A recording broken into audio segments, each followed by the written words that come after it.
wanna say, but I'm the baddest. You can try, but ain't no point, you never match it. Cause I be on my new and it's incredible. I'm only coming down so you can snap me. I'm going to win this. You better act like it's a privilege.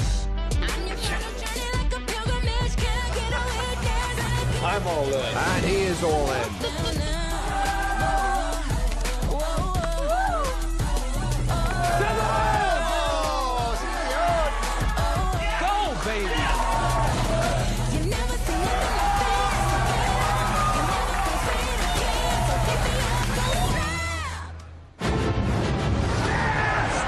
Takes the win here in Barcelona.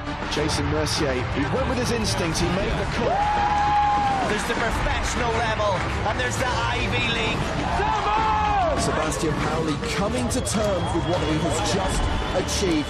Nicky Corrin has done it! 2 main event titles! Sebastian Malletz has gone from poker fanboy to poker champion. This is why people love the EPT.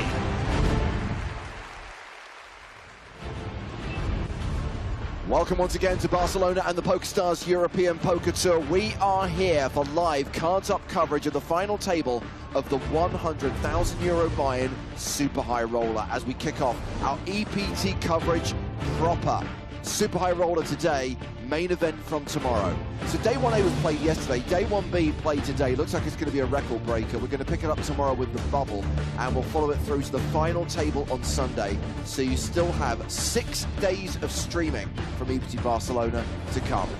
And that means 6 days to get in touch in the live chat on Twitch or YouTube using the hashtag PokerStarsTV on Twitter. And of course you can hit us up on Facebook and Instagram. That's what the kids are doing these days. I am James Hartigan, alongside me Joe Stapleton. Hello, my babies. And Griffin Benja. We're in Barcelona. We are, Griffin. Welcome to the team with us for the final table of the 100K. And no real shock that it's a pretty stacked lineup at this final table. Yeah, we recognize just about everyone here. Just about. Just about. So this is day 3 of the tournament. They played down to the final table last night. And it will be Kevin Paquet, one of 2 Dutch players at the FT, who comes in with the chip lead. The man, the myth, the legend, Eric Seidel, second on the leaderboard.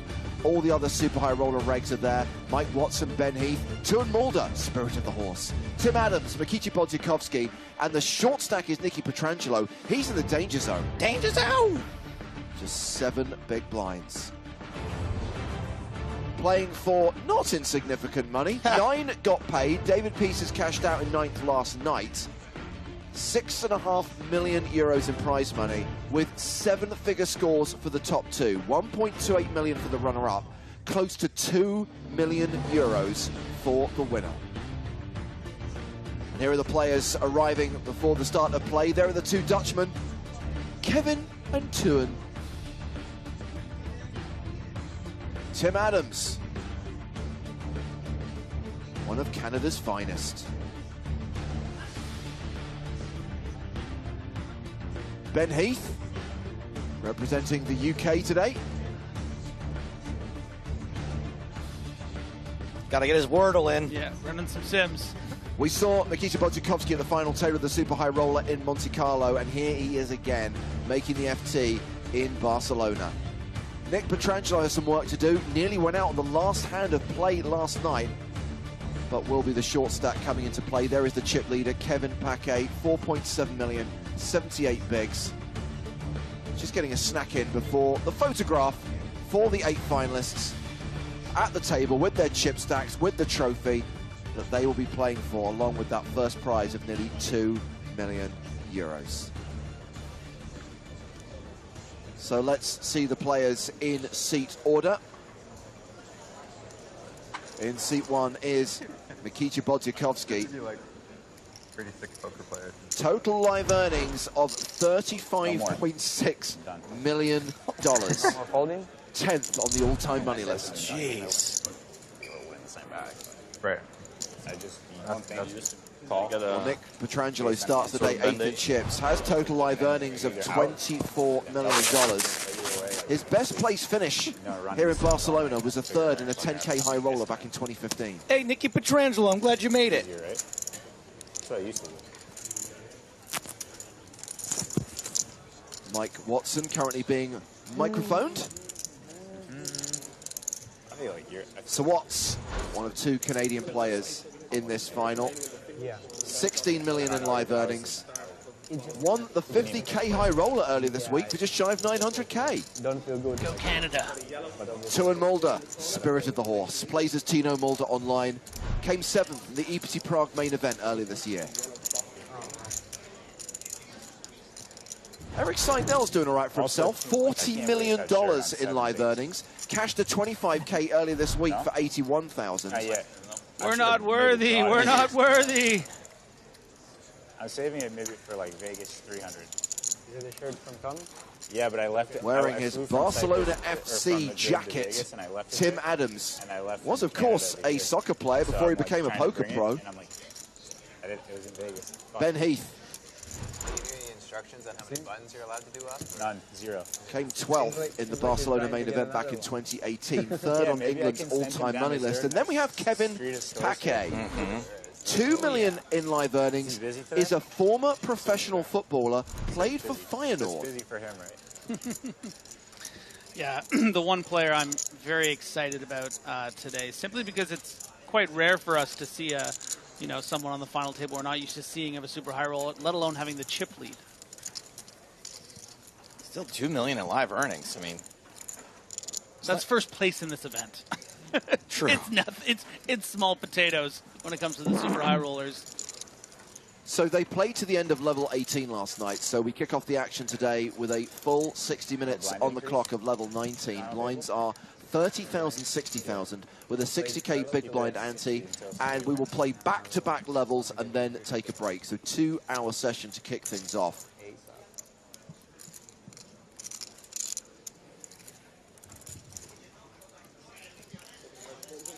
In the big blind, Ben Heath, you mentioned James, third on the all-time England money list. Feels like really been only on the circuit for 5 to 7 years. So yeah, pretty incredible stuff.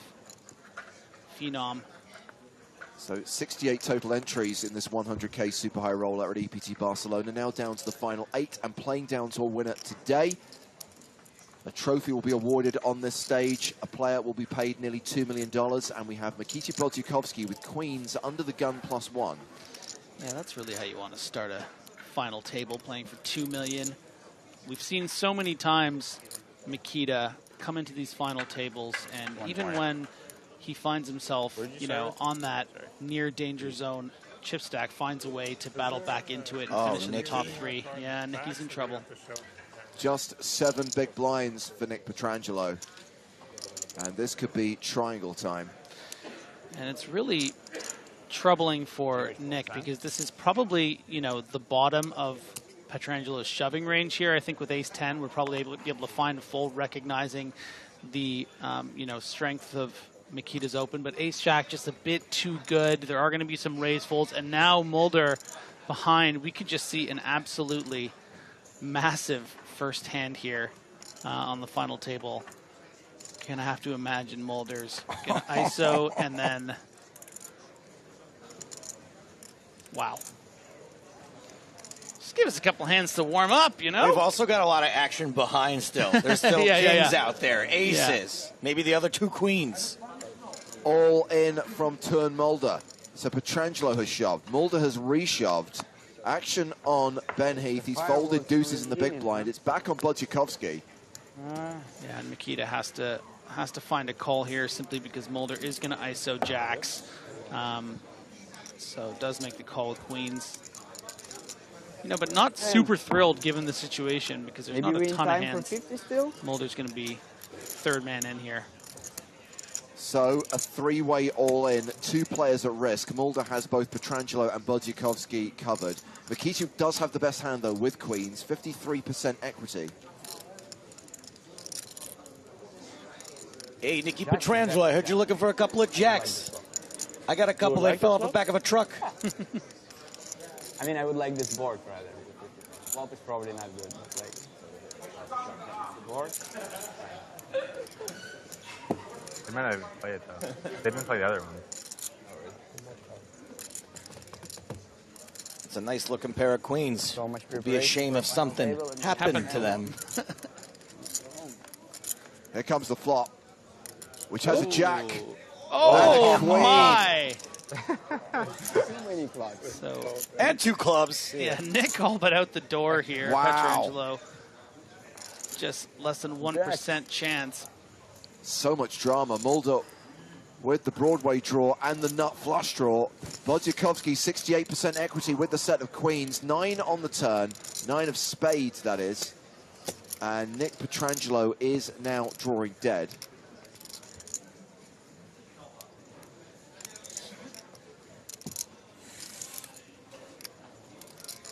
Jack of clubs. One time, Jack of clubs. The river is the 4 of hearts, so queens hold. Wojciechowski wins the main pot and the side pot. Effectively more than doubles up through turn Mulder, and Nicky Petrangelo is eliminated in 8th place. And that cash is worth 247,400 euros. And nearly a double elimination here. Tien Mulder left with just 3 big blinds. Going to be very difficult to come back. And Nick having a little fun there with the one non-regular of the super high roller circuit there on his way out. Wishing him luck. Yeah, back-to-back rough hand. 3-5 30. 3-5 30. Wojciechowski, by the way, now playing 2.88 million, near enough 50 big blinds. Mulder down to 3 big blinds. The spirit of the horse in the danger zone. Danger zone. Nog wat minder. I could have jammed the turn. There was no idea. Ace 4. Ace 4, turn 3. Oh, you turned the... Turn straight. Must be so tough being a dealer. I mean, they should really let this counting, let us do it. You know, we've done it already. No, 5. All these dudes watching every move you make. So I don't know whether you saw 749 entries on day 1A of the main event. Already 500 registered before cards were in the air on day 1B. The record is 1,988 entries set in 2019. I can say with some certainty that record will be broken this year. All right, all right, all right.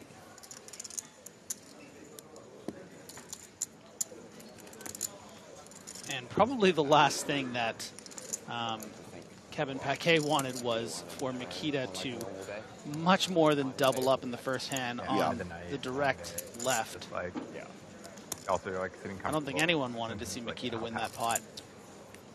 I mean, I have nothing against Mikita. It's true.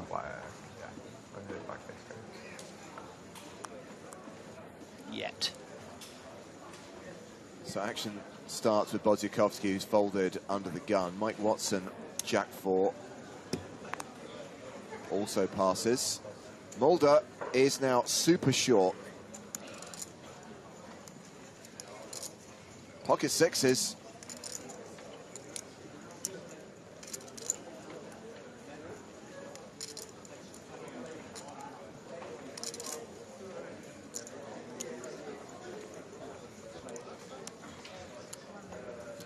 And that is a virtual all-in from Mulder. Yeah, and this is just the, you know, design on the outside chance that there are, you know, 2 or 3 all-ins behind. Yeah. But Paquet, I'll be your huckle, Barry. King, queen, clean flip. Indeed. And it is a flip that Turn Mulder needs to win to survive.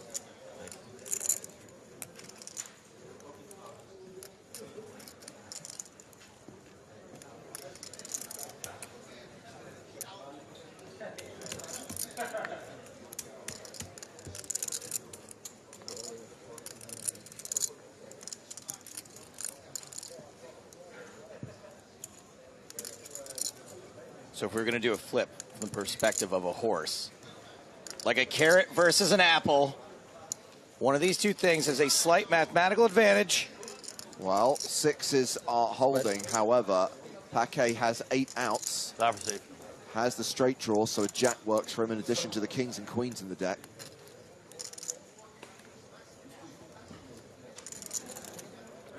Those are the cards that Turn Mulder has to fade on the river. Jacks, queens, and kings.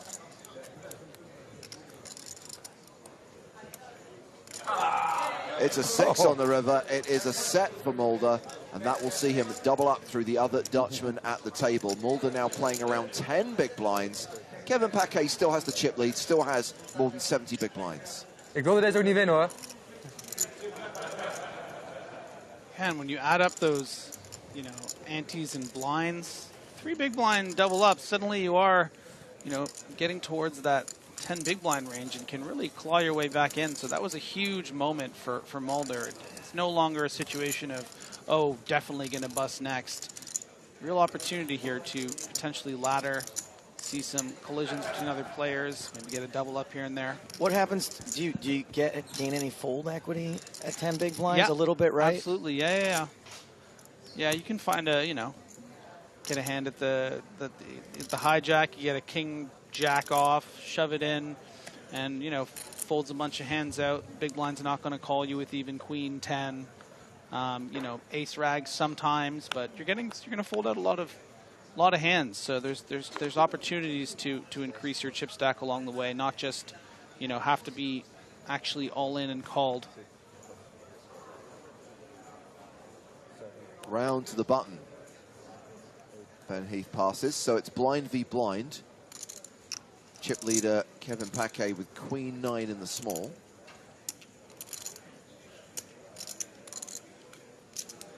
And I think this hand right here, blind on blind, is going to go a long way into seeing, you know, maybe how Paquet wants to deal with the, you know, 46 big blind stack of Makita here. And is going to play it as a raise.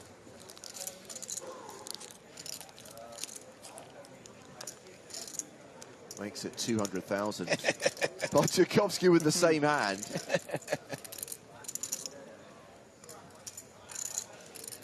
I mean, this is a true test of poker skill right here. Same hand, blind on blind.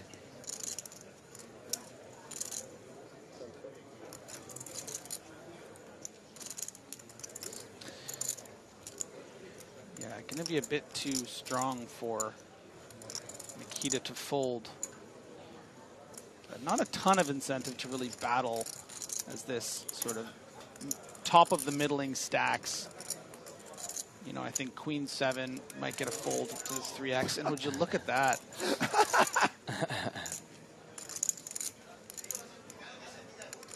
Now, don't expect, you know, despite obviously this situation's a bit crazy. It's, you know, 2 players flopping 2 pair, blind on blind and a raise flop, but don't expect all these chips to ever get in here on this flop. Neither player wants to find themselves coolered for, you know, a 100 big blind pot here. Interesting that Paquet plays it as a check. I think it would probably fall in the range of a check call more than a check raise. But, you know, I've never seen Paquet play before. Might just be willing to, you know, go for it here.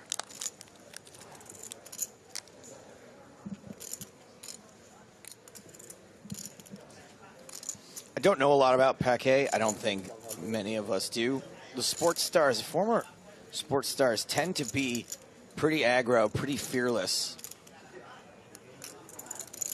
Competitive nature transfers very well to poker. Yeah, for sure. But with, you know, with a high stakes cash background and I assume a pretty decent understanding of ICM, deciding to play these 100K buy-ins.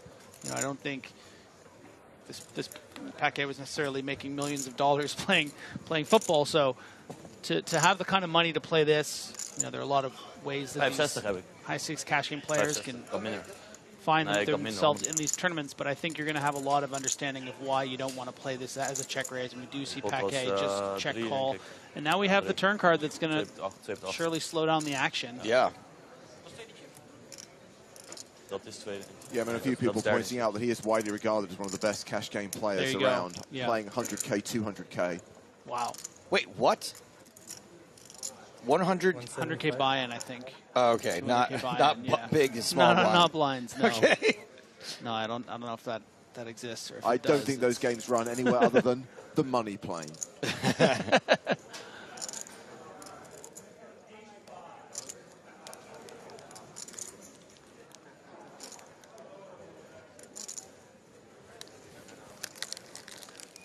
Paquet plays this as a lead, not wanting to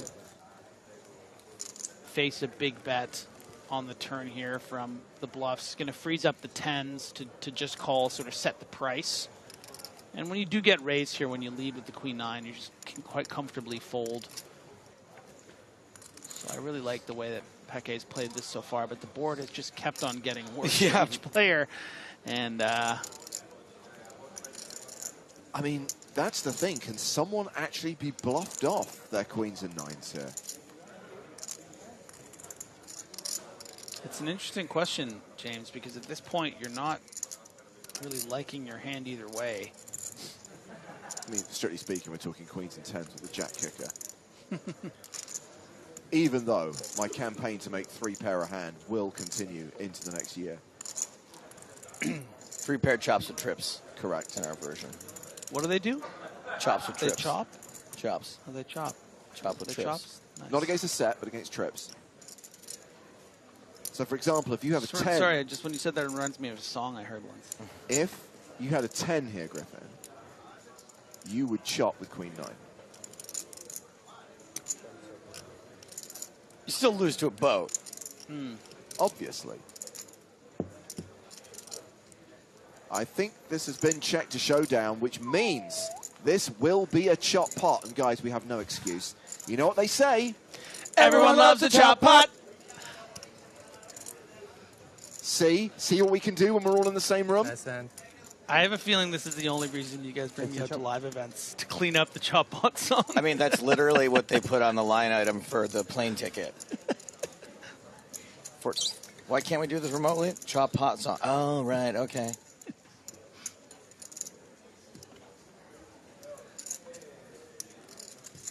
Thanks, Matt.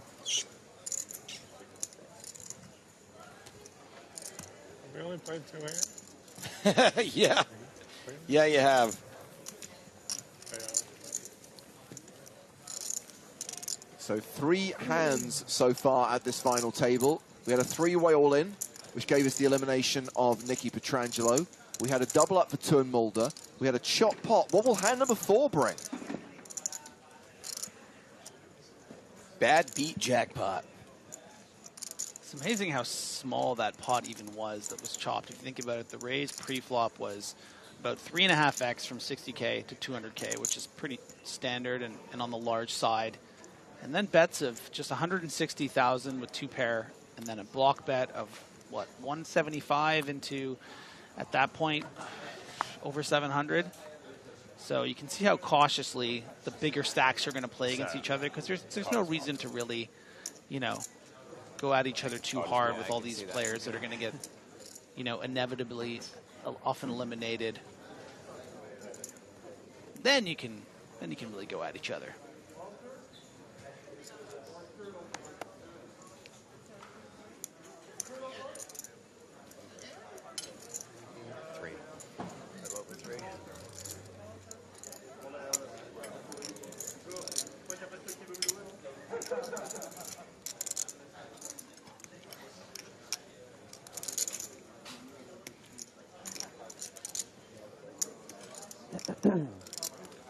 So Podzukovsky completing in the small blind. Mike Watson with 8-4 in the big blind.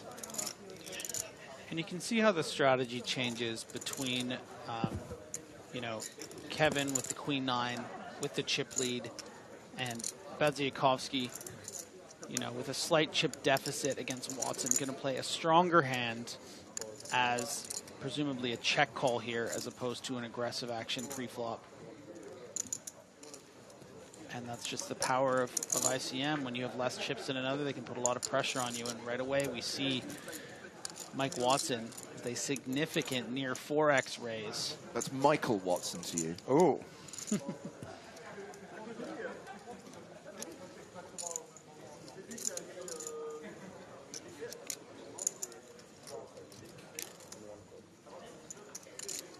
What is it, 220?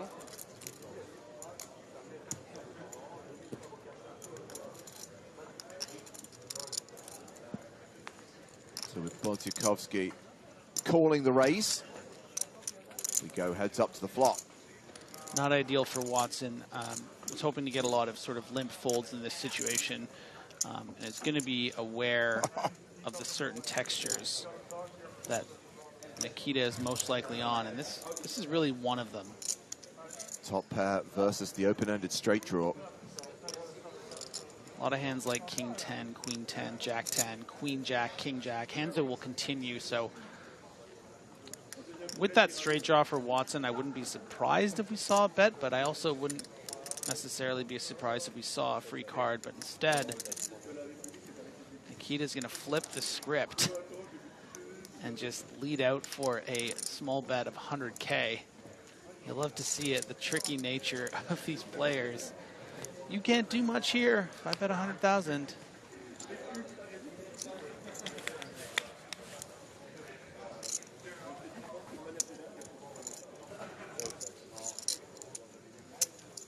For those of you with an unhealthy obsession with Nikita Bodziakowski's flag, it is the Slovenian flag, as requested by Mr. Bodziakowski. And Watson flipping the script right back. Not taking that cheap turn card. Just saying, oh, we're doing this, huh? We're gonna play chicken? 4.5x raise.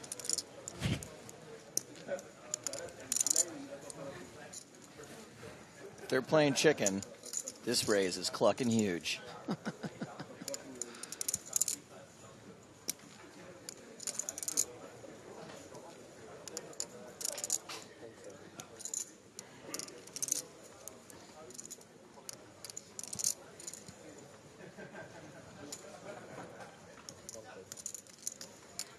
All just so good. Like I get a little bit quieter watching super high roller streams. Like it's magical.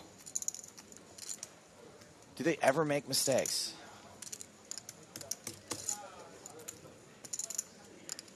Wow, Grafton nodding furiously.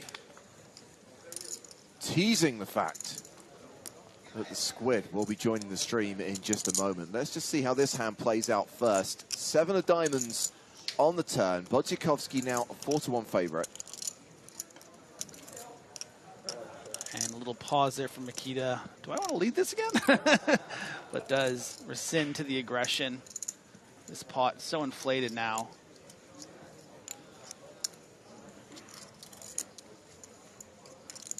Just about 1.5 SPR here for Nikita. Not a lot of room to get tricky. And Watson is, ooh.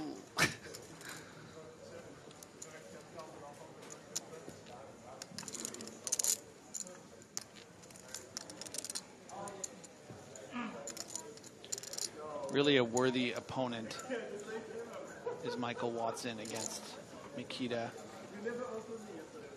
Oh, wow. Gary Oak 620 says somebody needs to put me in one of these super high rollers. I don't know, sounds like nipping to me. You're banned. Wow. I was just about to put him in too. You had to ban him.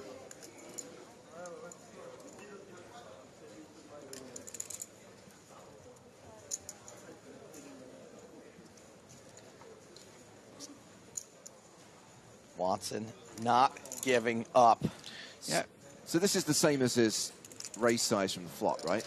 Yeah, so this is, you know, this is quite a small bet in relation to the pot, in 1.4 million, but it does give the opportunity for Watson to have a pot-sized shove on the river, and they're both aware that's kind of what's being set up here. I don't think that Mike necessarily expects to see a fold on the turn card here.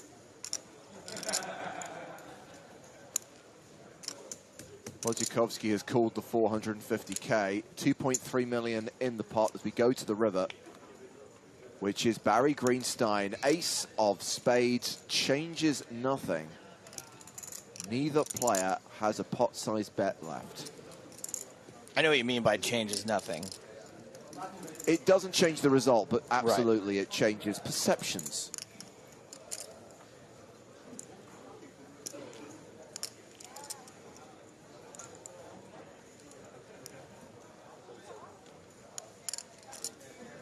Yeah, I guess the question becomes for Mikita after this check.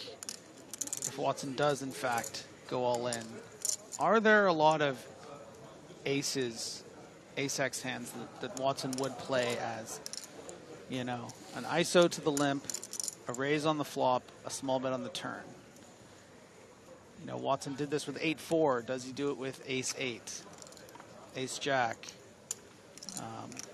you know, ace-X backdoor flush draw on the flop? I don't really have the answer to that, but the all-in has been made. The bluff shove from Sir Michael Watson. What is that?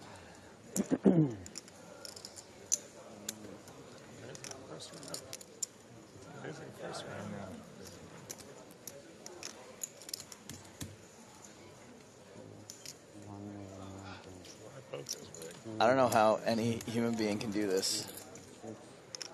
All in to call for Wojciechowski. If he does call, he will get a full double up. The other problem for Mikita is going to be well aware that you know, Watson is capable of value shoving, you know, hands that are worse than an ace but better than a 10. What is it? You know, hand like kings that would decide to go for aggressive action against min raise on the flop. Queens, jacks, you know, ace 10 certainly possible. And then all those bluffs that might include an ace. You know, maybe some of the bluffs that would raise the min raise with a 7 in the hand pre-flop. Do you remember in Monte Carlo when Mikita Wojciechowski burnt through like 10 time bank cards deciding whether to call with ace-king pre-flop? Is this going to be another one of those situations where he's going to use every single 30-second card? It was pretty early on too, right? Just like this. I'm very curious of what Sam has to say about this hand. We'll have him in to discuss it, surely.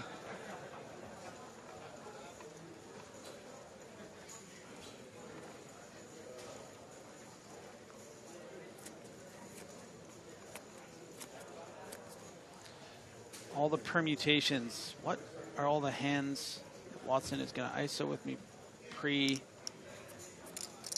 What kind of hands might raise me on the flop? Bet the turn. Which bluffs? 8-4, definitely one of them. By the way, we're now more than half an hour into this broadcast. More than 25 minutes into this final table, and this is only the 4th hand.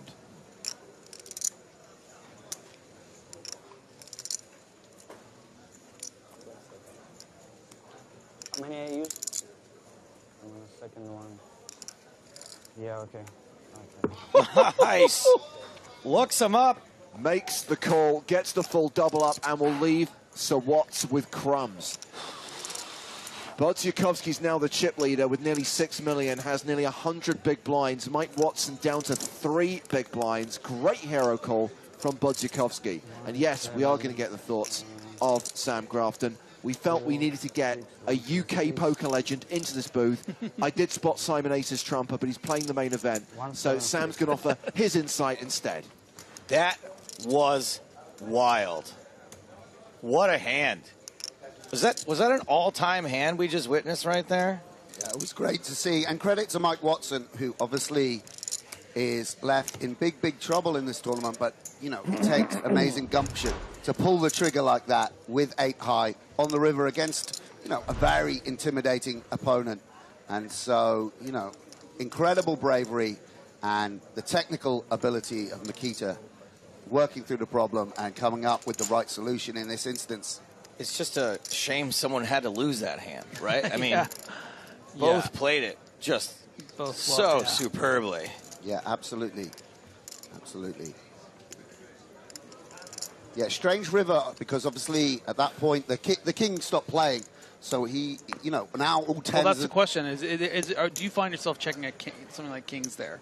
Yeah, I think you're absolutely right in your analysis, Griff, that Mike would shove jacks, queens, kings. But I think that's why the king-10 is much better in this instance than the 10-8, let's say. Okay. So you're blocking one of those overpairs. Yeah. And Mike will always give up with diamonds. He won't follow through on the river, bluffing diamonds, because Makita's sometimes going to have a hand like king-8 of diamonds, king-jack of diamonds that can call the turn with the overcards and the flush draw. So you really want a diamond. Like, it used to be you didn't want flush cards in your hand when you were facing a bluff. But now the way the game works is actually the reverse. People give up with their flush draws. Blockers aren't so real. you want the reverse blocker. Yeah. But, you know, and I think, I mean, I think that's definitely part of Makita's thinking. And I kind of felt confident he would make that call. But again, I know a pun. No, it's the thing is the game is incredibly technical, and there's a lot of thought that goes into it. But it's also raw guts out there, you know, to stay focused in the moment, work through the problem like Makita did. And as I said, the courage of Mike Watson on the biggest stage in the world, you know, playing for a lot of money, to pull the trigger like that, it's just very, very exciting to see. Can I ask maybe a dumb question, but when you, not Mike specifically, but any player at that level, you make a bluff like that, you bluff all and you shove, you get called. Is it embarrassing? Do you feel at all embarrassed, or no, it's just part of the game, that's exactly what it is, I did the right thing, I made a good technical play? Yeah, I mean, if you ever, it's kind of rare that I do things based on emotion or something like that. If you feel like someone's got under your skin and you've done something that you wouldn't ordinarily do, of course you would feel some embarrassment. I think that's very, very rare at the top level, certainly for someone like Mike Watson. He just believes, okay, I've got these really strong 5-3 off, I just fold to the lead on the flop. So all those like undercard combos are gone. Right. Jacks, queens, kings, aces, I still shove. So, okay, where are my bluffs? I'm not going to bluff an 8 with a pair. You know, I'm not going to bluff like he's working through. Doesn't ISO 8-3 off. Yeah, it so doesn't ISO, by the way. Queen Jack, which is like a medium strength hand where he can get limp jam on. He's worked through and thought, this is the hand that I want to go with. Maybe he's even randomized and said, I'm going to bluff this half the time. 6. And so he just feels confident, and so that's why I'm sure he'll feel no shame a player of his capability. Yeah, not to insinuate that he should. No, absolutely not. But yeah, of course we all have regrets in any top level sort of sport or game. And here we have. What a great final, by the way. I'm sure you've already hyped it, but we've got sort of like almost 3 generations of 3 iterations of poker here. Eric Seidel, and then Tim Adams, already a legend when we were coming up, Griff. And then the young guns in Kevin and Tian. Tell me a bit about this 3x here from Tim Adams on 20 big blinds. So he's saying that he's playing a very tight range of hands, and he wants to offer, but he doesn't want to play against the big blind, who I presume is covering, and he doesn't want to play as much against the button. So because he wants to go to a flop less, and he's playing a tighter range of hands, he feels he can raise 3x. I would not have done this. It's the sort of thing when I see Tim do it, I'm eager to go away and study and work through the problem and see whether this is a legitimate strategy. But certainly it does make some sense, right? He's trying to get through this button, and Makita's saying quite a light call on the button here from Makita, but and that light call has connected. Top pair for Bajikowski. Here we go again.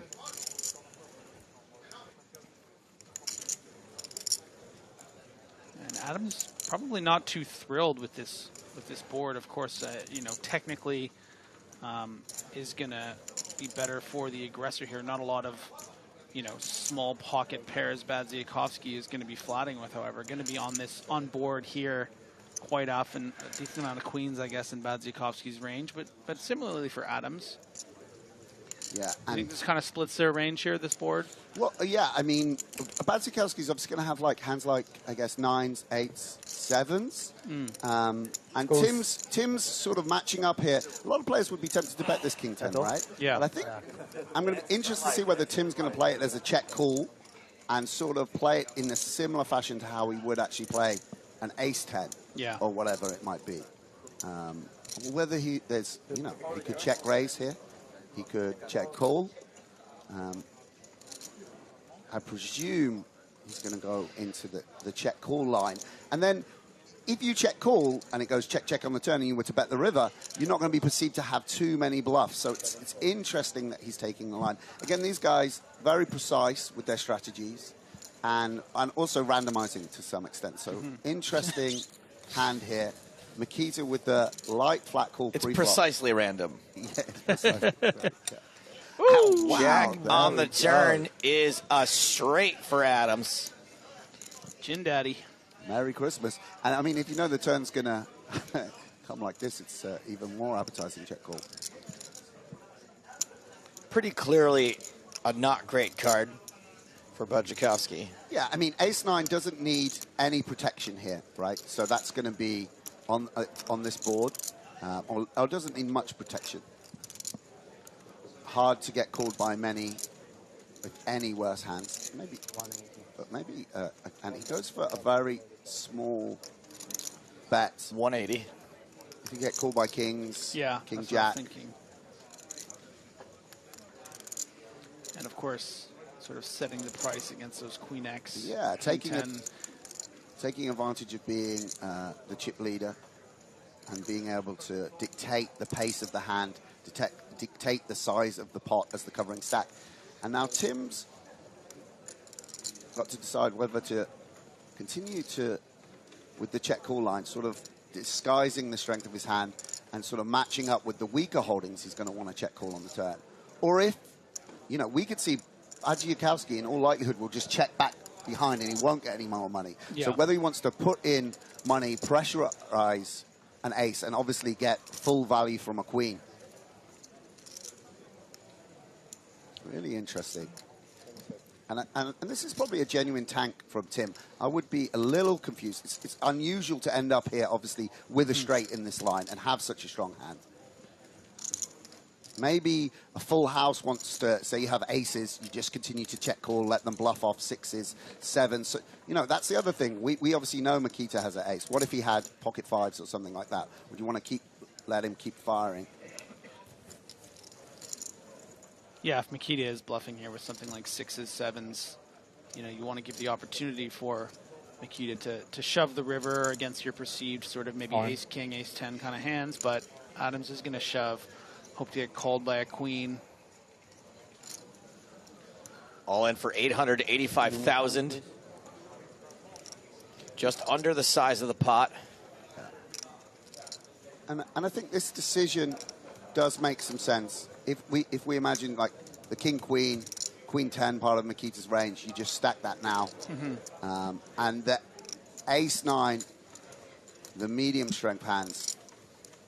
And surely this can't be Probably be a don't call. put in much more money. Yeah, one would imagine.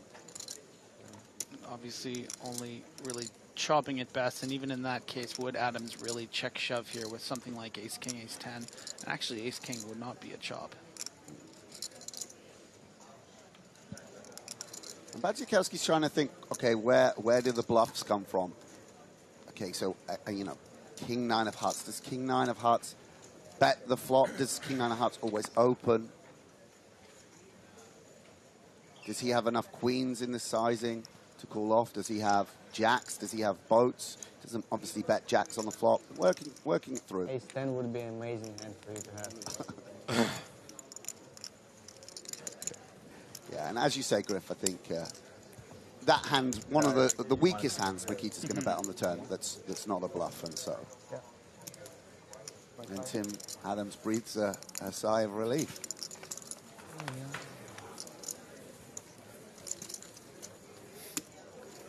Have you been in every hand so far? Have you missed a hand yet? Is that Eric Seidel? Nothing gets by Seidel. He's on this table? Where you been, Eric? Oh, it's only been 5 hands? Yeah, and I think just to go back to that raise size, of course, the reason it is because Mike Watson is on 3 big blinds, actually. So he needs to play incredibly and tightly. Mulder's on 6. And really wants to avoid going to a flop against the button. So it makes absolute sense to raise bigger. Yeah, it's not just his position in relationship to the button. It's just how tight he's going to be playing. And a very nice adaptation there from Tim Adams, actually. Something... Tim Adaptations. Adaptation. Adaptations, yeah. We got to Photoshop his face on the Nicolas Cage movie. It would have been better if the straight came on the river for the Deus Ex Machina, but the turn is a little less dramatic. Here we go again. Tim 03 opening from under the gun, or as I like to call it, FTA. First to act. Yes, Wow. I think we should move. We're going to make that thing. Love that. Yeah. FTA 1. First to act. 150,000, and Makita looking for a 100% VPIP. Here in hand 6, ace deuce. And you see Makita so aware of the power of his position at this table as the covering stack. You can't resist. Do it, do it, do it. Yeah, I think he has gone for the very, very small 415,000. Yeah, it's gone 370, I believe, yeah. Wow. 370 is correct. Yeah, the ace, such a potent blocker here when Tim has to play so conservatively. Yeah, even to this small size, are you even incentivized to want to continue with a hand like King Queen with these massively small stacks, Sam? Yeah. What would you call here? You're not supposed to go to a flop out of position against the chip leader. In our world, that's how we perceive it. It's very, very uninviting to play against the bigger stack. You can't bluff catch, basically. You can't bluff catch as liberally when you're covered. You have to overfold in every situation. And so for that reason, Tim just going to lay it down. And I guess maybe the card was bended a little bit. I'm not sure. Yeah. And I assume that's exacerbated by the fact that there are folks out there with 6 big blinds and 3 big blinds. Absolutely, absolutely.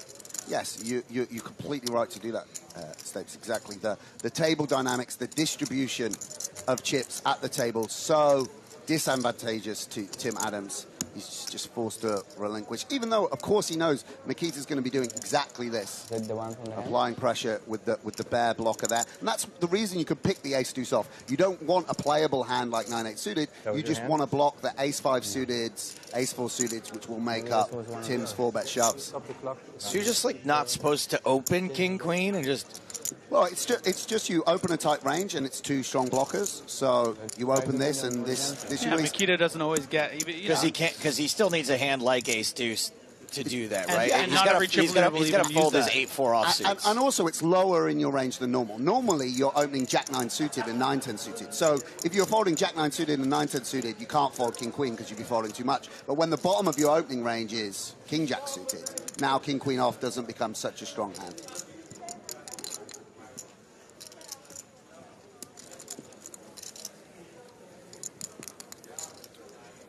So Makita Badzikowski in the catbird seat, one might say. We are, what, 48 minutes into this broadcast? But I mean, every hand 7 is about to start. Sure, but every hand super exciting, super advanced in the strategies that we're seeing. Really exciting.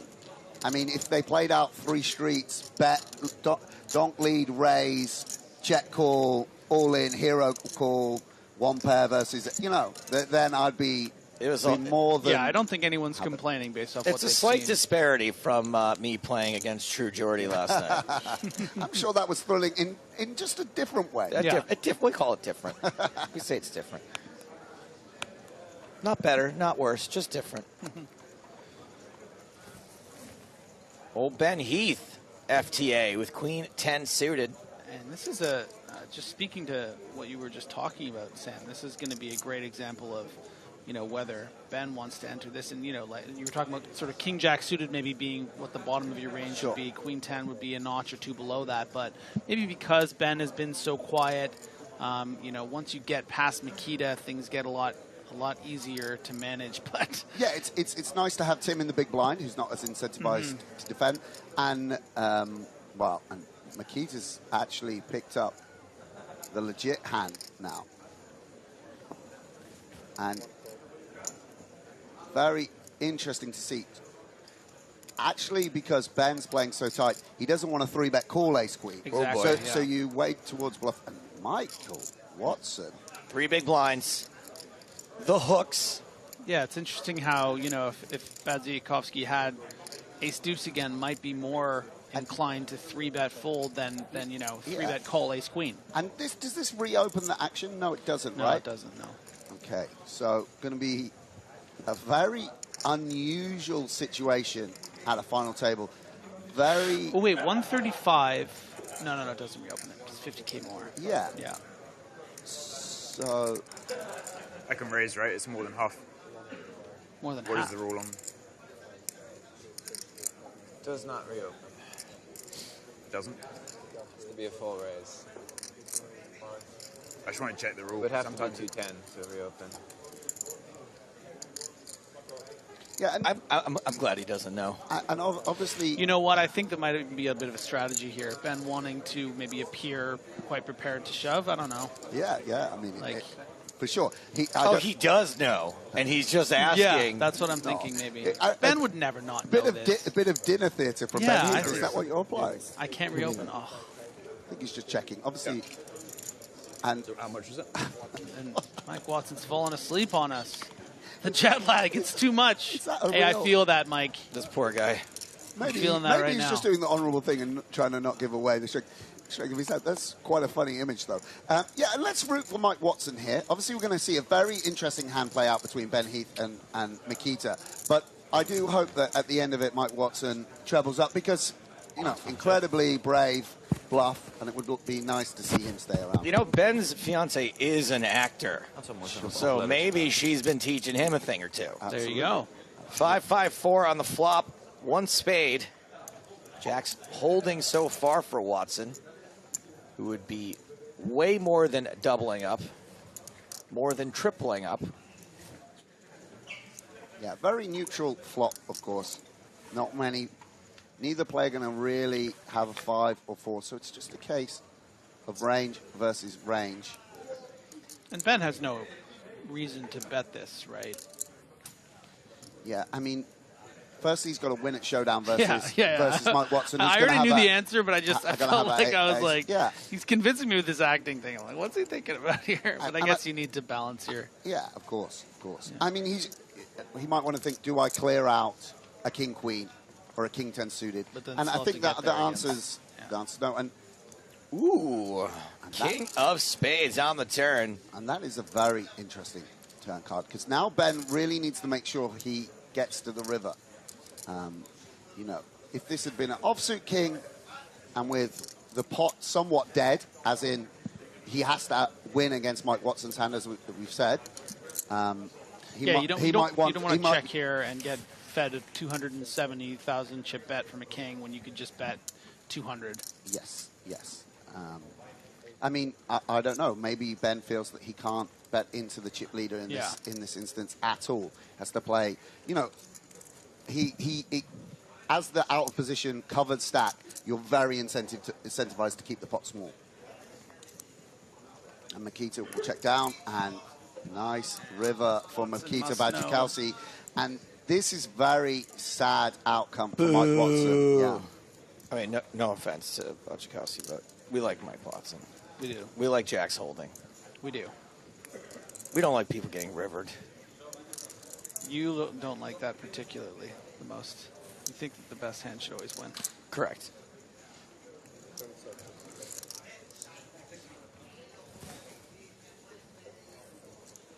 Of course, Ben checks. The queen doesn't play here. So Mikita going to decide whether he wants to value bet, whether he can get called by a king here. Whether he's ever going to... Does Mikita ever shove and try to get Heath to fold an ace, which he never would?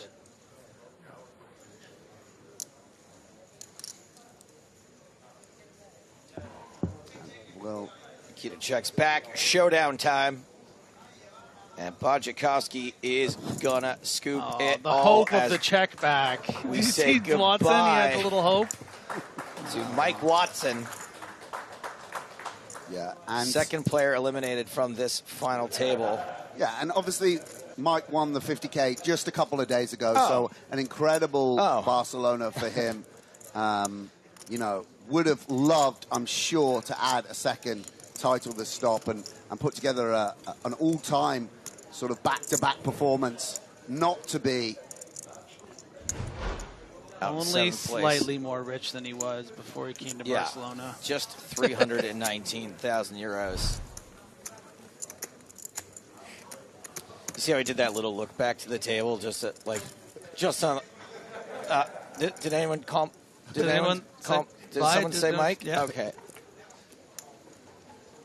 And he got a new phone. Oh my God! You guys are giving away phones? This is what we're doing at EPT. Oh my God, Every elimination in any event here in Barcelona, you get a lucky dip for a new phone. Oh my God! Was it's a PokerStars promise. Promise, not promise. Certain conditions may apply. And a bit more short-handed, six-handed now. Everyone going up the pay ladder. It's Kevin and Nikita who are the big stacks. And Tian now, who is the extreme short stack. He'll be very, very grateful for that elimination. Yeah, Tian just laddered up almost 100 grand. 94,000 euros. Six max is really the purest form of tournament poker. It's always your strength, Griff. It's always, you know, the big antes. This is what we used to like. 50 rebuy big antes. Oh. The dream bird. Oh, I miss it. Look at Kevin, by the way. He's like, you know, endorsed by Gucci or something. Yeah. Like these young guns. You have to be a pretty big cash game baller to get an endorsement. I don't know, mate. Kevin and Tian. If I were, I'm trying to say, if I were Balenciaga, I'd be. How about that bucket Kevin's wearing? I feel like love that. We haven't mentioned the hat. It's like basically you can only pull this off if you're like a 60-year-old woman or a 21-year-old guy. Everyone in between is eliminated, right? Yeah. It's like leopard print is only for the very young or the very old. There you go. I'm looking forward to a couple more years and I'll be in the old category, so something to look forward to. Yeah, not that many years, Sam. But you're either when you're young, you're wearing it for fashion. When you're old, you're wearing it for sun protection. Tim Adams thinking, is anyone going to believe these 3 X's? You think that's what he's thinking? Yeah. Just like with that voice. With that voice. Might as well raise King 9. And he just gets it through just like that. And having had so many intense hands, so many intense standoffs. What a relief, right? Of eyeballing each other. Suddenly, you know, the cards, the distribution, meaning that it's just been a few raise and take hits. And you know what? I really like this as a sort of the way that equilibrium of poker, you know? A Canadian loses 3 big blinds, a Canadian wins 3 blinds. Back-to-back hands. And Tim dozing off on us. Stay with me! That's why I was thinking Stay with me, Tim! I love Sam's suggestion for Balenciaga. It's a perfect... Balenciaga. I didn't catch that. I like it. Perfect synergy with poker. Yeah.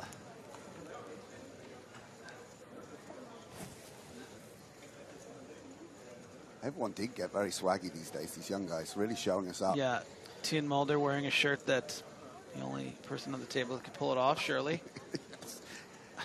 Maybe at the end of the game, like footballers, him and Eric should swap shirts and they'd be forced to go in the main in each other's. And check out Eric Seidel's bucket. That's a heck of a cap into that. And Eric not immediately releasing here. So, ooh. King Jack suited. Probably pretty bored. Let's get going, you know. 50 big blinds, and he's going to just call the raise. Because actually, of course, Tian committing himself entirely. That's almost an all-in from Tian. I should have highlighted that. And Eric's going to just ISO him. So this is great for Tian. He would have been forced to shove very, very liberally here. And in fact, has an incredibly strong hand. Eric isolating to try and knock out the chip leader in the big blind, and Makita with the very powerful suited ace. Obviously, this would be an ideal scenario for Mulder if somehow the 2 overcards were to be knocked out and more money go into the pot. But the early position that Eric has ISO'd from has led Makita to release. 2 and Mulder flipping again, this time against Eric Seidel. Yeah. Eric Seidel, of course, was playing heads up for the World Series main event before TM was born, yeah, which is quite remarkable here. And now these two. I had an ace, though.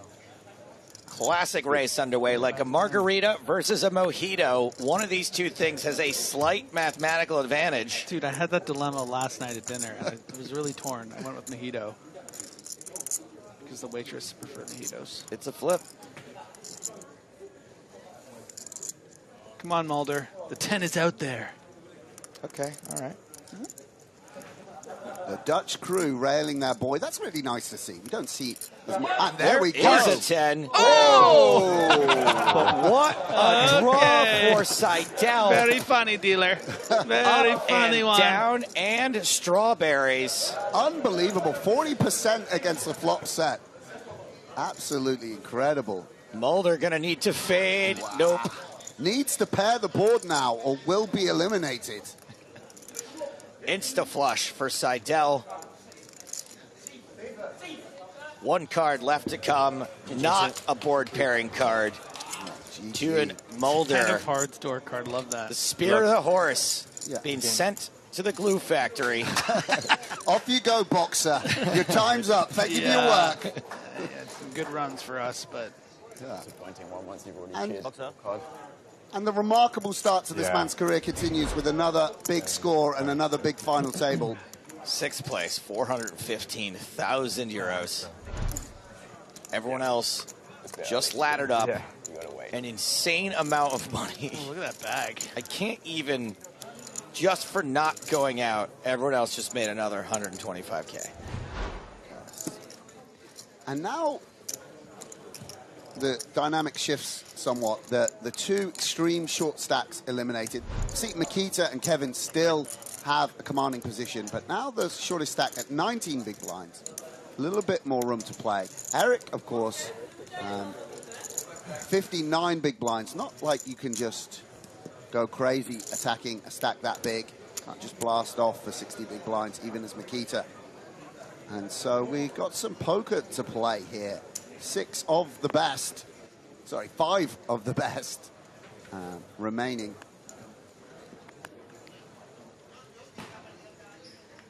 Tim Adams folding early. Ben Heath, 9-7, bye-bye. Ooh, someone's bundled Kevin up. Paquet, 9-8 off.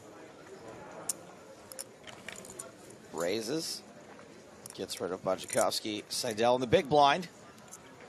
Hands on cards. B's on pie. We know he's got a queen. Someone needs to get him another card. Get him another card. He doesn't need both cards. Is this a... No, it's just a call. That doesn't look like just a call. He's maybe using 91 Oh, he's three chips. bet. He's 3 bet. Yeah. Oh, that's just a call. 600,000 the re-raise. With those $10,000 chips. With an unknown hand. Oh, Queen 9 suited. Queen 9. Wow. Interesting combo to pick. There. Little unorthodox, actually, but does get it done against Kevin, who will be certainly opening very liberally there.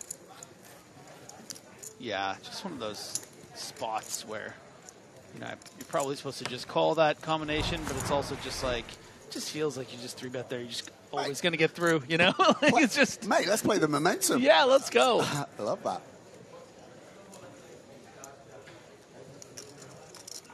Maybe he's got a live read. Yeah. On okay. Sure. Or maybe it would have come Queen 9-8. Or just 9 high, and he would have gotten 3 streets from 9-8. You never know. And, you know, sort of this is what I indicated. Now, with the stacks a little bit more leveled out, we are going to see a bit more battling. And 3 bets and some play down the streets, and that's exciting to see. Keep considering whether to... Quack, quack. Dexterity on display there from Bajakowski. Yeah, whether to play the twos Some what? and in what Some fashion. dexterity? Is that what you said? I said dexterity. Oh, really? I was like, I thought you said dexterity. I'm like, that's so great. I can't take credit for a joke I didn't actually make.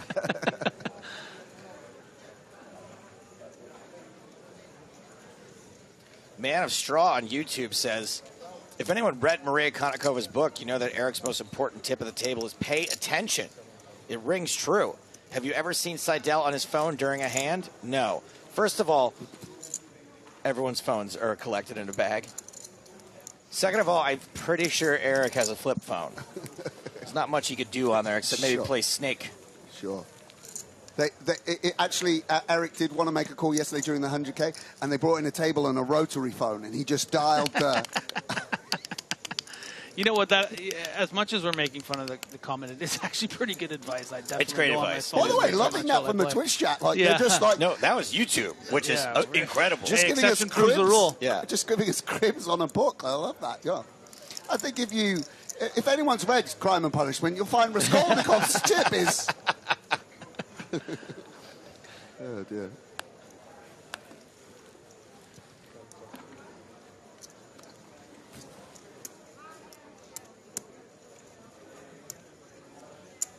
Makita with another small pair. 4s this time. Yeah, and sailboats. So experienced at this point as well, Makita. I mean, it's really remarkable. Tim as well, Eric, the amount of big final tables these guys must have played. Such a nerve-wracking experience being at a televised final table for people. See Seidel just snap-fold that King Jack. She's like, I'm not playing with Makita here. And Adam just has the kings. Here it is. And this is going to be one of the hands that how deep is he? He's going to be able to 3-bet and not have to shove. And that might open up 390. Yes. Really, really interesting now. Having opened this combo and opening so wide, he's going to have a lot of offsuit hands, Makita, that he just can't 4-bet pile or defend. Now, does Makita need to 4-bet shove a good deal with a hand like 4s to protect all the opening he's doing? He definitely needs to protect all the opening he's doing. You have to play very aggressively in this spot. He would actually much rather have an ace-4 suited, some sort of, this obviously has terrible... as unblocking properties. Yeah. So it's not clear cut, but I suspect we might see Makita shove. After all, this is the cutoff. You're the chip leader, and Tim very, very polarized when he 3-bets. He says he's going to the streets. Said call. Wow. Call has been made. And set mining happens even in super high rollers. I'm sure there's a way more going on here. No. Well, part of the problem too is that Adams is Adams 3-bet calling something like Ace Queen, Ace King on 25, or just sort of shoving to protect against. Wow. And not a good flop. Actually, for either player, I guess. I think most of the aces, Ace-X would go in pre. I mean, I assume this board's so good for Tim that Kings will bet. But a complex situation, not straightforward for the pocket Kings.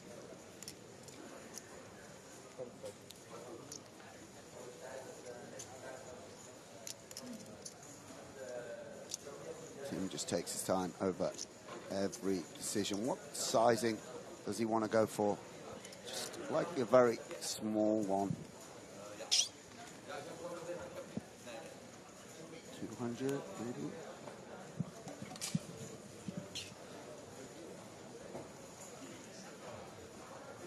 Really interesting, though, that Makita, absolutely, like we said, does have to defend that range. Couldn't fold the hand, but elected to do it through the call.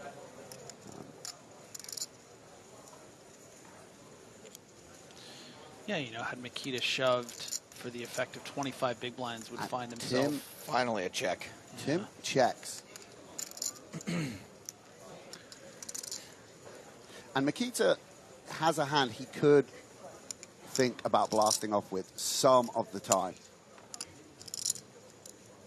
He is incredibly low in his range here. But like you said, Sam, the inherent problem is, you know, a lot of those ace-X suited hands would probably play as a 4-bet shove.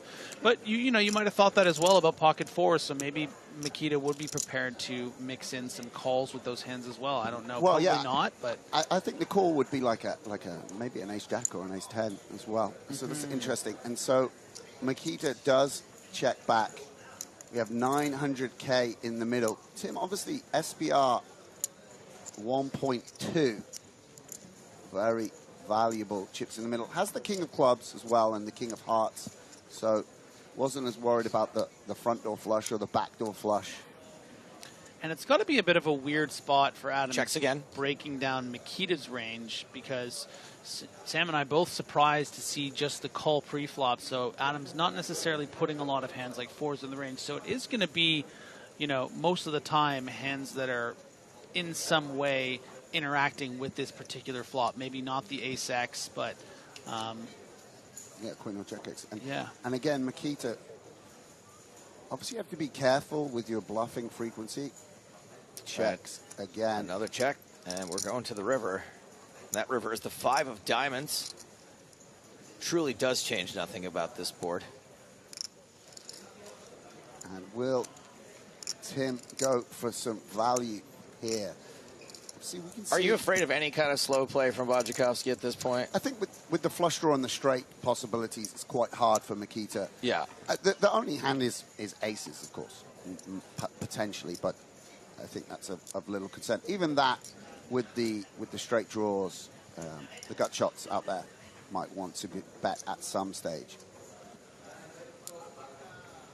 And Tim checks again.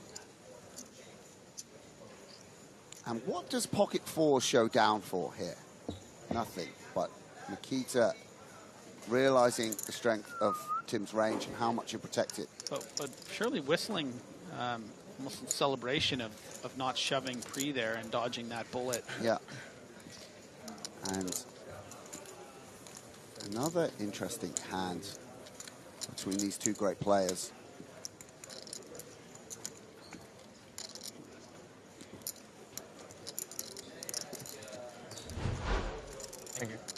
Barcelona looking to be a record breaker. We got 2 more stops this year. London and Prague. We're back, baby. London is back for the first time in a long time. It's been 3 years since Barcelona. No idea. What's it been since London? 7? Where did you use it? Really long. Maybe even more. Maybe even more. Robinho, I believe, was the champ. Wow. Back in London. Do they still play poker in London? 2000. Yes. We're going to find out. October 18th through 28th. Should be a good time. Last night we awarded a London main event seat to one of True Geordie's mates, Rory. Won the sit and go. Be free rolling. Back to a 5,000 pound buy-in. It's normal stuff, right? Yeah. Normal human stuff, right? A little bit of chat between two of my faves there, Ben and Tim. Two of the, all these guys really nice guys, but two particularly nice guys. And here he is, the powerhouse. It is ace-5 suited. Sourdough. Do you think Eric's picked this up from Mulder? He's got actually 3 buttons undone there, showing a bit of chest. You think he's learned that? He just looked over and he was like, all right, I can go one more. You know, people always say he's followed the trend, stayed up to date with poker, and he's like, well... Fashion as well. As well, yeah.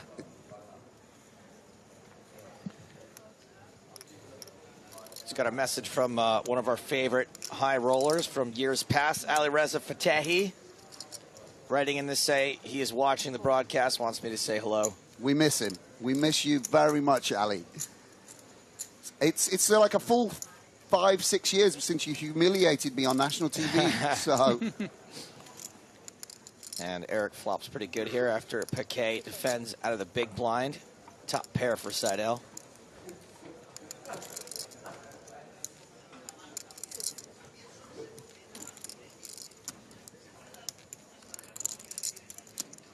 old school check back.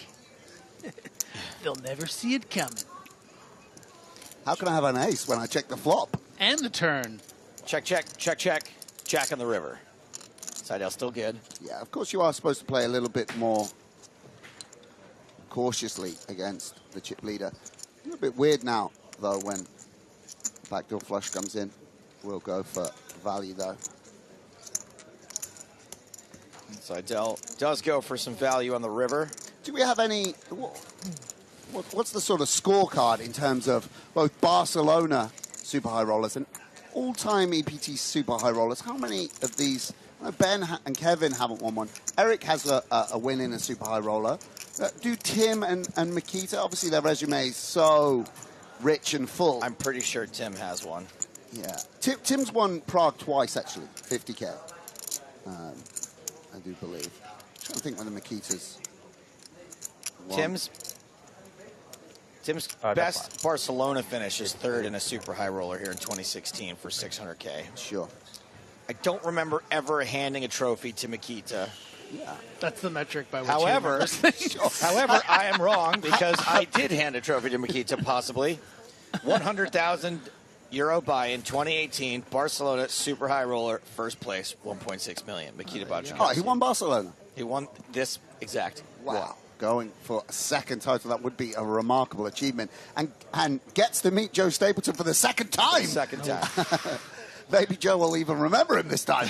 You got to win two. It only gets worse the more times you meet him. The first time he's kind of charming, right? Oh, kind yeah. of really, it's oh, like no, great, for sure. then... Especially when he's handing you a trophy. Yeah. Joe's typical American. Anyone that's just won a million euros, he's exceptionally nice Oh, to. my God, yeah. You should see him at the You lunches kidding in L.A., the producers. Hands it to, he's like, hey, welcome to the club. We'll be at the club later. It's even worse with World Series main event winners. Like the second they win, I'm like, hey, buddy, remember how we used to be pals?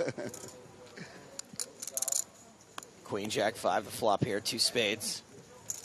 Another King 8 for Paquet, and another whiff. Second pair for Bajakowski. Yeah, and you see the strategy shifting for Paquet. Earlier we saw the raise early on the final table from the small blind with the Queen 9, but with the King 8 just coming in for a limp now with a bit of a chip deficit. Yeah, 2 big stacks incentivized to play somewhat cooperatively, not wanting to build a pot unnecessarily against each other. And again, this is what makes No Limit Hold'em obviously so dynamic. You play one strategy against one opponent and one stack size, and a different one against another. This makes final tables incredibly complex. Yeah, I saw a podcast with Joe Hashem, and he was like talking about his win or whatever, and then he was like, yeah. And then Antonio Asfandari was so nice to me. Like, he invited me, like, lent me his house and, like, invited me and really looked after me that next week in Vegas. I was like, yeah, sure he did. What a coincidence. Just a generous guy. Yeah. And Kevin with the gut shot and a hand that can't comfortably check call. Looking to sort of knock out live cards and maybe... Some 5Xs maybe might fold. Some spades that, well... You can bluff spades, hit a 10, etc. Potentially even fold ace high, an ace 3, something of that nature. Makita, of course, with an exceptionally strong hand, given that he checked back the flop, the second pair and the straight draw. Some tough words here from... Oh, never mind. Man, I was just about to...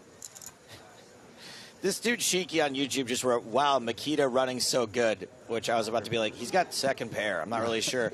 However, you turned out to be right, Shiki, so joke's on me. Straight on the river for Bajakowski. Yeah, and very... top pair for Paquet. Very awkward card for Kevin, rivering the top pair, but with the flush and straight coming in. Obviously going to be pleased to outdraw 5-6 and Jack 8 and the like. Checks it over, and Makita with a straight. Yeah, and with the diamonds coming in as well, you have to imagine that Paquet is not going to be super happy with facing a bet. Yeah, and it's interesting to think about sizing. I think when we have a pair as well, that dampens the sizing a little bit, and also against another big stack, and we'll go for 350. I think that makes sense. After all, we're not betting just one pair hands, so it needs also not to be tiny. And Kevin now with the decision, having improved on the river. Yeah, and at this stage, you're kind of thinking about, you know, what kind of bluffs Makita might have. Certainly some spades, but would those have bluffed the flop? You're blocking one of the spades with the king, even though I guess that doesn't really interact here with that king river. Does a 5 ever turn into a bluff? Yeah. Would a 5 have called on the turn? Just a fold. Yeah, it's a fold. Just a fold. Good fold. So, can I just have 2 bottles of still water? 2 bottles of still water. Continuing Thank you. to be chip leader. 5.7 million, 71 big blinds. Seidel second in chips with 49. Sure, yeah. Yeah, and Ben Heath, who obviously only VPIP I've seen from him, the Queen 10 suited, didn't work out. 12 big blinds in very extreme last position here. Going to need to pick up some hands.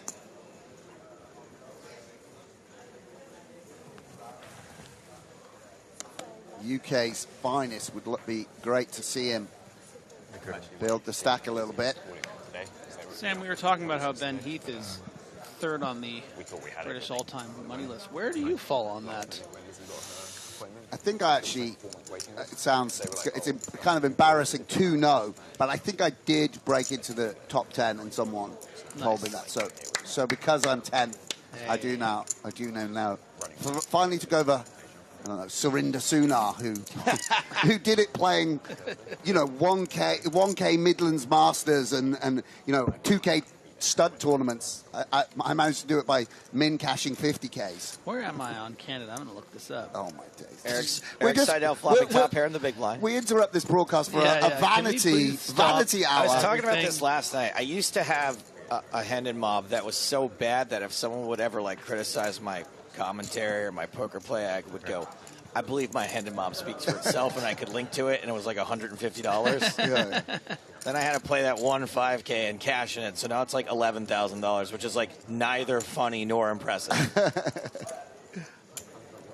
I mean, at least, yeah, exactly. If something about your life is going to be pathetic, at least let it be pathetically funny. Hilariously pathetic. Yeah, exactly. That's all we're requesting. Seidel calling the flop bet of Bodjakowski with top pair. Has a pretty good flush draw now, too, at the 6 of hearts on the turn. Yeah. A lot going on. 23rd. Still behind Nanad Medic. And Eric Afriad. Who retired 2 decades ago. Yeah. And the 3rd Greenwood. Gosh. At least you're ahead of the fifth. Who also Greenwood. retired 15 years ago. Yeah. Lucas Greenwood still has me pipped. Actually, I was a little disappointed no one was around to pick. No one even laughed at it, but Sam Greenwood was all in with kings. He got called like the guys. And I was like, he's all in with the Greenwood brothers. And then that's why. And then the guy had 8s, hit at 8, and I was like, now he needs max. And like, I didn't even get a chuckle. I was like, guys, like, they were like, obviously Sam would have laughed normally, but he's obviously being outdrawn, was kind of not in the mood. Yeah. I was like, I needed you two guys around. What are the? No, they're like, get out of here, commentator. Why the kings? I don't understand why. Because his brothers are kings. Because they're men. Male faces. Okay. The Greenwood. I don't know. I'm not saying it's going to catch on. I'm not saying it's going to go viral. I mean, we can try if you want. Did you have a clip of the hand? It's got lost. I was like wasted on these guys. And Eric going for a small value bet on the river. Again, similar situation to what Kevin faced. Do beat bluffs, but where are they coming from?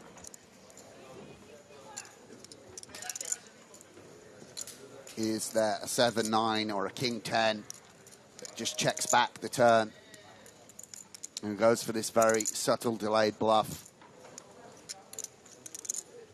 1.2. Oh, let's go. Let's go. There we are. This is why it's so much fun to watch these guys in action. while we're thinking about bluff catching, Makita blocking the two pairs, you know, there's can be very unlikely that Eric improves on this river when Makita has the 4 of hearts in his hand. Feels like he will hold back some flushes to the river, maybe can even do this with a straight. And Eric has a very good bluff catching hand, right? Blocks a straight, blocks a flush. But this feels...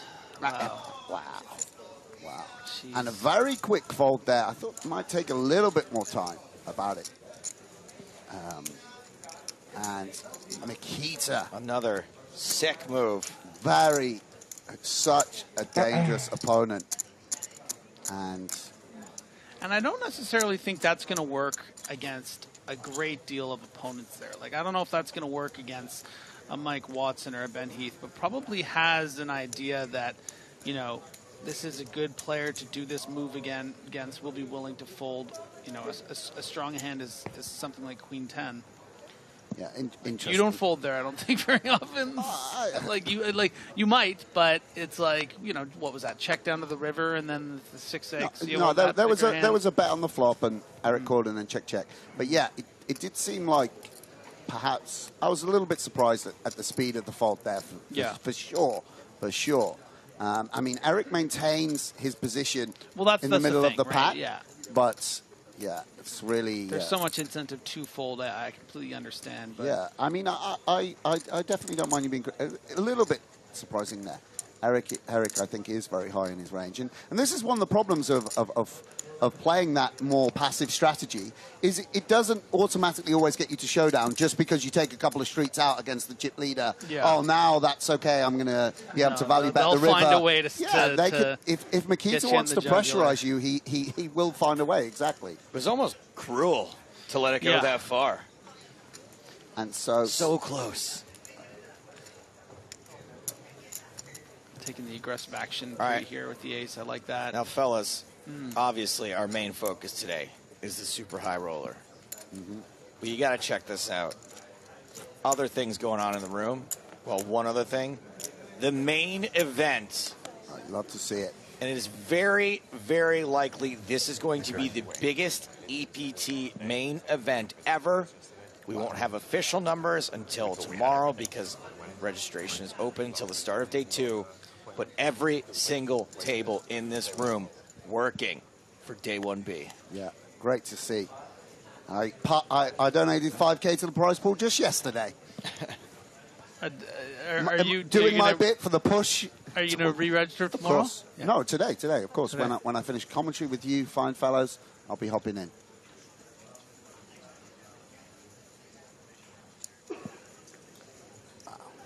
And suited wheel on suited wheel. Ace 4 suited up against sourdough. Ace 5. Yeah. Two very fashionable hands these days. Much like Kevin Paquet's outfit. Just a call from Wojciechowski. Go on, Ben. Find pocket kings here, mate. King 9. Yeah, no easy decisions here. Some of Makita's hands going to really dominate the king 9 suited, but hand's a bit too good to just fold. Yeah, certainly not an easy decision, but I think Ben will decide to call. Yeah, makes sense. And actually does find himself up against great two spot. of the hands that you actually want. Absolutely. Live flush draw. Although Ben can't know that. And wow. Shout out to the guy saying how good Makita was running. Yeah, and normally this board would favor the big blind, but Ben actually doesn't defend as many of these low combos or these offsuit combos. He's just taking his time. Would have a few leads here. I think like having spades means it's unlikely, but just a small pause while Ben thinks through what the strategy would look like. Checks. And of course, we should say, obviously, Makita hitting this board incredibly strongly, but Kevin actually makes a pair and does have a backdoor flush draw. So while it's a dominating spot for Mikita. Actually, Kevin, I don't want to say ahead, mathematically behind, but with that pair, and there are runouts that would be very favorable for Kevin. And poor old Ben Heath continues to run quite bad, forced to fold and give up, relinquish another couple of blinds, taking him below 10. And Kevin now, how does he want to proceed? Seems like deep stacked dynamic board. We want to just play passively. And wow. 2 flush draws out there now, and both of them represented by the hold cards of each of the players. Yeah, really interesting. Big river card coming. So Mikita now would, you know, obviously his money does make this hand rather does make money in the check line. You want to make sure you realize all your equity. Or he could apply pressure, right? Really great to fold out an ace-jack or ace-king that played passively on the flop check calling. That would be one of the real advantages of betting. So Mikita will have to decide. And bets again. And Kevin, who, you know, if this was ace-4 of spades, would be likely to relinquish. Obviously not going anywhere with the flush draw now.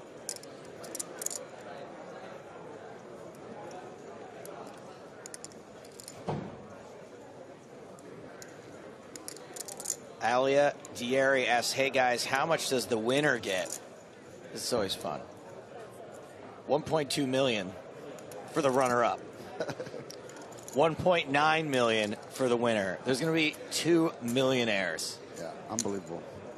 At the end of this event. And Big River coming. Whoa. 4, 5, 6, 7, 8 is a straight for Wojciechowski, who does, okay, at this point, continue running pretty hot. Running well.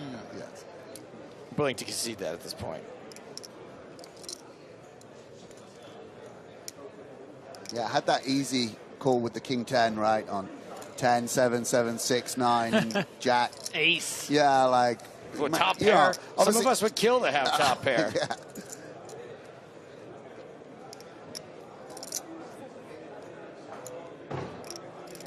Guess the amount, Sam. Quick. We're going big. We're going big, big, big. Because 2 flush draws missed.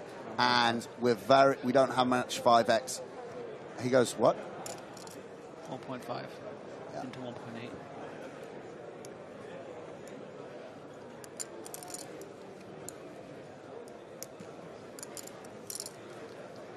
Kevin a little bit surprised, right, by this bet. Not much 5x in Mikita's range. Expected it, didn't necessarily expect to win the hand, but thought it may well go check, check and lose or such like. And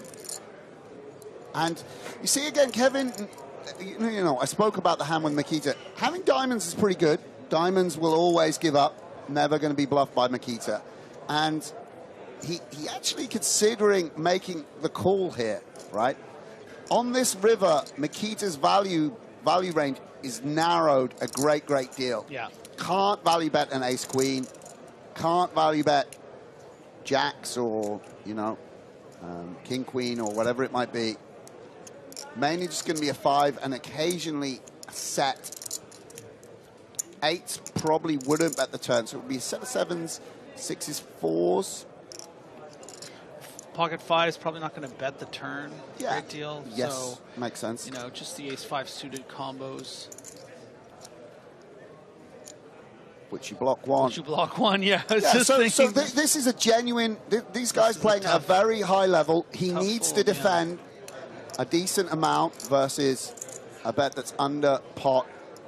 What combos does he want? Going to pull some from hand strength and then some from blockers. And, you know, top play. Something to note, sorry to interrupt you, Sam, is it does fill 10-9 suited as well.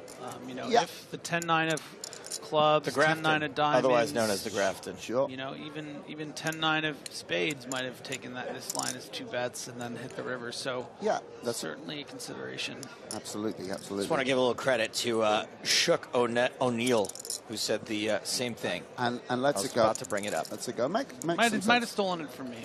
How good do you have to be just to even think about making that call, though, right? Like, yeah. Really interesting. So you're 100% certain Kevin Piquet is thinking about it the way you were just explaining, and not going like, Ace High could be good here. Yeah.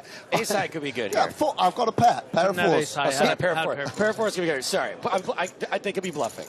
Could be. He definitely is thinking this guy could be bluffing. That is part of the process.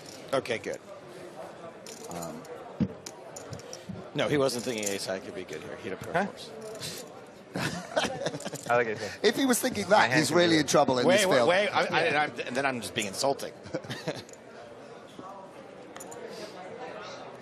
And so Makita extends this chip lead 90 big blinds, a full 42 big blinds ahead of Eric Seidel.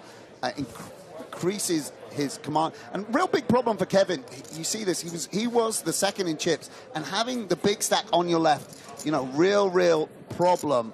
The stack constellation at final tables really does impact strategies.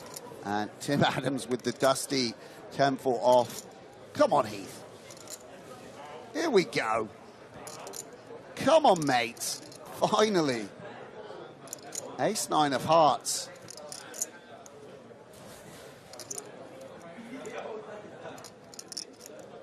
Going to be a bit too good against that Makita opening range as the chip leader is Ace-9 suited. Don't expect yourself to have much, if any, fold equity. 9 big blinds, you might get some folds, but not a great deal. Fooling. There we go. I think King Jack is going to fall in that side call range, but maybe, what do you think? Maybe fives for Piquet, lets it go. Yeah, it's definitely on the cusp for Makita. I want to keep him in there too. It's so hard being chip leader. What do I want to do? Do I want to risk 8? What do I want to risk 8% of my stack in this hand? 17.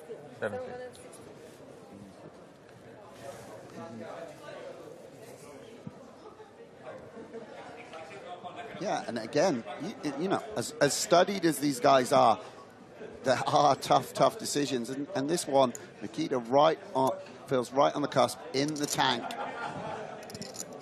I would imagine from under the gun, he might let it go. But, yeah, 90 big blinds, he's very wide.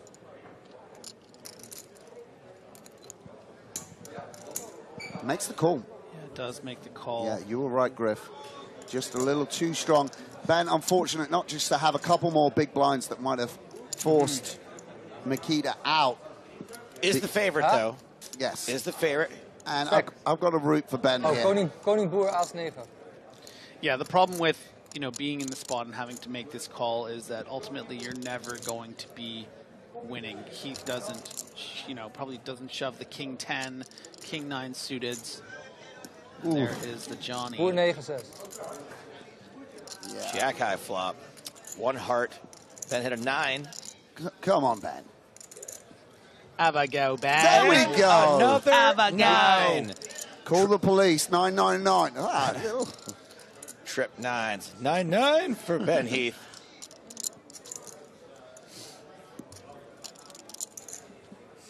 And Ben does double up.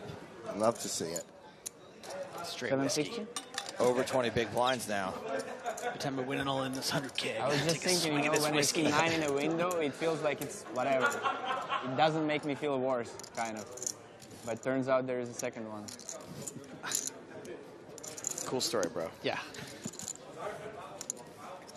Bro, you come on. You guys can't moan these guys are automatons. They're all robots. No, he's telling his little, he's telling an emotional story.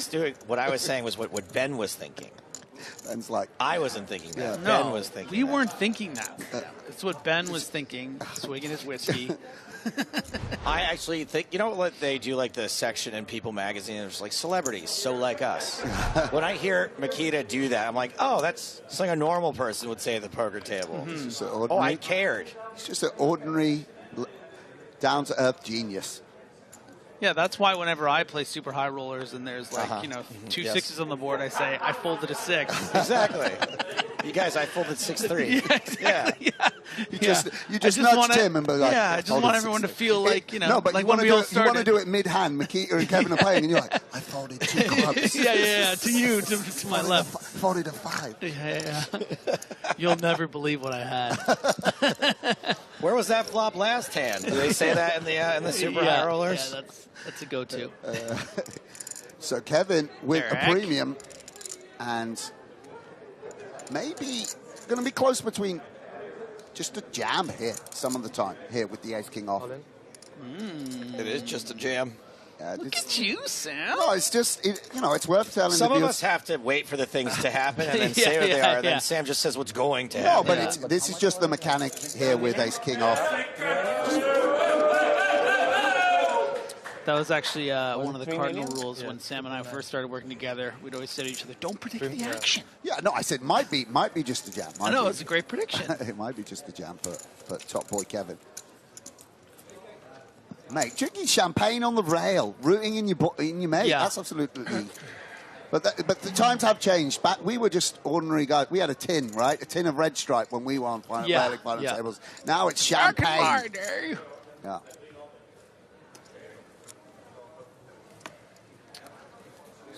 Looking at Griffin's passport here. Why do you go to Yemen so often? It's kind of weird. And Heath pulling close to Tim now. And notably, Eric and Kevin even can't double these guys up liberally. Would switch places with Tim or Ben 180. were there to be a clash. Definitely, while Makita in a commanding position, it's still anyone's tournament. Leads like this, of course, have been overcome many times before. So Dell looking like he is going to defend with King Deuce suited.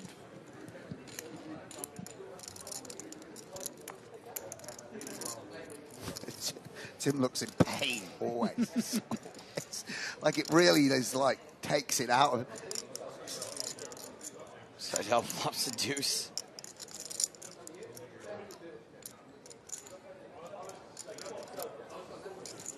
I checked earlier.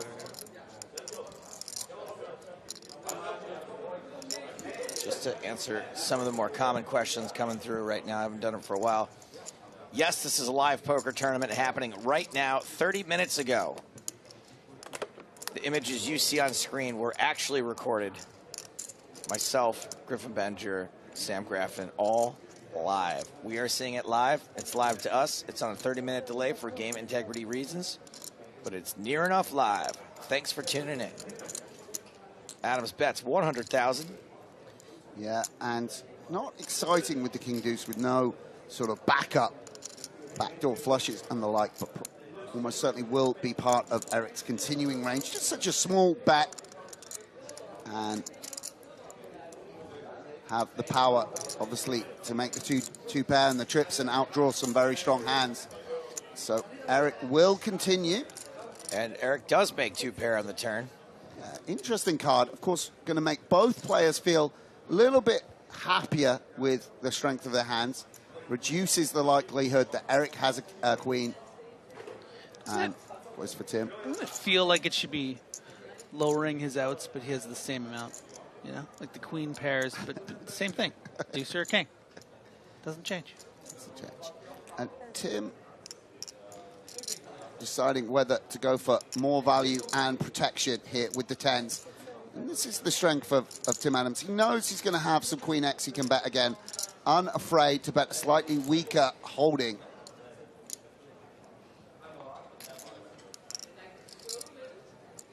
And now, very standard call on the flop. Now, a little more difficult for Eric.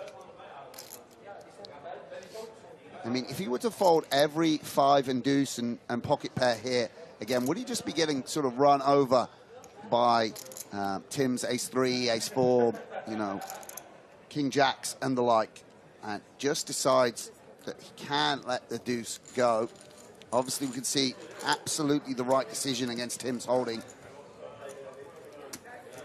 Tim Adams puts a little distance between himself and Ben Heath. Yeah, such a tough competitor, Tim Adams. I mean, really tough to eliminate. Fights hard with every stack. You know, almost a platitude to say that about any of these players because they're all so strong. But, you know, Tim, exceptionally gifted poker player. Hey, babe, have you seen my Barcelona jacket? I'm going to Barcelona again. I need to find it. There we go. A little insight to the home life of Tim Adams there. Hey, babe.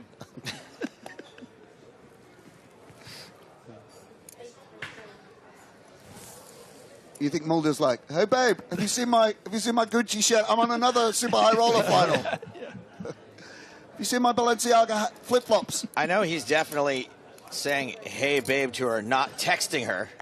Because apparently he doesn't have a phone. Tim Mulder? Yeah. Wow. That's falling. That's pretty hot. That is true success. Yeah. I was like, nah, No. I'm not participating in I your live in society. some moments. 7. Here comes Eric again with another 3-bet from the blind.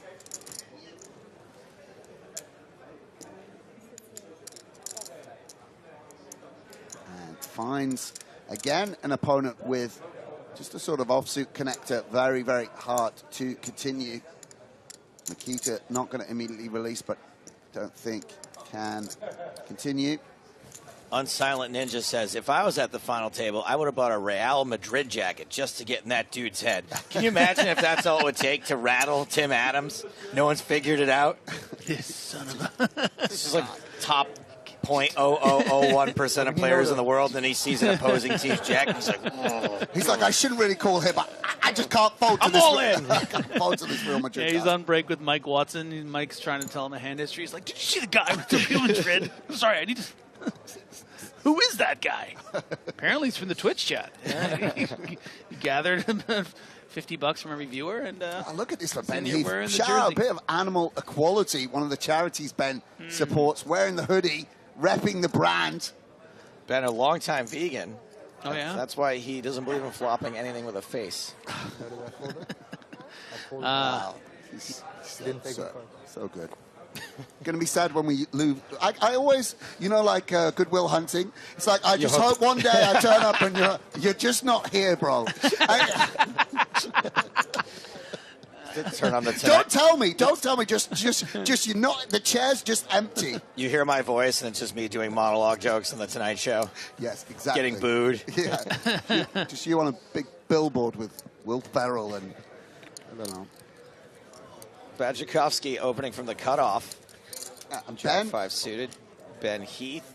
Ben deciding whether he wants to shove here or call. Might just put it in with the ace that blocker doesn't flop so well. That's what he's thinking about. I don't know whether he'll do it, but would this normally be a few too many big blinds to get in if you had a hand that flopped a little bit better than this? It's just situational. Badzikovsky's opening as wide as Jack-5 suited, so you feel like with that blocker, you'll just get it through so often. Yeah, and the calling range is so tight. And you also just, what I talked about, you don't want to play pots against the covering stack, right? You can't call... So you can shove on the covering stack, but you don't want to play a pot against them. That's the way currently we figure these final tables. It's not that you're never going to do it, but it's something to kind of avoid. And so you take, you know, actually it seems like higher variance to just be all in, right? Yeah. Actually, it's a little bit lower variance than flopping second pair, calling. Right. Like, do I now you know? I can wrap my head around that one. Yeah. Okay, 23.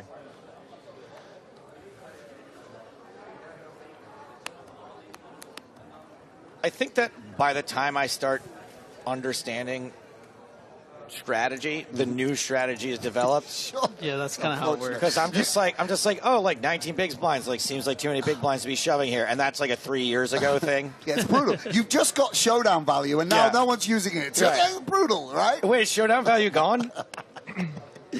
Yeah, I mean, kind of. Oh, yeah, kind of. Really? A little bit. Oh, so. man. Couple of greenwoods for Badsy. Am I using this right? How does it work? Are the kings of greenwoods?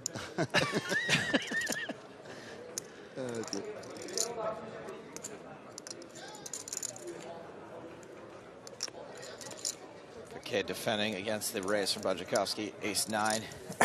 Flop is king high, but the third greenwood. There he is. Makes Get out of there, Kev. Get out of there. Pack it in, man. Paquet in. Paquet it in. Not much here. Get paqueting. Paquet to get excited about. Very, I mean, yeah, absolutely. But Makita are going to be absolutely loving it, of course. Really hoping Kevin has a king. Don't fall. No, don't fall. Oh, no.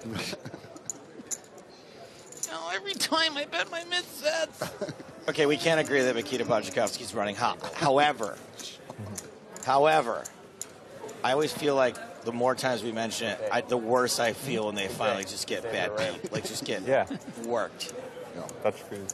I would have loved if you just after you fall like, I had tricks. No action, no action, no action, nobody. Come on, every time. No, every time. How do you not have a king here? How do you not have a king here? Come on, look. Yeah, come on. How do you not have a king? Look, I got 3 queens. You show it to Ben Heath, like, stop shoving on. Look, look, I get dealt queens as well. Look at this. Look how many cameramen we've got working for us. This is absolutely amazing. We got one cameraman per player.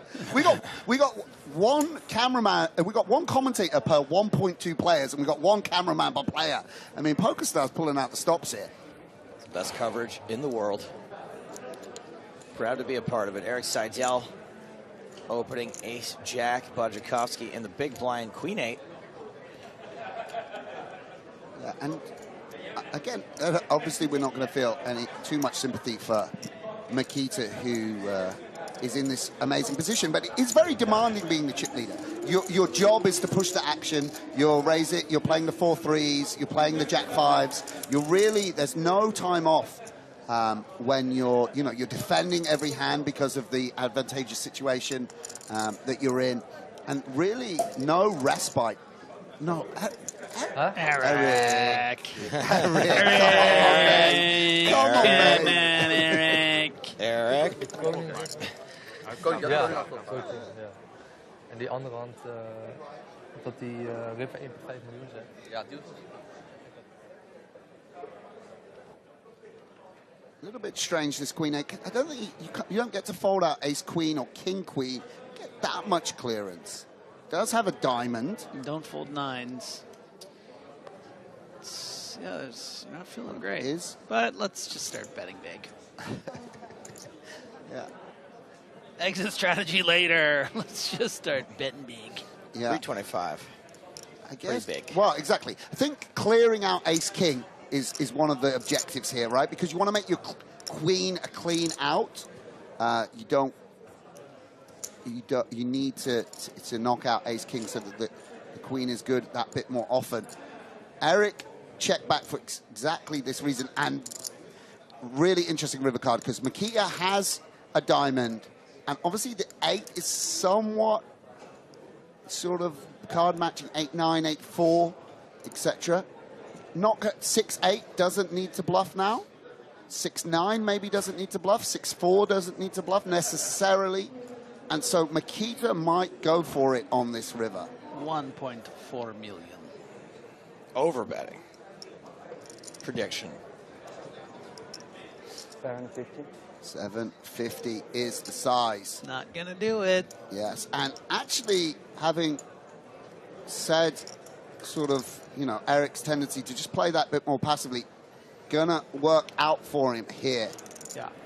Has got a run out. See, the ace of diamonds would be a card that actually Makita would bluff with very often, probably for a different sizing. This ace of diamonds move is a tale as old as time.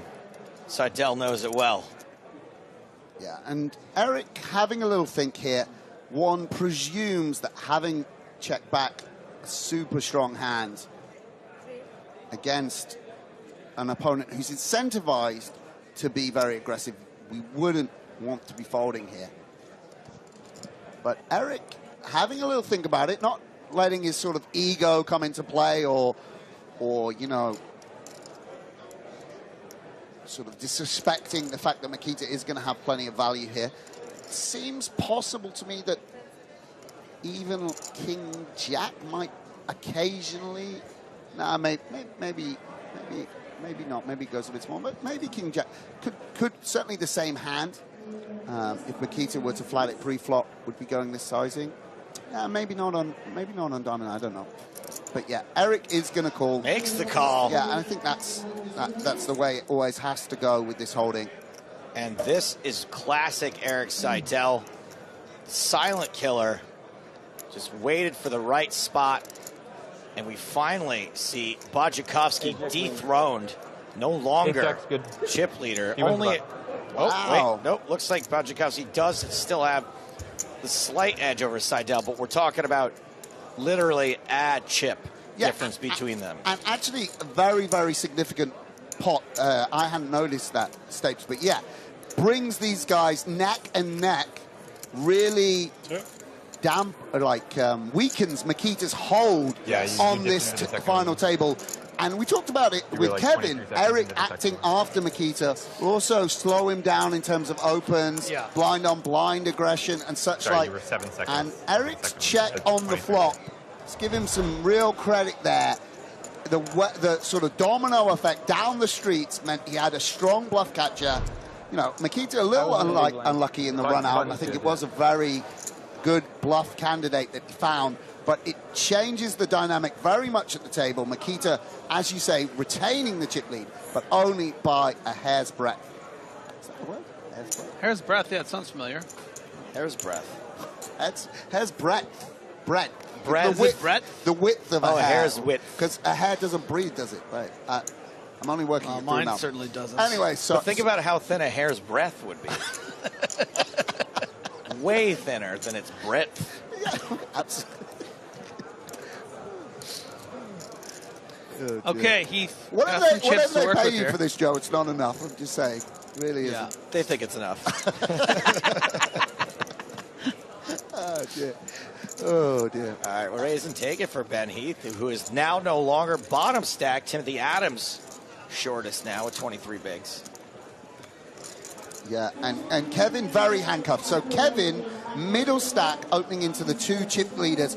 Really unfortunate position to be in. Will have to play a very, very solid strategy. I'm sure he'll make the recalibration.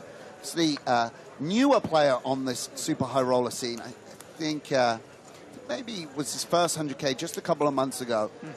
Primarily a cash game guy, but off to a very fast start in the high roller scene, which is always nice. Obviously, New blood. It's nice to see. There's variance and such like, but it's very nice to get a couple of results under your belt, couple of final tables. I, for one, I'm always happy to see a new face at a super high roller table. No offense to these guys, but, you know. No offense to Eric Seidel. You're just sticking around year after year. I love Eric Seidel. I love Timothy Adams. I like pocket aces. Pocket aces for Seidel.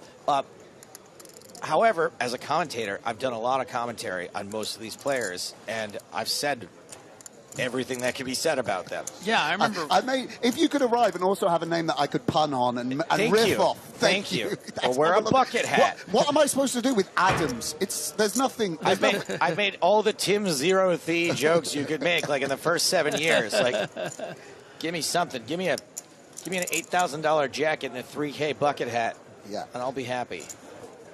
And so Makita with relatively strong hand in terms of raw hand strength, the ace-8, but not a very playable one. One that, you know, can't make really, really strong hands down the streets. For that reason, relinquishes. Going to be more likely to defend, you know, suited kings, suited connectors, and the like, rather than ace-8 off, just the bare high card value, I guess. And good for him, because Eric, obviously, with a monster. And now we do have that flip-flop. Makita seemed to have almost an unassailable chip lead at one point. Had the momentum, had the hands, losing the all-in against Ben, bluffing off to Seidel. And you see, again, how dynamic No Limit Hold'em is, how dynamic these final tables are. Makita pulled a little bit back into the pack.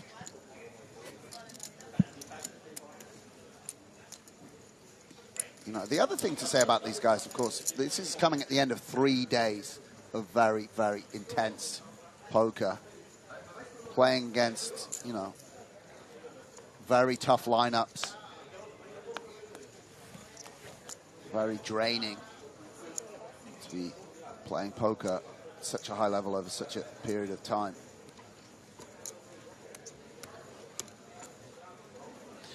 But Makita still going with quite an aggressive strategy despite relinquishing the chip lead to Eric Seidel. Yeah, I guess this is to do with the specific blinds and maybe a little sense of how Eric's going to approach it. I don't know.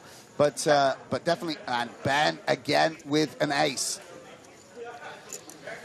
But at this stage with 23 big blinds, is Heath, and because Makita has lost the chip lead, you think maybe Heath is going to be a bit more concerned that Badziakovsky's range is going to be a bit tighter? Yeah, the 9 is also nice because it does come a bit 9 high, a bit more often than it comes 6 high, right?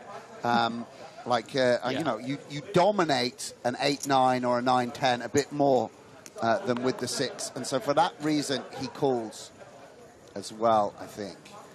And what is it, king high well, flop? let's hope the 9 doesn't come now, huh? Yeah, Badziakovsky yeah. flops the open-ended straight draw. Yeah, really nice hand to have. Very good hand to bluff with across multiple streets as well. And you're sitting here with this ace high, and I have to wonder, Sam, I guess it's easier to kind of reflect on because we know Badziakovsky has such a great barreling hand, but yeah, going to be tough to continue on multiple streets here. Yeah, again, against the covering stack, you are just supposed to fold a little bit more. You can't be as tough because you can't be as tough on the river. You can't be as tough on the turn. Yeah, you start by overfolding on the flop, which is the whole point about. No, but this does seem 100K. If Ben for some reason had ace 10, he would take one off, and he is sticking around with the ace 9. 100K into 450. I mean, yeah, you need to defend liberally. Turn that ace, you know, maybe you turn a 9, it'd be good.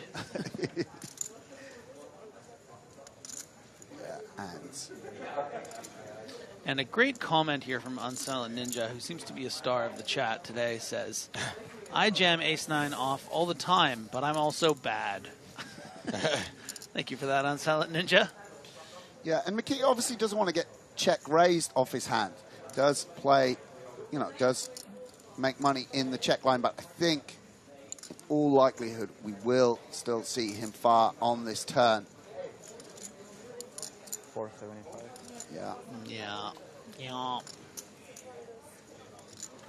I think this is just a good hand to go all 3 streets with, and just gets it done on the turn. Unfortunate for Ben Heath there. Ben Heath unsheaths his sword. No. Nothing? No, just, there's no, yeah, it's not, you can't just say words that are a bit, you know. But like, and also, I wouldn't mind the pawn itself, but where, huh? There's no swords on the table. There's no. No, but it's like you're battling. But he didn't unsheath it. He sheathed it. He folded it. Oh, yeah. sheath. Yeah. Oh, I thought it was unsheath. No, unsheath is when you take it out. Yeah. Okay. Sheath his sword. Okay, I'll use it again. Why don't you sheath some of these jokes for a little while? Why don't you sheath I'll use it again. Just everyone. Sheath your brain for a second. How does this work? Can we scrub this? How do we? Okay. Oh, dear. We apologize to the viewers there for that. Those couple of moments. Don't worry. And Eric Seidel, chip leader. Oh, no. Makita's now chip leader. Sorry. Eric Seidel on the cutoff. And Ben again with an ace. I'll undo it.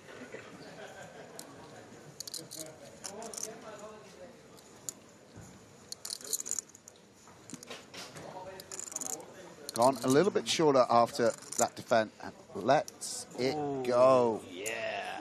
Wanting perhaps a suited version with the big blind still to act also behind.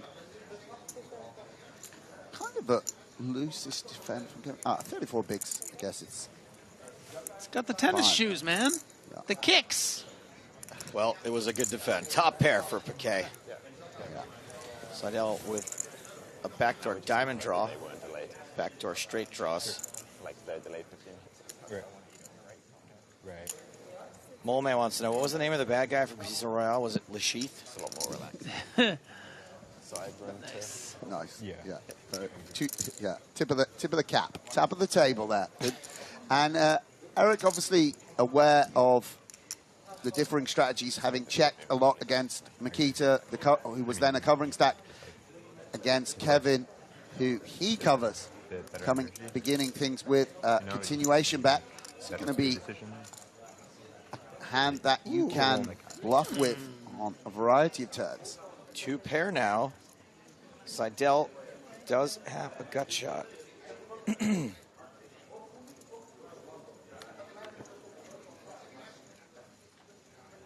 Yeah, and how will Seidel proceed? We haven't really seen him turn on the aggression.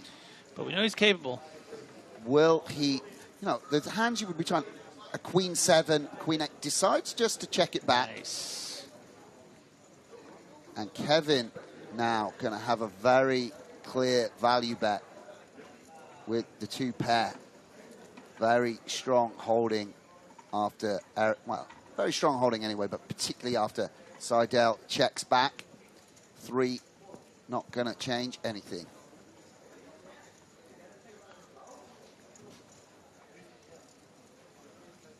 Blocking the king, the 2 pair blocking the king, maybe want to go into a slightly smaller sizing. Goes for the overbet with the diamond draw missing, and Eric immediately folding. Closing in on the end of the level. Closing in on a break. Hey, let's break it up, break it up, break it up.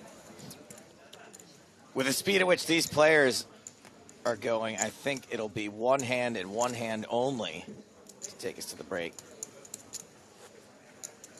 I wonder if to buy that hat, they just make you fill it with money. If you can fill this hat if you can with fill $100 bills. We'll let you have it. Yeah. We would also leave the money. accept gold cougar ends. And I've got to say, I mean, maybe I'm just a poker nerd, but I really enjoyed this level of poker. Really exciting stuff. I enjoyed it too. You know, the eliminations, the flip flop of the chip lead, the sheathing, seeing Ben Heath. It's not often the sheathing and unsheathing alike, really. All sheath-related content. 3.3. I would have gone with Ben Heath. More like Ben Kolpf right now. Yeah. Oh, that killed everything. Great. Blind on blind for the last 10 of the level. I do think we should start calling him Lasheath, though. Lasheath. Lasheath? Lasheath. Tchaikovsky is going to take a free flop. Tchaikovsky's ready for his break. He's like, I'm not ISOing this crap.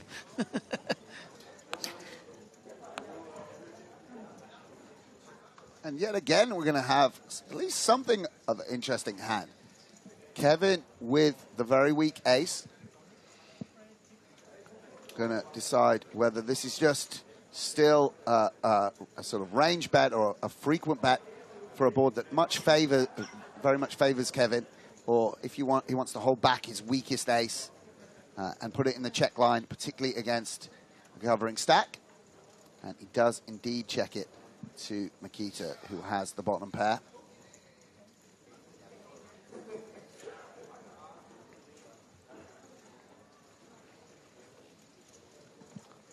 Makita going for a protection sort of block bet with that 3, wanting maybe to fold out hands like 7-8 that might just and again, check fold right before the break. Yeah, and again, it's just to do with the stack sizes. Makita able to bet wider and more frequently for value and protection. Kevin forced to play stronger hands in a more passive manner. Obviously, the 3 can get called by the King Queens, Queen Jacks, and the like as well.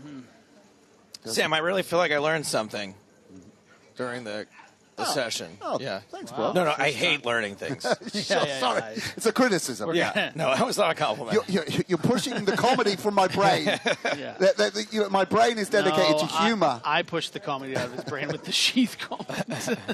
5 on the river, top pair, paquet, still good. Yeah, and I think Kevin may well want to go for a little smidge of value here.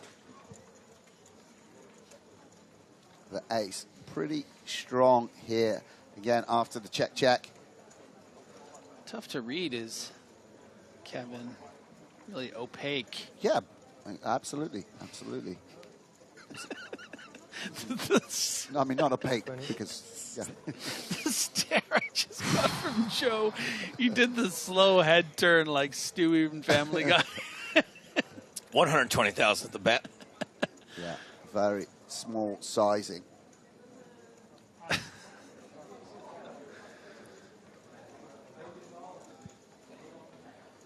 I would love to see Bachikowski use a time bank in the spot.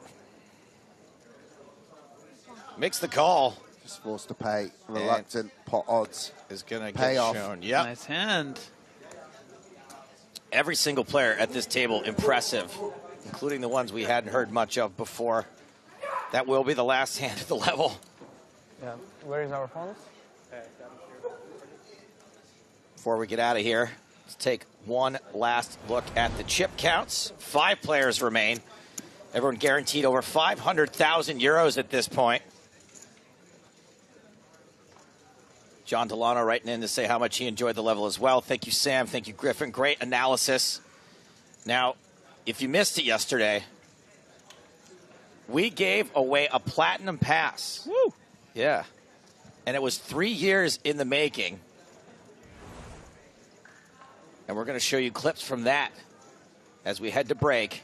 More from EPT Barcelona, 15 minutes time. I'm Giada Feng, I'm from Italy, and I'm living in Malta right now. I was studying medicine and surgery. I got a very bad bike accident, so I was forced to bed for over 3 months, and my friends told me to start playing poker online with them just for fun. But I'm a very competitive girl. From there, I found this very big passion with poker, and I started playing poker professionally. Winning among all these wonderful ladies would mean a lot, because I know every one of them is very good in poker. If you want to be and stay on top of the field, you have to evolve yourself, and that's something I really like about human in general. We tend to evolve always, and that's something that reflects very well in poker. Girl loves her heart. My strategy was to play and win at least one hand every round, so that I could always increase my stack. From there, I became the chip leader of the table, and everything was very easy and smooth. And then I was heads up with Aurelie. At the end, I got her down to 5 blinds, so I shoved with Queen 3, and she had a pair of 9s, but the river was a lucky queen for me, so I won the heads up. I'm very excited. When I saw the platinum pass and I could really touch it, that's the moment in which my legs trembled a bit, because I realized that it was true. But of course I was super happy, and just meeting Stapleton was like, it was super great.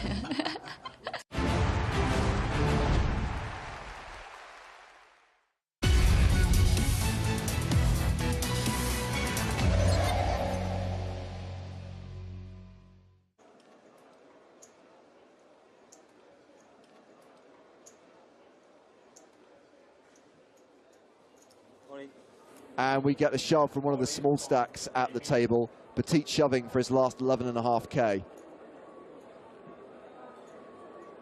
Was Petit shoving from the small? Nope. Would have been a triple threat.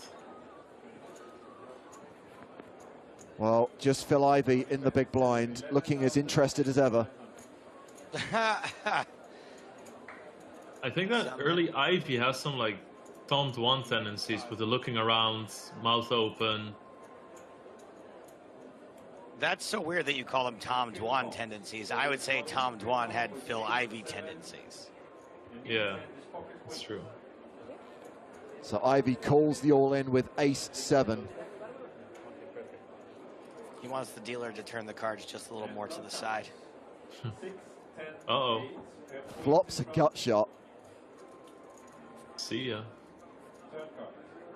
Wow. Oh. Dead to a chop. Wait, you can hit a jack. Oh, of course. Straight. A better straight. I just didn't think that was even a possibility, because I never thought in a million years that the very first hand we would see of Phil Ivey on the EPT would be a hand where he I knew when lost. you said only a 7 would come, I was going to lose that pot. I thought I was going to lose it when you said that. I didn't see. It's okay. Not your fault. Phil taking out his frustration on the guy calling the cards. Yeah, that's actually kind of weird. It's like, oh, you didn't know either. Like the, you know, what the floor says stands. No, sorry, you lost. The floor didn't announce you're out.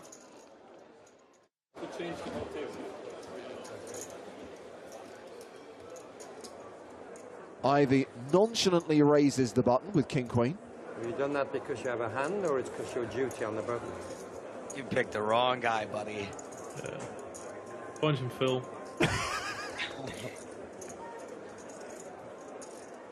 Oh my god. Oh! What? He's going to call out the small blind. Lex is slightly perplexed by that move. That's amazing. He's going to outplay Ivey.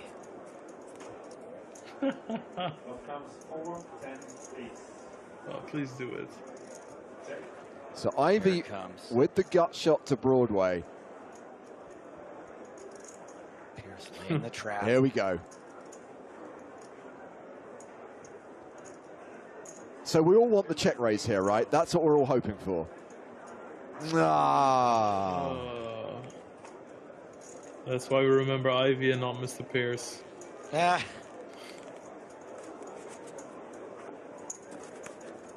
I wonder if that guy knows he's playing against Phil Ivey.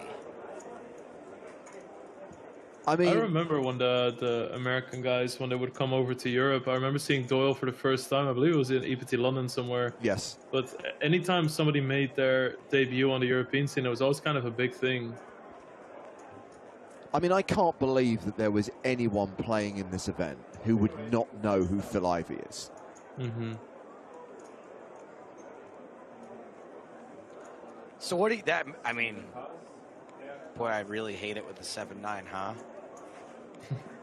What are you doing? You trying to flop 6-8-10 specifically? Oh, here comes Reet Petit with his ace-queen.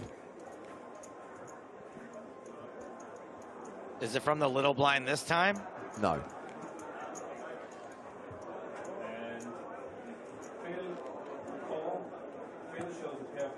Whoops. Stuff. Not a fair fight. Down to 1% equity, running cards needed. Okay, good shot with a 3 on the river.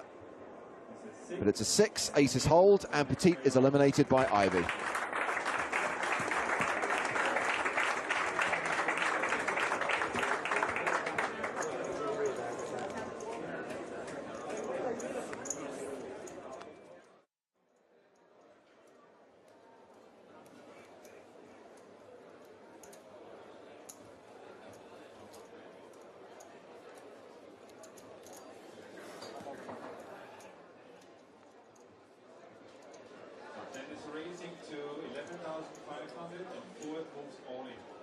Raise with ace-king, and all in with ace-king. Look at that face, come on. And Ivey's all in. With queens. Oh, what a great spot when you're up against guys who counterfeit each other.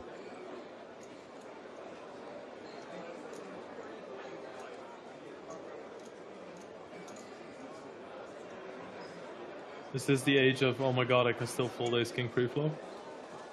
Yep. Oh, absolutely. I mean, I guess But he's they all facing... think about it. But also, this is the original raiser who's facing 2 all-ins, right? Yeah.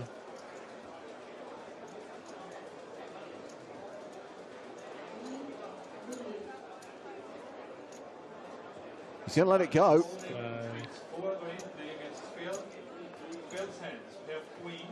This is one they always tell him. I had the same hand, bro. I had the same hand. Yeah, there you go.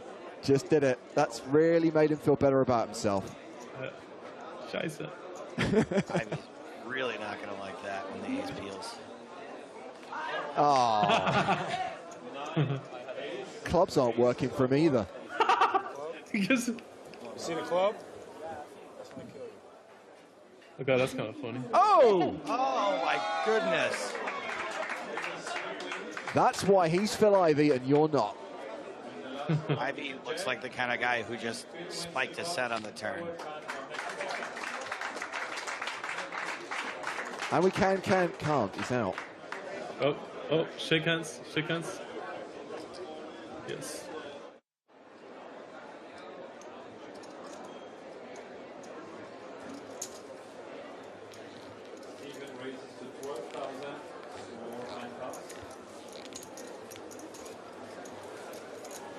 I have a hand this time. It's not a button move. I have a hand. You can look on the. You can look on the television later, next month. Or in 14 years' time. This guy has all the classic poker jokes. Like somebody raised on the button, do you have a hand, or it's just because you have position? And now he makes it in reverse. Yeah, but Lex, this is original material at the time.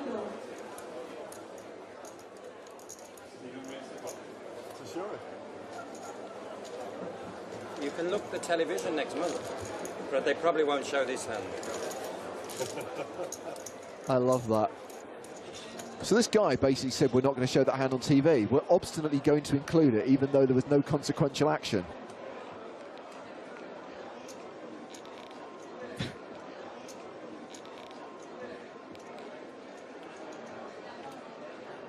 Continuing to bring you action from EPT 3 Barcelona. Live commentary on a 14-year delay. This tournament played in Barcelona in September of 2006. Phil Ivey making his first appearance on the European Poker Tour and raising the button here with 8-7. Can't have a hand every time on the button. Yes, he gets a hand too. This is his moment. Come on.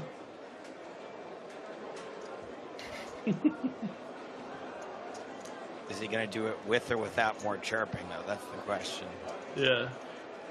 Also, I think maybe he flats here.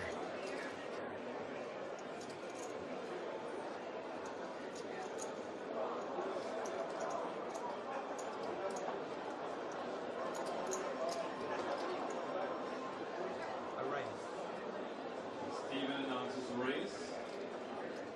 All right, good.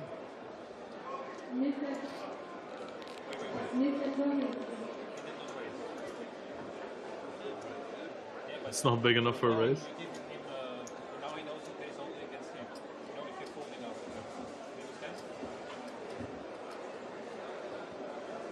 Critical beatdown says, does he go quiet? Now he has a hand. Looks like it.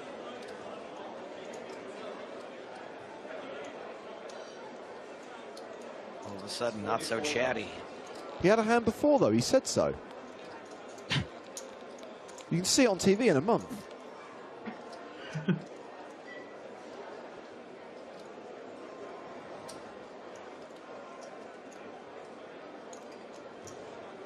I mean, the best way for Phil to outplay him here would be to fold. Yeah.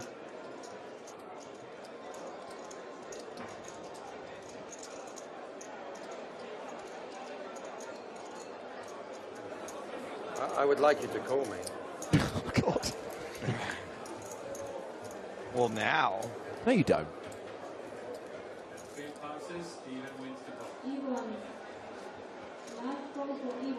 I don't care what your cards are. No one wants to play a hand out of position against Phil Ivey post-flop.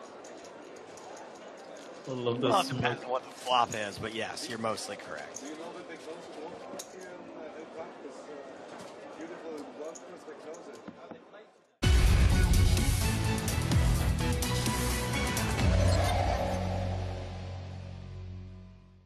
There's a certain amount of artistic license, and the truth is he did outplay me, so it wasn't, you know, it wasn't like they were making something up.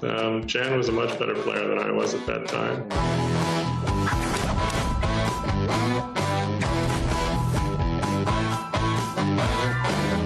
Let's start with the movie. Let's start with Rounders.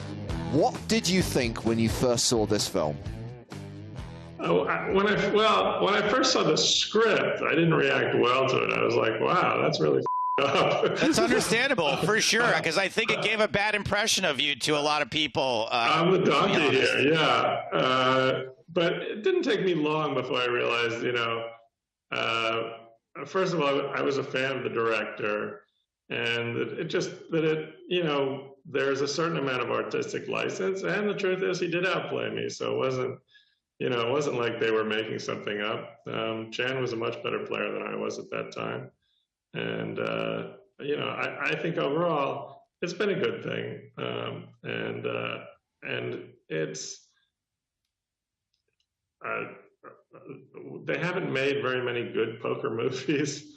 That,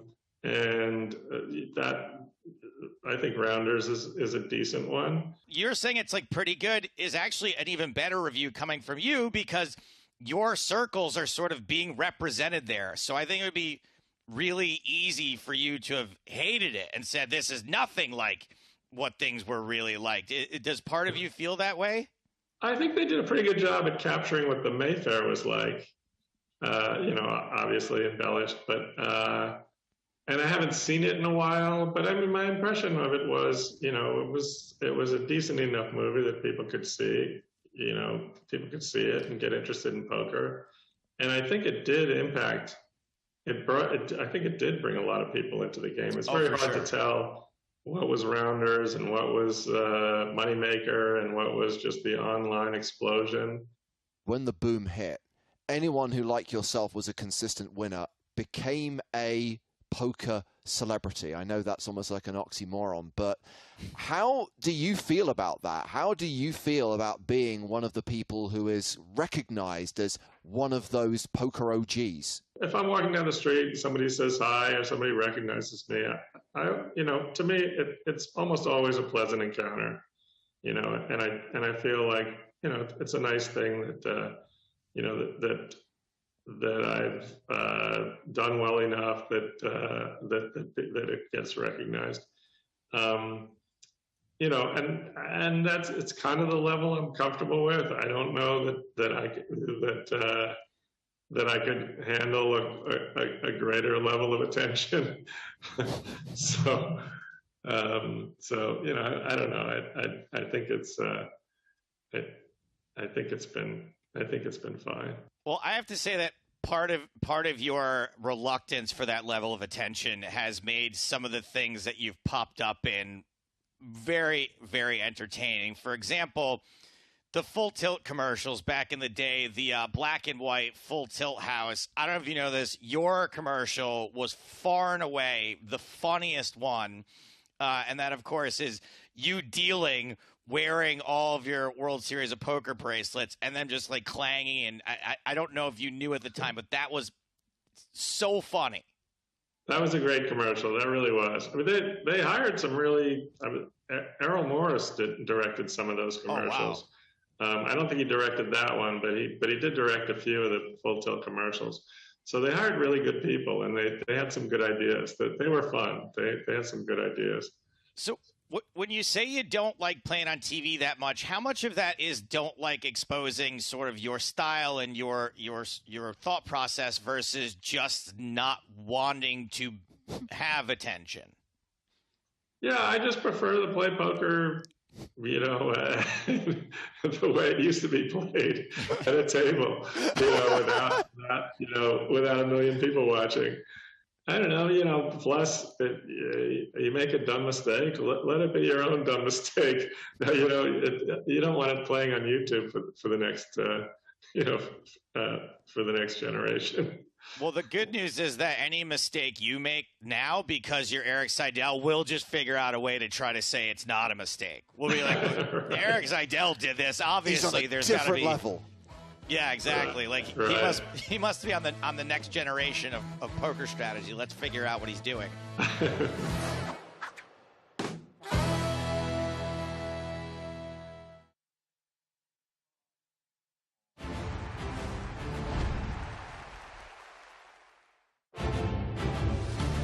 Welcome back to Barcelona and the PokerStars European Poker Tour as we continue our live cards-up coverage of the final table of the 100K Super High Roller, the biggest buy-in event on the schedule, with a prize pool in excess of 6.5 million euros and nearly 2 million euros going to the winner.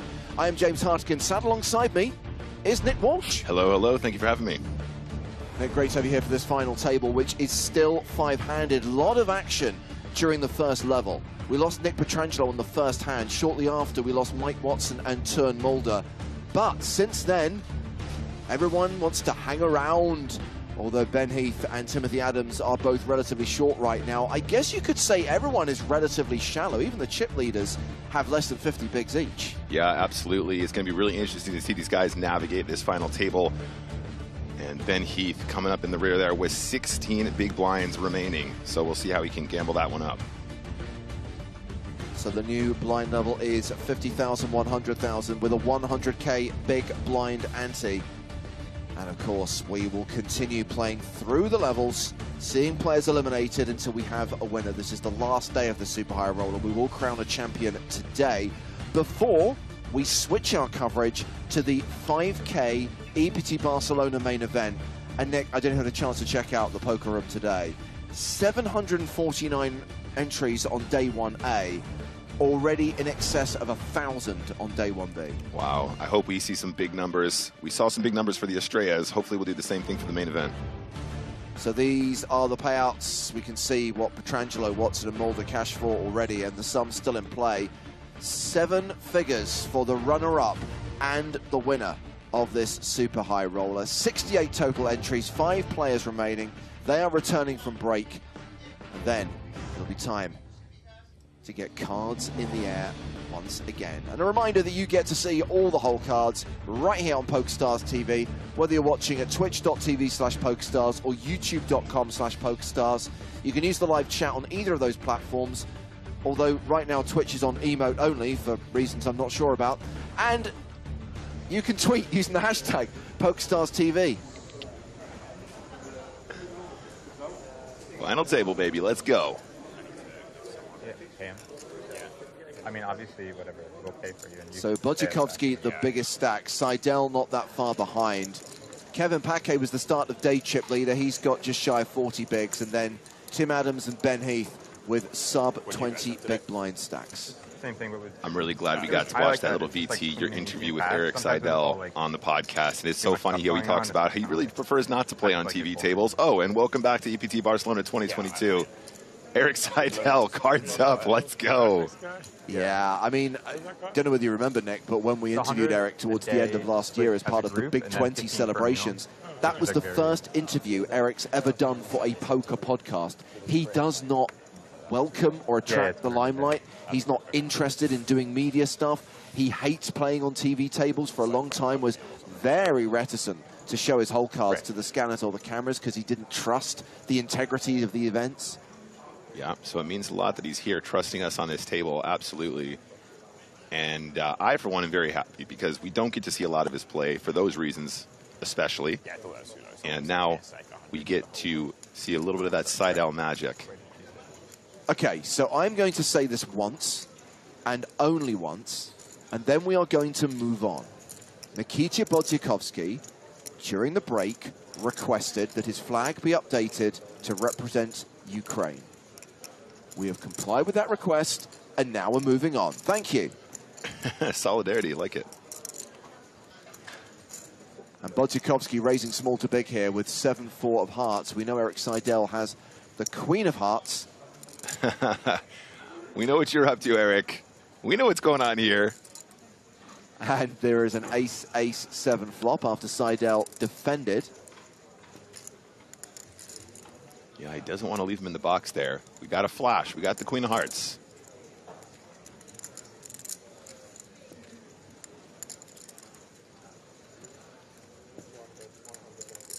Okay, seems reasonable. He's going to go ahead and stab the flop.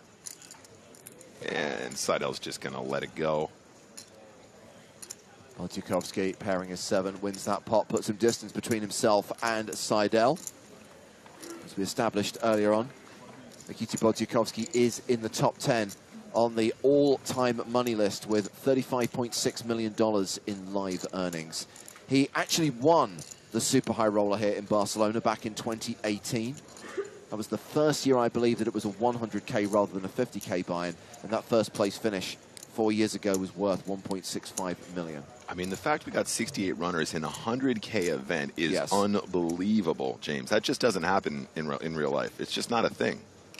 I mean, every single event here in Barcelona has been putting up ridiculously huge numbers. The Estrellas broke the record for the single biggest live event in PokerStars history, nearly 6,500 entries. As we said earlier on, we fully expect the EPT main, which is playing day 1B today, to break the record set in 2019 for the biggest ever EPT main. I think we're looking, again, I'm not an expert in this field, but let's say 2,100, 2,200 players, which will easily smash the record of 1,988 set in 2019. Yeah, that's amazing. Those numbers are just unreal, and I'm so happy to see poker returning in such fine fashion here in Barcelona.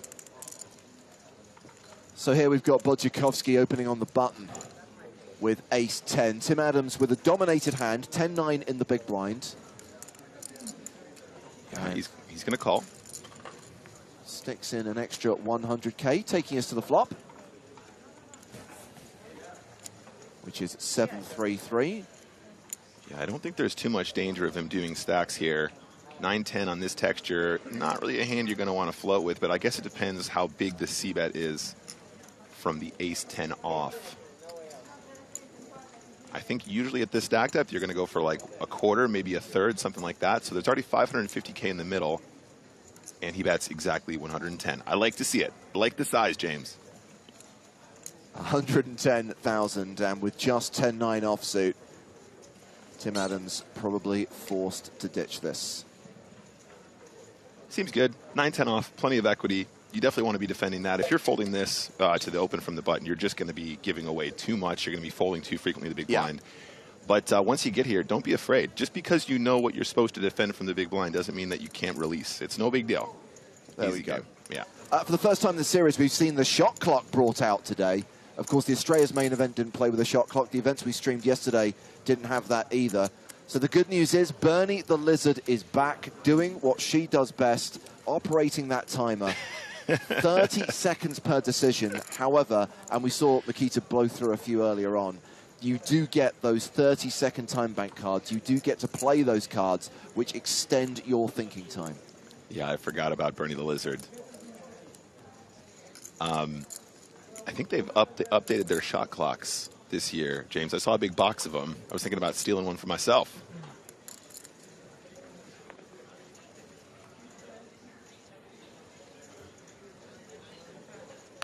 Ladies.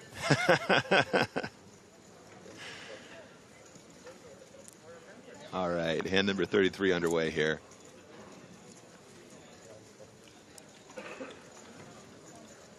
Okay.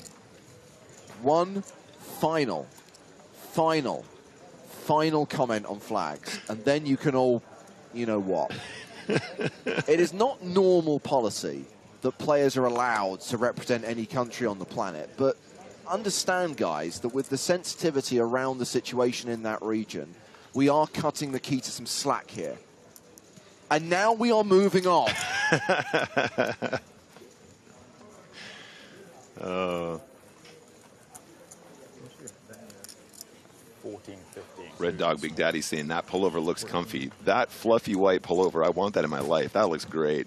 Exactly. Let's go back to talking about fleeces, anoraks, baseball caps, hoodies. Yeah. Bad lookalikes. Although I'm pretty sure we've exhausted all these players because we've seen them on streams for the last decade near enough. Just got to work harder. We got to work harder, you guys.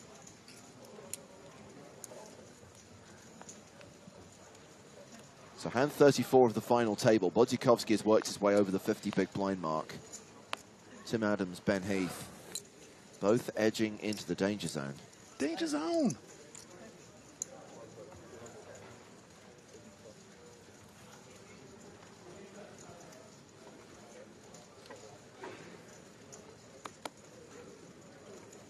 All right, UTG, Queen 7 of Hearts. He's like, yeah, let's pump it up here. Just the absolute min raise. Well played, Kevin, on Twitch. Can you ask where the white hoodie is from?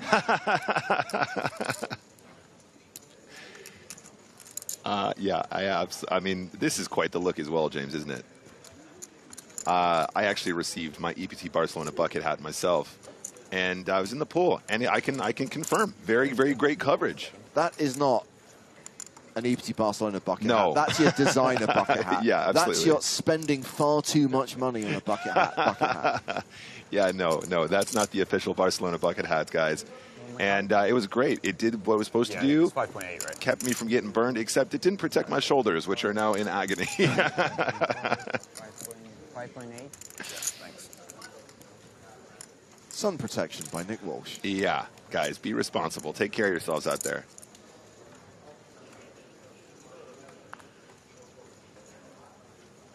So that last hand was raise and take it for Bodzikowski, which brings us to hand 35 of the FT. Seidel under the gun. King Jack is open to 200,000, and Tim Adams has ace-8 in the cutoff.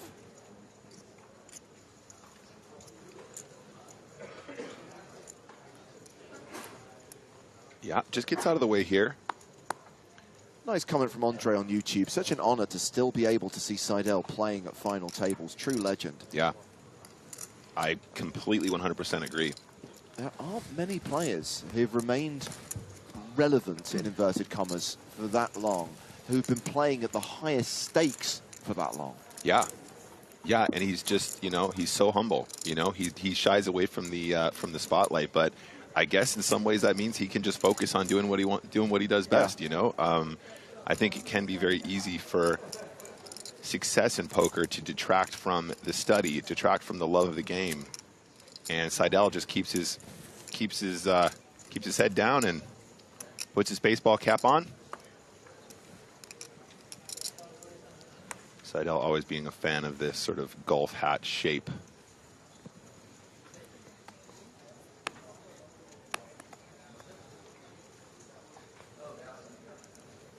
Pocket eights for Tim Adams. He has the snowman's num-num under the gun.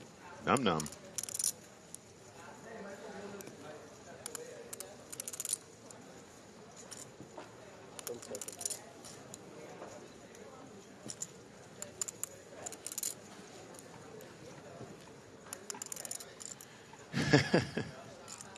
Wallace in the chat. First time I've seen someone pull off a bucket hat without looking like they throw patio furniture during football tournaments for fun.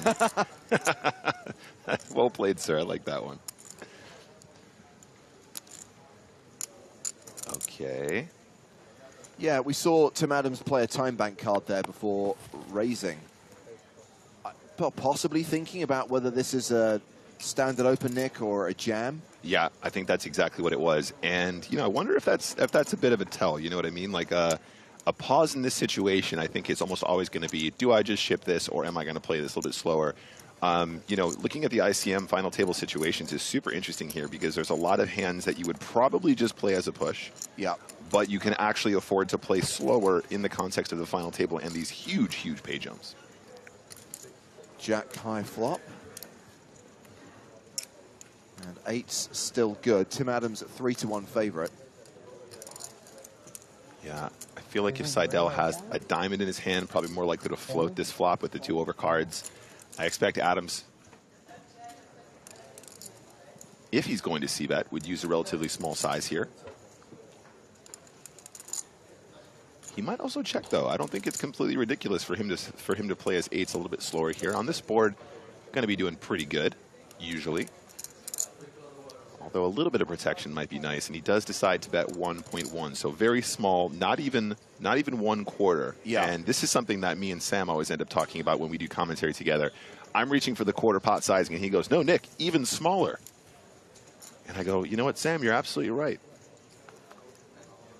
6 of hearts on the turn. Adams now an 86% favorite. Seidel checks for a second time, and Ducking Murloc asks, can anyone ID the watch that Tim Adams is wearing? Not from that angle, I can't. Looks like it might be a smartwatch of some variety.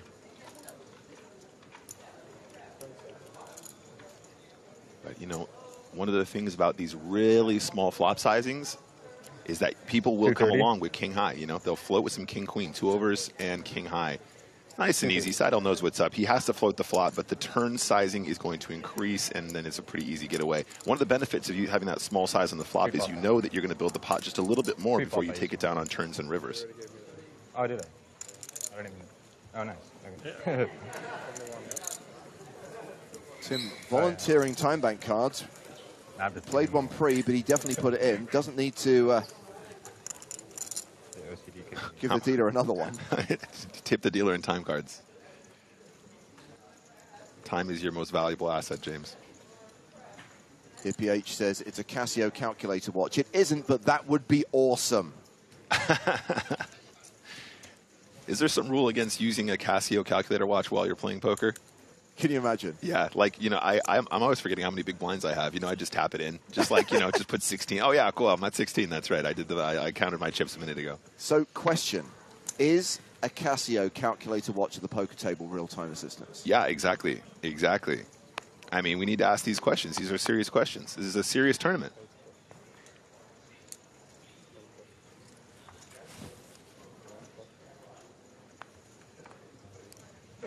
That's right, Chris. Casio equals God tier.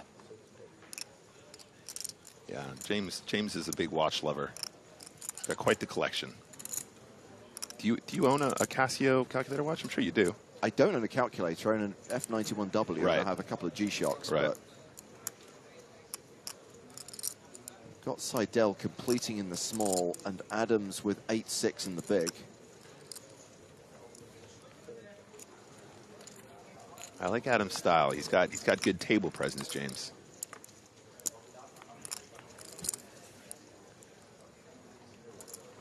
And he's paired his 8 on the flop. Bottom pair, but it is good. Yeah, I feel like Ace-10-8 is a board that you can stab, no problem. I think that's fine. The thing is, once you get to this level, though, you know, the person in the big blind might just float here just with any 2, just to try and, you know, get him off on later streets, because Ace-10-8 is really easy to fire at in a limped pot, but then also it's very difficult to continue firing if you don't actually have the goods. Now, because there was no raise from Adams, he is unlikely to have an ace here pre-flop, because a lot of that stuff might just go in pre-flop or at least be raised, not all in. He's never folding an 8, not in 100,000 years, though. Yeah, just make the call, nice and easy. He does need to be careful here, guys, though. He's only got 16 big blinds behind here, so every decision, even though this is a limped pot and relatively small, every decision is still for a considerable portion of his stack.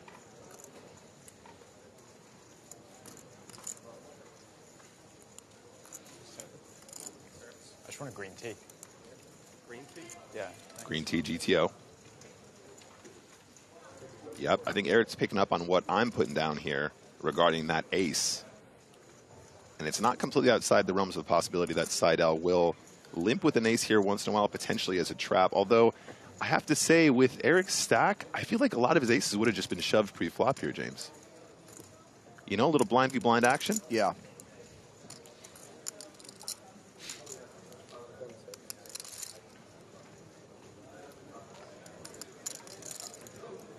Yeah, he hates it. He knows he's supposed to call, but he hates it.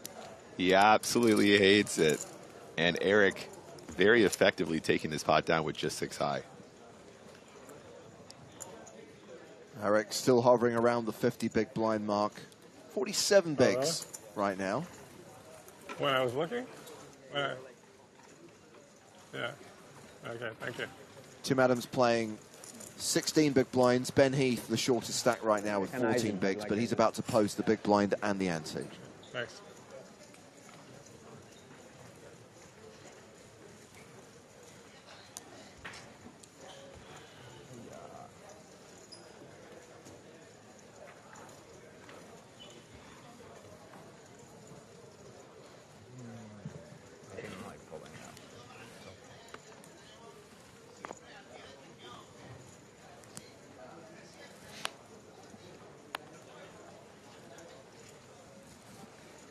That's actually not the new design of shot clock that I was making reference to. It's interesting. Not our decision, Nick. Bernie gets what Bernie wants. Yeah. Bernie can be housed in whichever domicile he requires. King Jack opening up here from under the gun. Yeah, starts with J chip leader Kevin Parquet, and queens in the big for Ben Heath.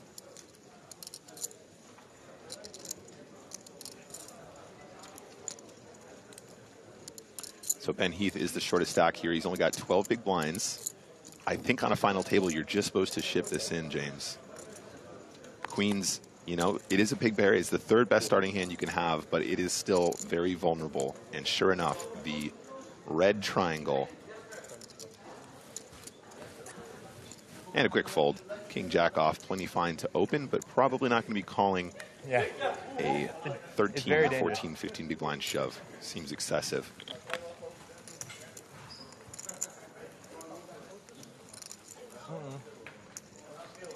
It's okay. Thank you very much. It's okay. I don't like it around because if I knock it over. Now, most of the people on the rail seem to be supporters of Kevin Parquet, including his fellow countryman Turn Mulder, Spirit of the Horse, who we saw eliminated earlier. Yeah, that was a savage bust out as well.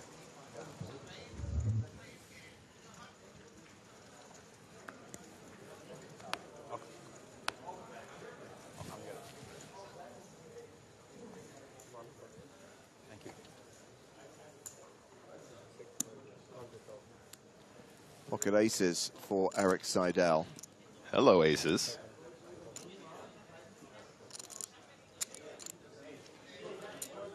American Airlines, but doesn't look like Heath's going to be coming into this pot. 7 tray off, not so good. Big blind magic. Let's see it. Nope. He still might defend the Queen 7 here, though. It is the absolute min raise. Queen 7, you know, it's a weird one, though. He's right in the middle of the pack here, James, and I don't think he wants to get too out of line, but I think it's still fine to call. Decides to come along for the extra 100K.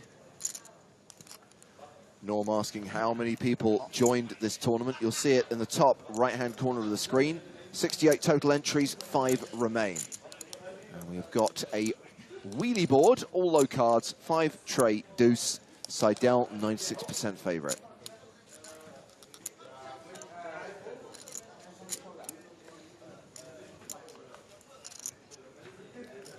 Board pairs on the turn, and Parquet is now drawing dead.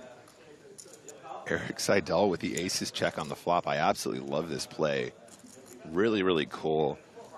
I mean, if you're going to give Parquet the opportunity to fire away, this is definitely a good spot, because a lot of his hands were just going to go ahead and bet here, so it might give Parquet the confidence to try and get Seidel off what looks like an king high situation when he checks on this flop. Okay, doesn't take the bait. I think it's time to speed up, Eric. Never mind. Oh! Barry Greenstein makes an appearance, giving Seidel a full house. Yeah, so Seidel opting for the 2 checks. Very unconventional, but in this case was spot on the money. I don't think he's going to get really anything here, so he's just giving his opponent the opportunity to improve going to the river and then try and get some value from his aces later on in the hand. Oh, look at his face. Doesn't give away much, but when you river the full boat, you really want to try and get some chips in the middle, James.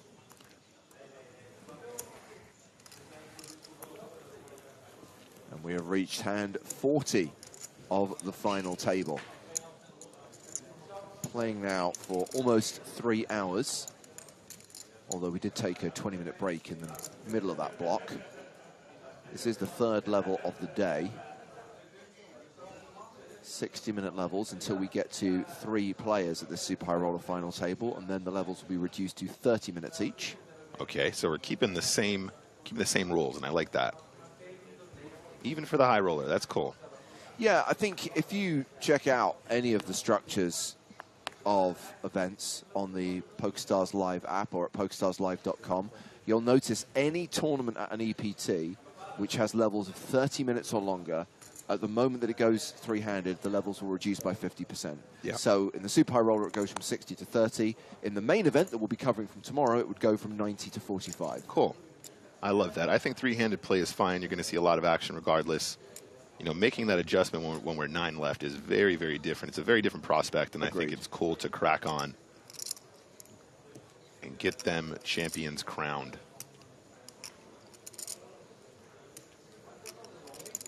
Small blind versus big blind. Kevin completes. Nikita decides to raise with queen 3 offsuit. Yeah, I love this. And if you're going to be limping against the chip leader, you're going to expect this level of aggression. Queen 3 off, why not? You're in position. You can do so much damage here.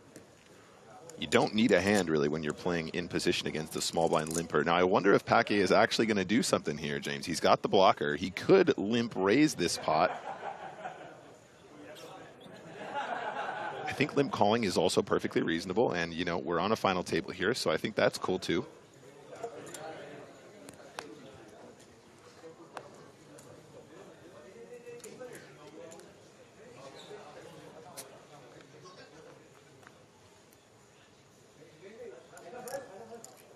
Pretty decent flop for Kevin, 7-6-5. So second pair, top kicker, near enough 68% equity. He is checked to the pre-flop aggressor.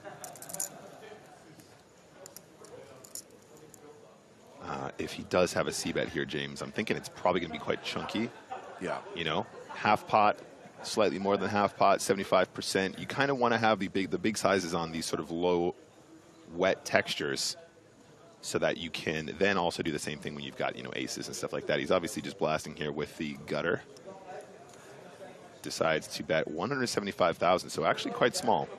A conversation on YouTube right now about poker movies, someone referencing the fact that Seidel featured in Rounders. Actually, it was footage of Seidel from the World Series of Poker in the late 1980s. He wasn't actually in the movie, but a clip of the final hand when Johnny Chan won the main event, and Eric Seidel bluffed all of his chips, and Seidel called with the Johnny Chan called with the straight. Does feature in the movie. That's right. Okay, A6 opts for a call, and I like it. Oh, and look at that. Oh, come on. Unbelievable scenes. Bajikowski now with the straight. He's got to feel good about the turn, but obviously that 8 is still a 1-card straight, and I think a limp call from Paquet can have plenty of 8x. I don't think this is a situation where we're going to cap him there too hard.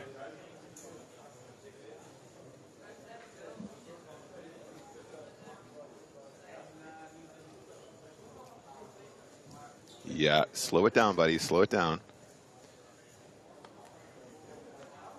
All right, so 10 of diamonds, no change, but ace-6 off has so much showdown here, James. I don't think he's going to want to turn his hand into a bluff. He's still beating a bunch of stuff that might have c-bet the flop and then given up. Although on final tables, we do see some, you know, potentially some sort of blocker betting situations going on here as well. I don't think that's crazy. Not a huge fan of blocker betting, and generally speaking, but used in the right situations, it can definitely get you a little bit of extra value sometimes, and then also slow the action up in case you're really concerned about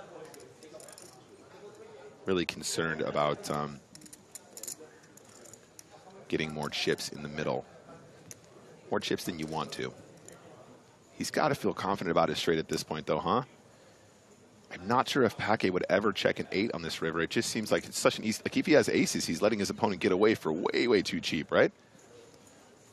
So I think he's basically always going to want to bet the straight on the river. He decides to go for 800,000 into a pot of 1 million.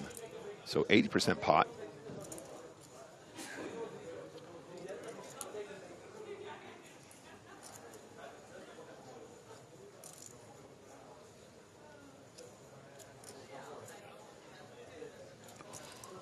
Wow, stone wall there.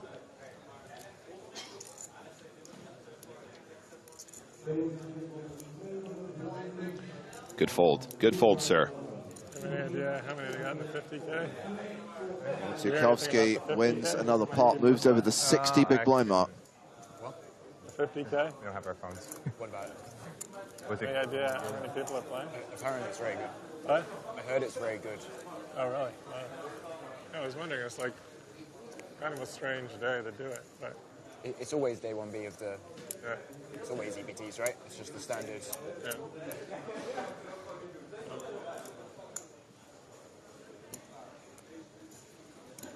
See if I can get an update on day 1B.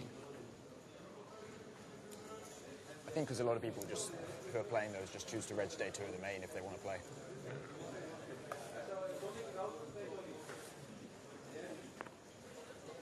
All right, hand number 41, let's go.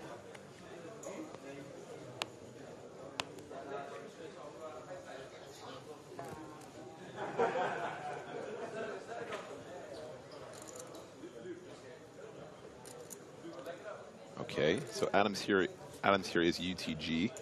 Ace King off is a very pretty hand. He's going to put in the raise. Does anyone else have anything? Bodzikovsky, chip leader in the small blind, has king queen. A domination situation. Yeah, I mean, he is the chip leader here, so he can apply a lot of pressure. I wouldn't be surprised to see him put in a 3-bet here with the king queen off. I think the flat's also reasonable as well. Probably just don't want to be giving up this combo here. He does open from UTG here. So he is going to be a little bit stronger, and he is one of the shortest stacks too, so he's not going to be doing this super light. I think the flat is probably a lot better here, given the opener's position. And, you know, he's only got about 16 big blinds to start the hand, Timothy Adams, something like that, maybe a little bit more. And look at this flop.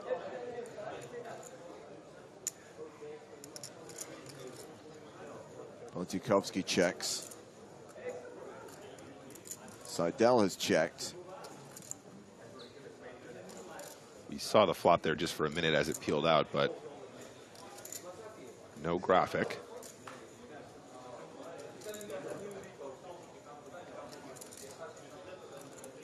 There you go, 6-4-3. Great flop for Seidel here.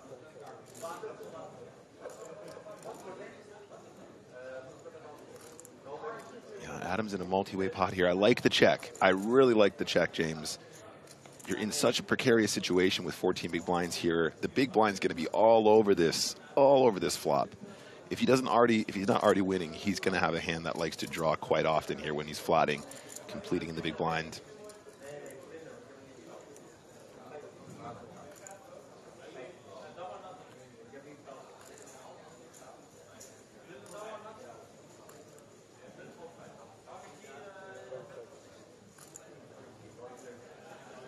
PokerStars Drag says we don't need a flop. I'll play without one. So Bodzikovsky betting 300,000 into 700,000 on the turn. Seidel with the best hand right now. Yep, pretty straightforward. You're just going to have the best hand here a lot of the time. Plus, you got your draw. I don't think it's any reason to get away at this point. And Tim Adams folds the ace-king. We go heads up to the river.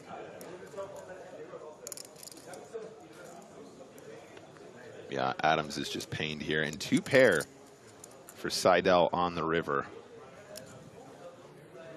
I don't know. I don't know if you want to keep betting here, King Queen. It's a little bit of a weird spot when the big blind calls there. He's going to have a jack. He's going to have some straights. He's going to have some 2 pairs. You had your fun.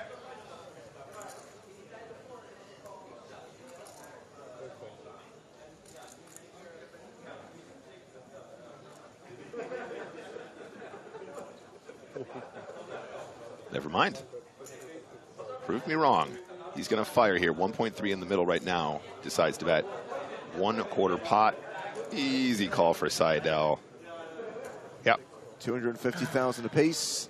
Ship it to Eric Seidel. Can you explain that sizing, Nick? Bodzikovsky's bet on the turn was 300,000 on the river, 250. Yeah, it was kind of like a. I think it just he wanted it to look like a sort of value bet bluff kind of situation.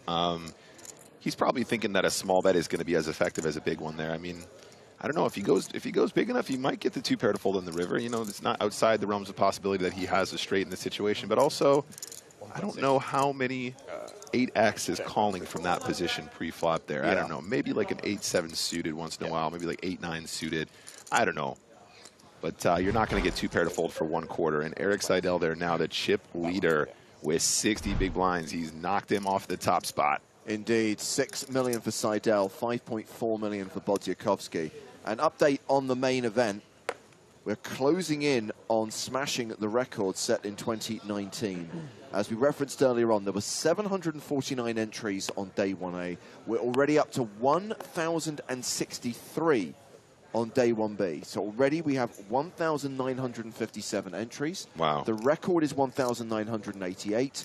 There is still the rest of today to play up to around midnight tonight. And of course, registration will stay open until the start of play tomorrow.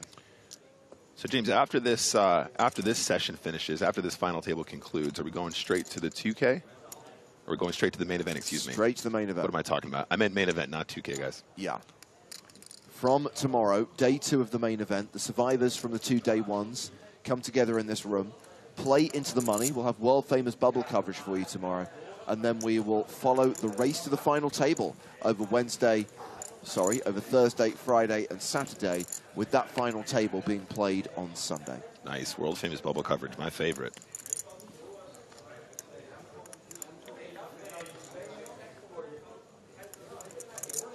Zippy and Twitch chat is asking, are they in the money?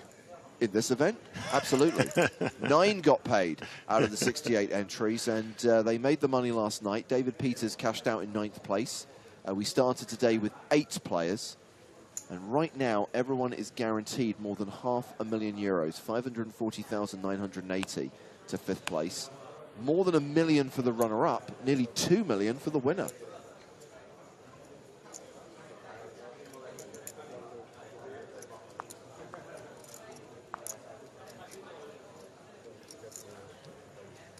So round to the blinds. Tim Adams starts the hand with 11 bigs.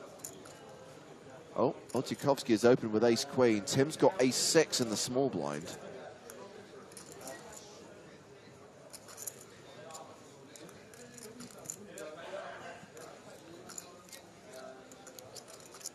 Yeah, he's so shallow here. He's only got 11 bigs. He could just ship this if he wants to. I think that would be pretty reasonable. I don't think he's going to see a fold, though, from ace-queen off. Tim not quite all in. You'll notice he's left a single chip behind. So even though our graphics say Tim has shoved here, he is not officially all in, although I think we can establish this as a virtual all in. Yep. Seen it before. He just wants to see what the big blind's going to do in a situation where the big blind whacks it in and then Bajikowski also does the same. Could be guaranteed a bust out. Could be guaranteed a huge ladder, like a $200,000 ladder. $150,000 in this case. Euros, excuse me.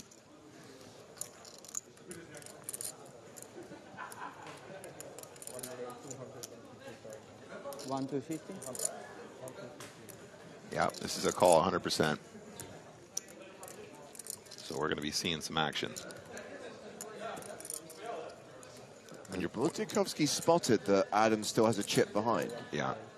I mean, in a situation where you're playing 100K, you want to take your time here, you know what I mean? It seems like it's a pretty straightforward call, but wants to weigh up all of his options. We're playing for like almost 2 million euros here, guys. Okay, so Bodzikovsky announces call. Tim Adams is not all in, despite what it says on screen. So the cards will not go on their backs at this stage. All in call.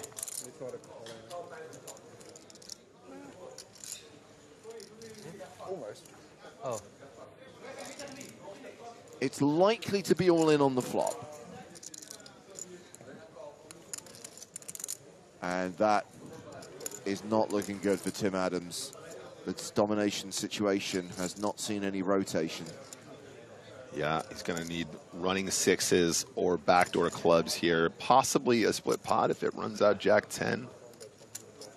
There is his final chip. There's the call. Now he's all in. And now he will need to get lucky to survive at this super high roll-up final table. Running clubs, running sixes. I mean, 2 clubs would just be unbelievably sick. As vrouw, as 6 alleen gewoon. En wat voor flop? Ja, flop is koning, vrouw, 5. Oh, rainbow. Dus hij back the first one. Wojciechowski, a 94% favorite to eliminate Timothy Adams, who is drawing dead on the turn. We will lose Tim in 5th place. He will receive 540,980 euros. And we are down to the final 4 players in this 100K buy-in event, with those players now guaranteed 702,620 euros. And it's not going to surprise you to hear that Mikita Bodziakowski has just reclaimed the chip lead. Yep, 68 big blinds now. Timothy Adams exits in 5th place. You have 1-4 now? Little glance at the trophy. Yeah. What could have been. Well played, sir. Yeah, 1.4. I don't know, James. I feel like that was his time. Ace-6 suited there seems like a pretty slam dunk push, and you're playing aggressive players who are going to open a very wide range. Not only that, the chip leader was opening his ace-queen there. Yeah. So his range can be exceedingly wide. You're going to get so many folds in that spot, and that's what you need to do. As the shortest stack, you got to make some moves. And the shortest stack now is Ben Heath, who's playing 13 big blinds. 5.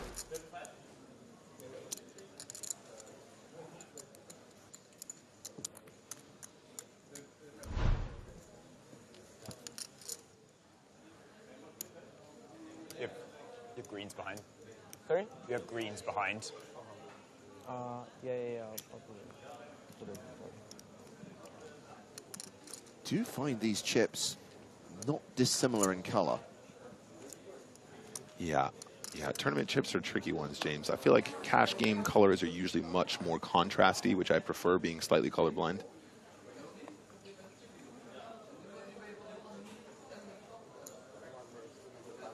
Generally speaking. So Bodziakowski is open here with the Spraggy, ace-7 offsuit. Eric Seidel, little grin there from him. He's like, hey, guys, we all won 700K. That's pretty cool. Just another day in the office. Queen 10 for Ben Heath in the small blind. Yeah, Ben Heath, now the shortest stack, though. I think that's an easy fold from 13 bigs. You don't want to be calling with that combo there. Paquet in the big blind, though, with 6-7 off. Needs to put another 100,000 in if he wants to see a flop at least. Folds the dominated hand. Raise and take it for the chip leader, who's now playing more than 7 million, has a 70 big blind stack. Seidel sits in second with 62 bigs. Kevin Paquet with 22 bigs. And Ben Heath, the shorty, with 13. 20 minutes until the blinds go up. Next level will be 60-120, and that will be in 20 minutes' time.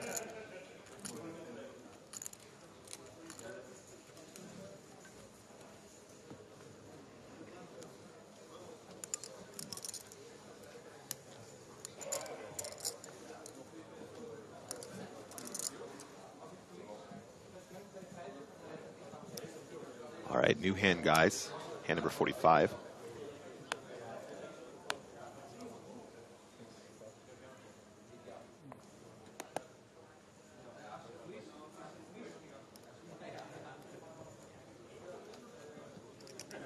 Folded to the blinds. Kevin completing in the small. Kita has the same hand, Queen 6 in the big.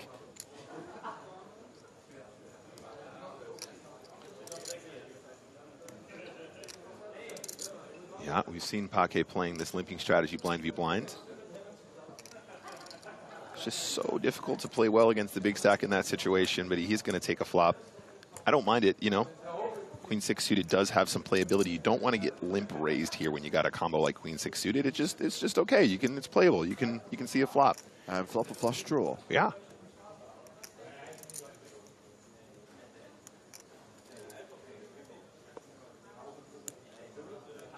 I mean, given the limping here as well, Queen High can just be the best hand. You know, it doesn't necessarily need to do anything here. And Queen 6 off is going to go in the bin. No chop pot song, guys. Boo. Bodziakowski extending his chip lead as we reach hand 46 of the final table. 4 down, 3 to go until we have our champion. Now, James, don't get me wrong. I'm really excited about this 100K that we're following right now. Yes. This is great. This is great viewing. And honestly, these guys are playing some excellent, excellent poker. But I am extremely, extremely excited for the following Ramon song, assuming he's still in. I mean, Ramon has put up some incredible showings in MTTs since winning the PSPC in January of 2019. Deep runs in the World Series of Poker main event in back-to-back years. Yep. a deep run in the last EPT main in Monte Carlo, and a deep run in that Estrella's main event that we streamed at the start of this series. So, yeah, excited to see Ramon or any other players repping the red spade do well in the main. Looking forward to covering that one from tomorrow. But do they have a song?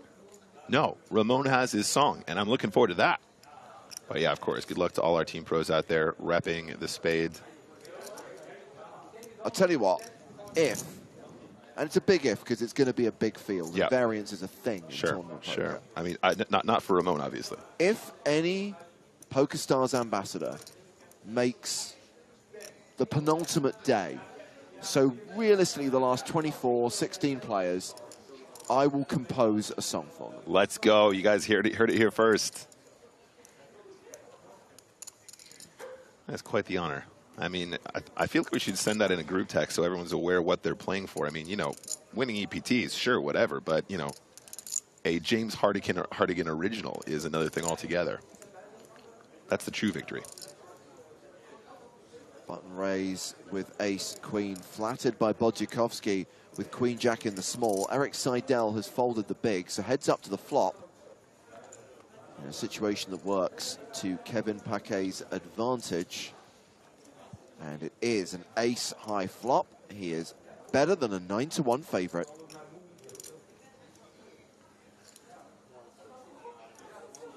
Yeah, it's hard to make a pair. It's even harder to make top pair.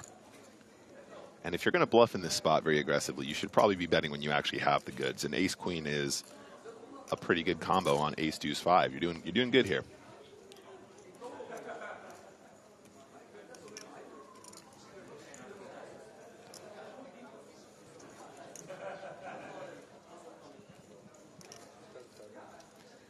Quite the rail developing here. These guys love their bucket hats. Yeah, guys, I take it back. Flop was played check, check. Very, very interesting. Queen of spades now with more equity as they picked up the spade draw. That's the only way they're going to improve here to a winning hand at showdown.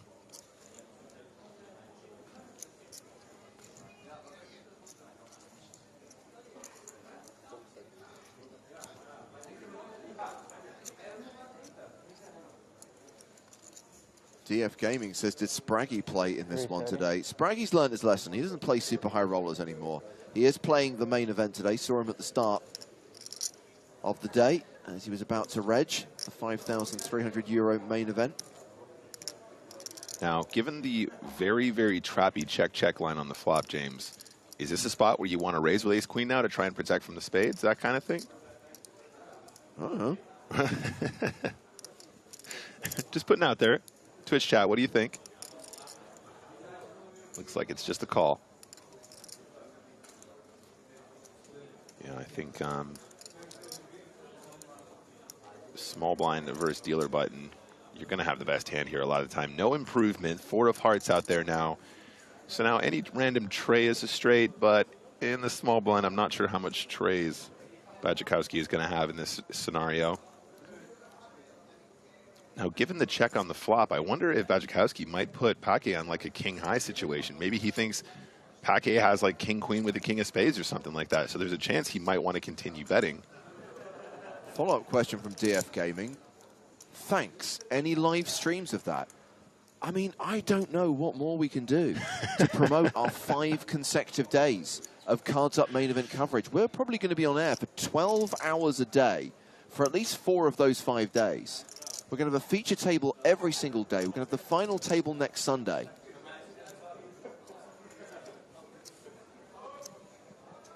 Okay, so Bodjakovsky does not continue his bluff. Paquet probably realizes he has the best hand at this point. There's 1.32 million in the middle.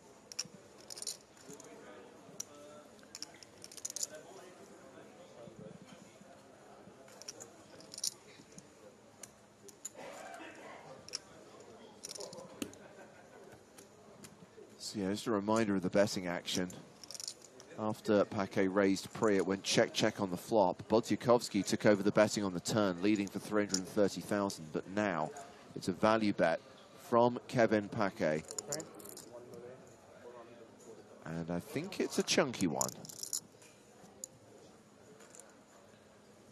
Yeah, 1.32 in the middle and a bet of 1.4. So actually a slight overbet, left himself with a few chips behind, like 2 big blinds or so, James.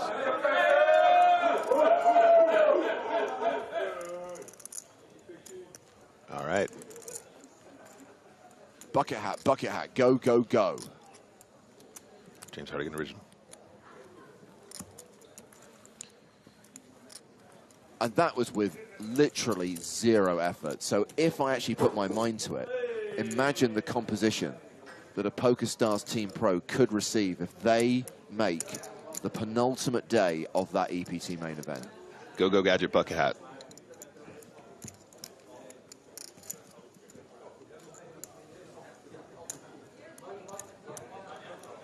Okay, hovering around the 30 big blind mark. Ben Heath still very short with 11 bigs. And 11 minutes on the clock until the blinds go up. Oh.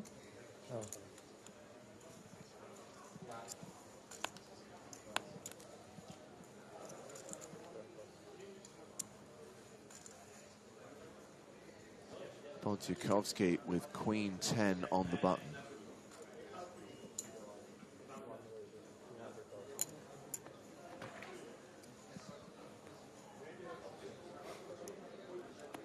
Raises to 200,000.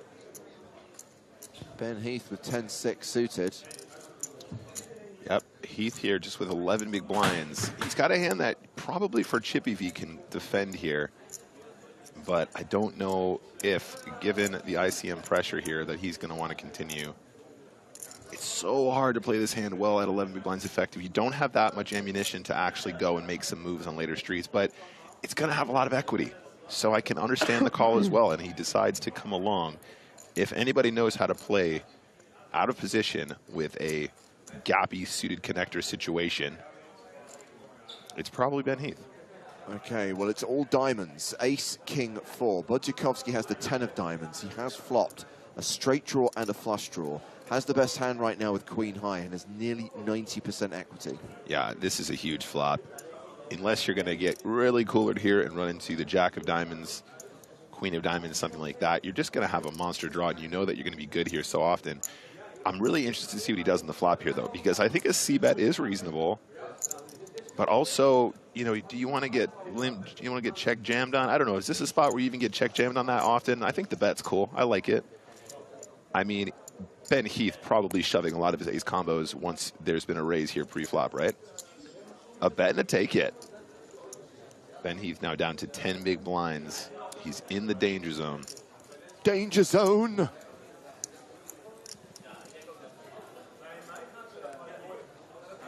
I'm 1,050,000, including this.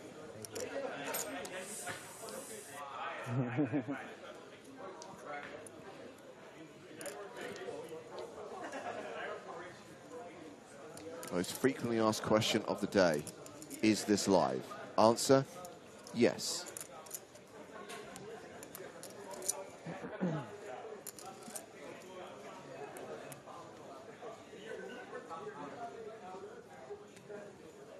First EPT here in Barcelona in 3 years.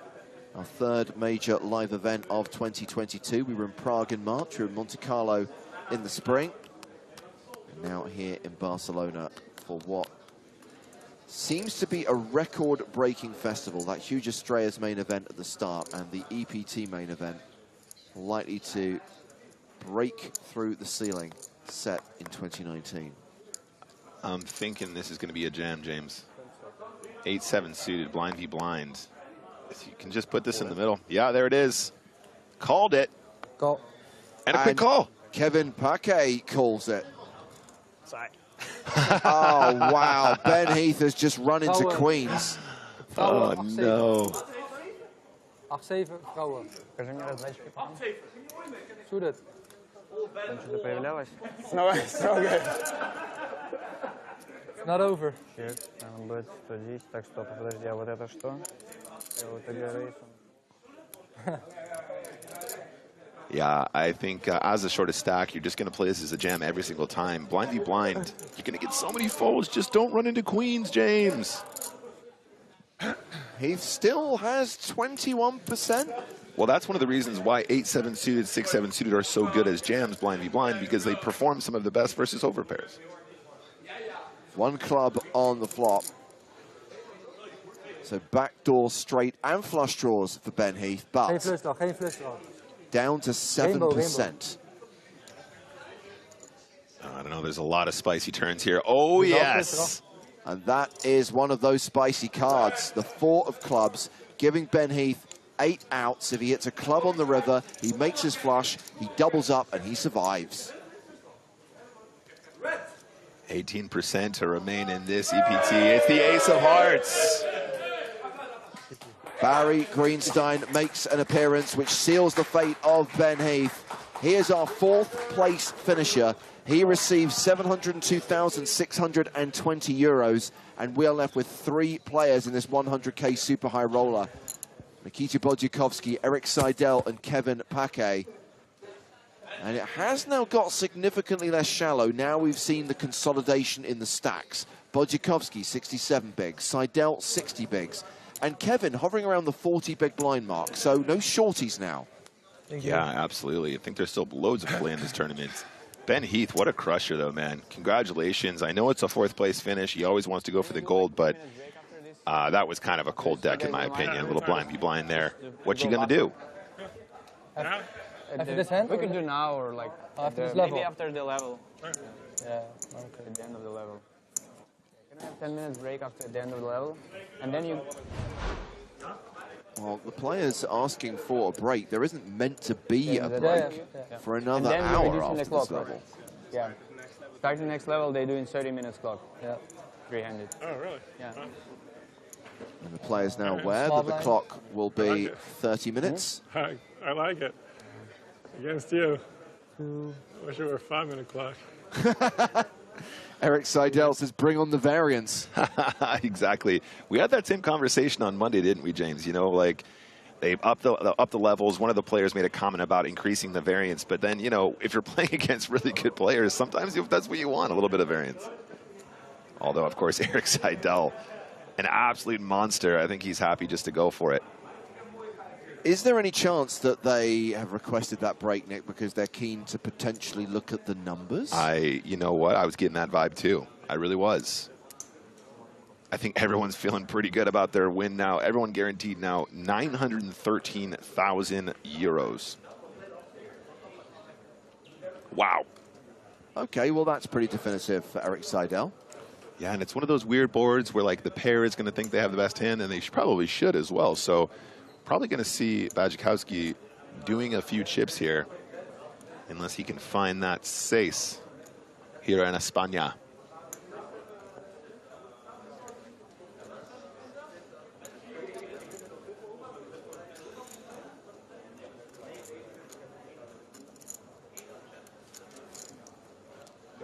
Sí, pero yo tengo 6-6.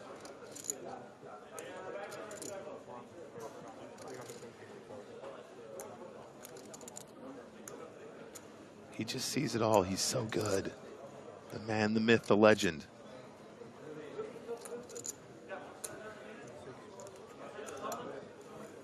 Stack. 4.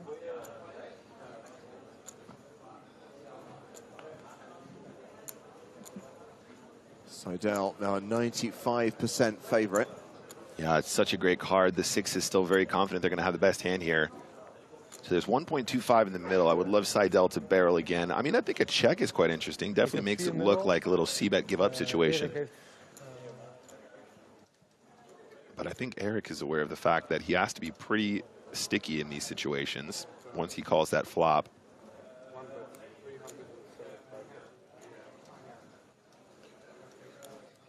He actually decides to lead here, so he's going to go ahead and put in 375K. I mean, if Seidel raises the turn, it's going to look really strong, right, James? Like, I think a flat is cool. Might still be some king-high floats. Might be like, you know, queen-jack of clubs that c-bet the flop and then decided that they have to come along again. So the flat, I think, is what you're going to want to do here. He decides to call.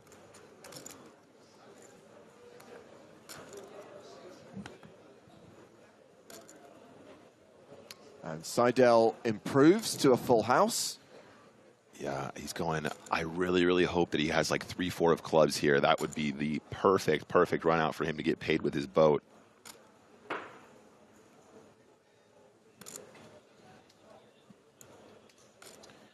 Thank you, Twitch chat. It was a check raise on the turn. I appreciate you guys. Thank you for correcting me there.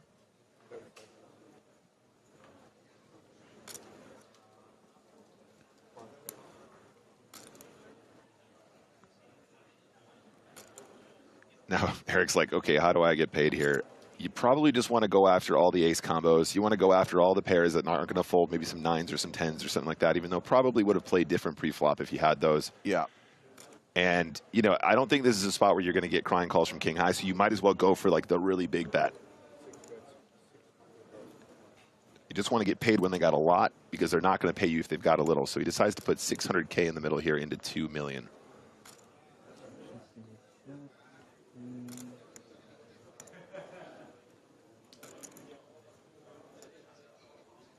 $600K. Bodzikovski considering the hero call with pocket sixes. I don't know. When Eric defends the check raise here, it's like, he's going to have the backdoor clubs, not just, you know, not just ace-x. Good fold, buddy. Very good fold. Ship it to Seidel, or to quote the Russian fella in that movie that Seidel features in, give this man his cash.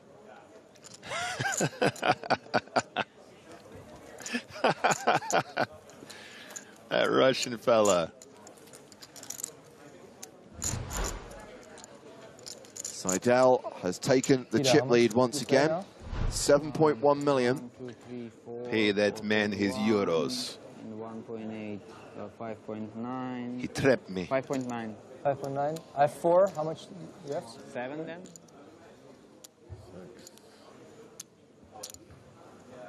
I think Eric got 7. 4, 5, 6, 7. Yeah, Almost 7? Yeah. Almost 7, okay.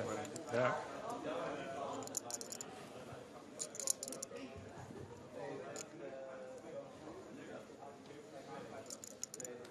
Happy to talk deal anytime. Eric Seidel says, happy to talk deal anytime. I guess we'll see on the other side of the impromptu break they're about to take, Nick, whether there is any interest from Bodzikovski or Paquet in doing that deal. Yeah, absolutely. I mean, if Eric Seidel, being the chip daddy here, is willing to talk deals, I'm talking deals with Eric Seidel. Okay. Yeah, I'll take it. Break. 10-minute break. So we were meant to play straight into level 22, but you heard them talking to the floor staff. There is the request that they have an impromptu 10-minute break. And yes, Toby Stone has come to the floor to explain how the deal mechanic would work. But I think I just heard Makita say that I'm not interested in doing a deal. Wow. Let's see what happens when we come back. These are the stacks at the 61-20 blind level. That's what we're going to. 57 bigs for Seidel, 49 for Bodzikovski, 35 for Paquet. The last 3 players remaining, competing for the advertised score of 2 million, or 1.97 million up top, plus the Super High Roller Trophy here at EPT Barcelona. In fact, let's remind ourselves of the sums of money still in play with 3 players remaining. We can see what the eliminated finalists have earned already. The 3 biggest scores up for grabs right now. The next player out, 3rd place, will receive 913,730 euros. 1.286 million for the runner-up and nearly 2 million for the winner. So we will continue the action from the Super High Roller in 10 minutes. In the meantime, let's revisit EPT Barcelona 2006. Phil Ivey makes an appearance on EPT Retro. Back to the Super High Roller final table inside of 10.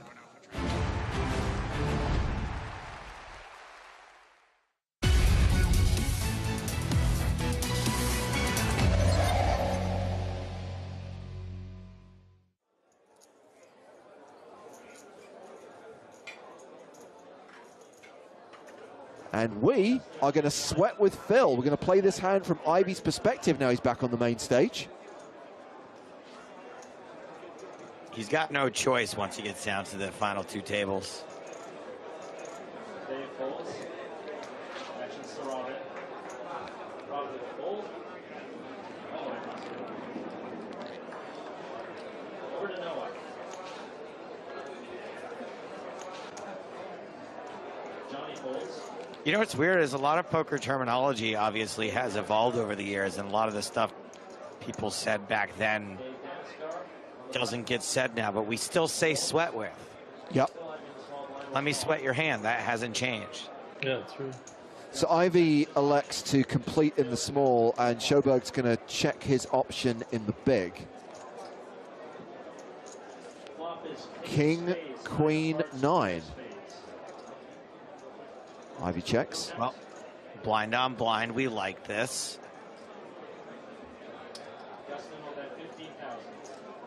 Seems weird that there wouldn't have been a raise pre-flop if we were up against a king or something that connects super hard with this board, but whatever, maybe. Call. Uh-oh. This board's getting straightier. I like that card a little bit less now, obviously. Goes check, check. It is the 8 of spades. Now we have a straighty flushy board.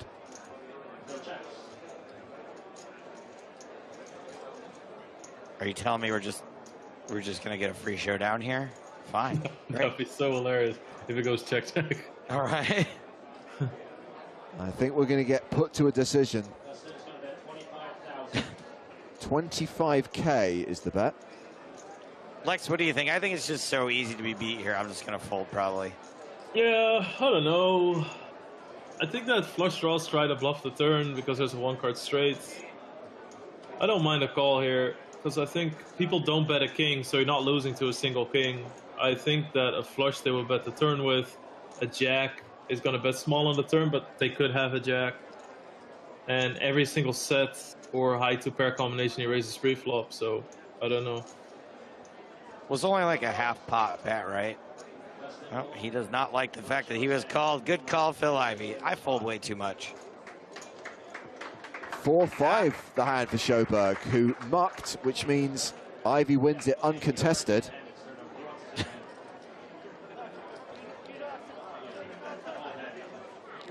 I think it's so silly to not give the information what you bluffed with, because if you're going to muck, everybody knows that it's going to be 6-7 or some 7-high type of trash. So everybody knows that that's what you had. So you might as well get the information what your opponent called with for blind on blind. That's so important.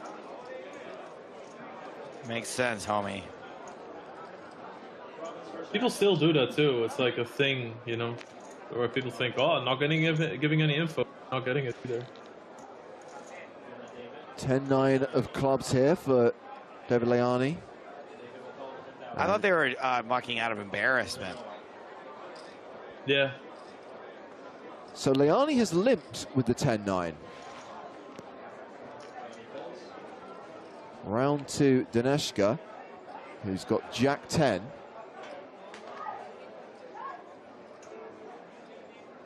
Got to get a soul read before he calls.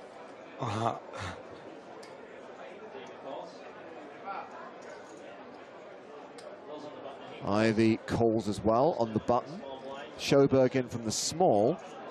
And Gregory can see a free flop. And he says yes. I like free. 5-way action. It's a Jack 5 deuce board. That's 2 pair for Ivy. Ivy about to get Danishgar good. Interestingly, it's Leani who's betting. Full pot bet, more or less. What's this bet about, Lex? I don't know.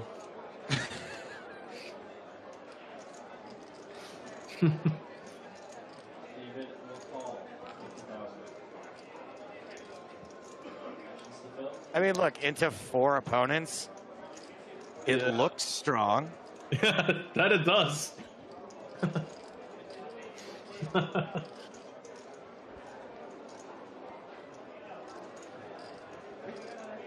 Ivy with a big brown tower here.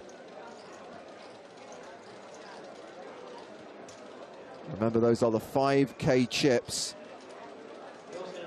And that is a raise, an additional 100,000.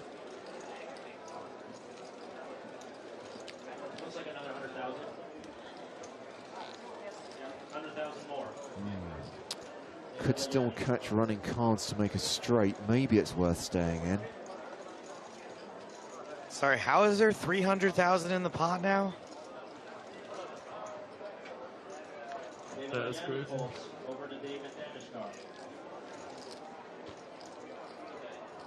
Wasn't there 50 in the pot? And Homeboy led for 50,000 and Phil made it? There were 2 calls. 2 calls. 2 calls, okay.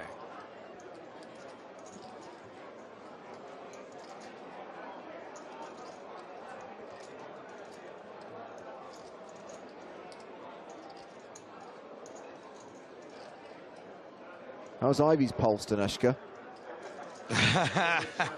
Wow, what a fold. Yeah. I was just about to say there's so few hands, like value hands I can raise there, but. Three full suited. Possible. Umberto Brenes visiting our TV table. Oh no. Did I hear Umberto Brenes? I heard Umberto Brenes is at our TV table, but maybe he's just come over to say hello. You've heard he's at the table, but you haven't heard him at the table. Blinds are up, by the way.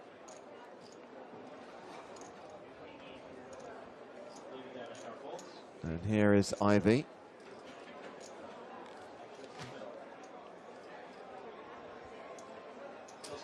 Raises with pocket sixes.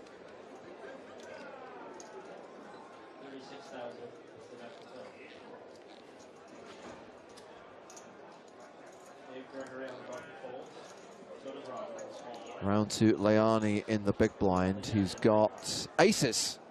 Okie dokie. Ah, he's doing it. He's doing the all. Oh, I'm so stressed out with these aces. Okay, this. Oh man, I'm so disinterested in this hand. I don't even really want to be putting chips in, but I guess I'll raise. Full disclosure, this is a hand I have seen a fair few times. This is one that we bring out from the archives during the breaks on live streams. I'm pretty sure it appeared in the best of the EPT highlight shows as well. Oh, I guess I call.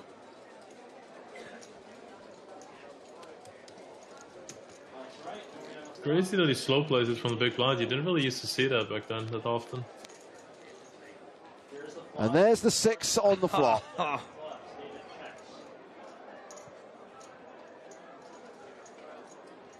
Spent all that time Hollywooding when you should have been just trying to protect against that 6. Oh, geez. Oh, what a decision.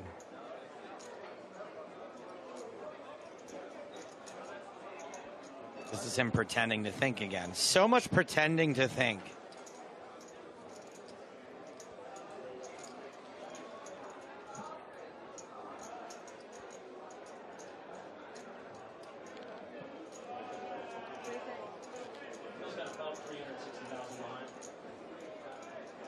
If only he were really suspicious of a set of 6s here.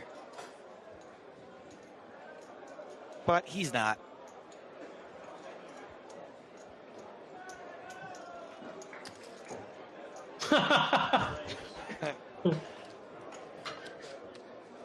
His timing's slightly off here. Boom. 100,000 total.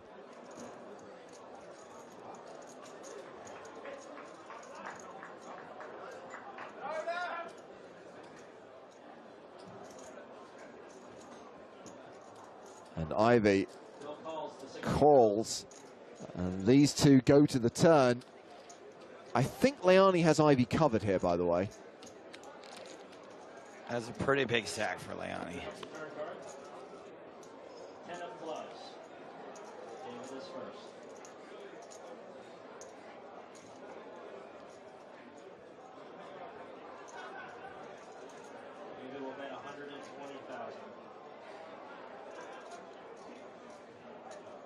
Those chips are pushed forward, and then he went into that. What do you think about that face? Yeah, I did. Yep. You know, bouncing back and forth. What's up, bro?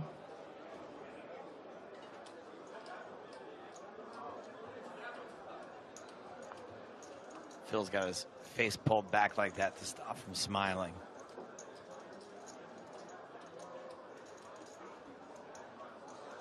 Phil is going to call. Because he is real happy. Okay, so now we have more than $500,000 in the pot with one card to come, and that card is the Queen of Spades.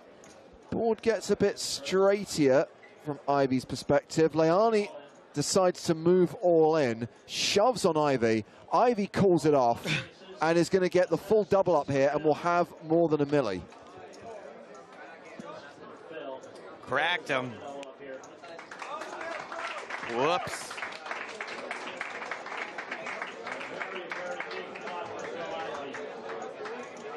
Never a good feeling.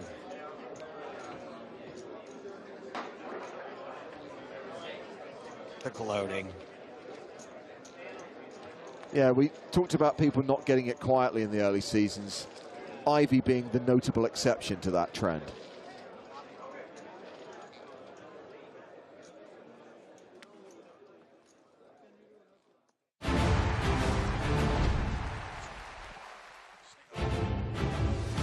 Ivy, widely regarded as the greatest on the scene, still no #1, but #2 in Season 3.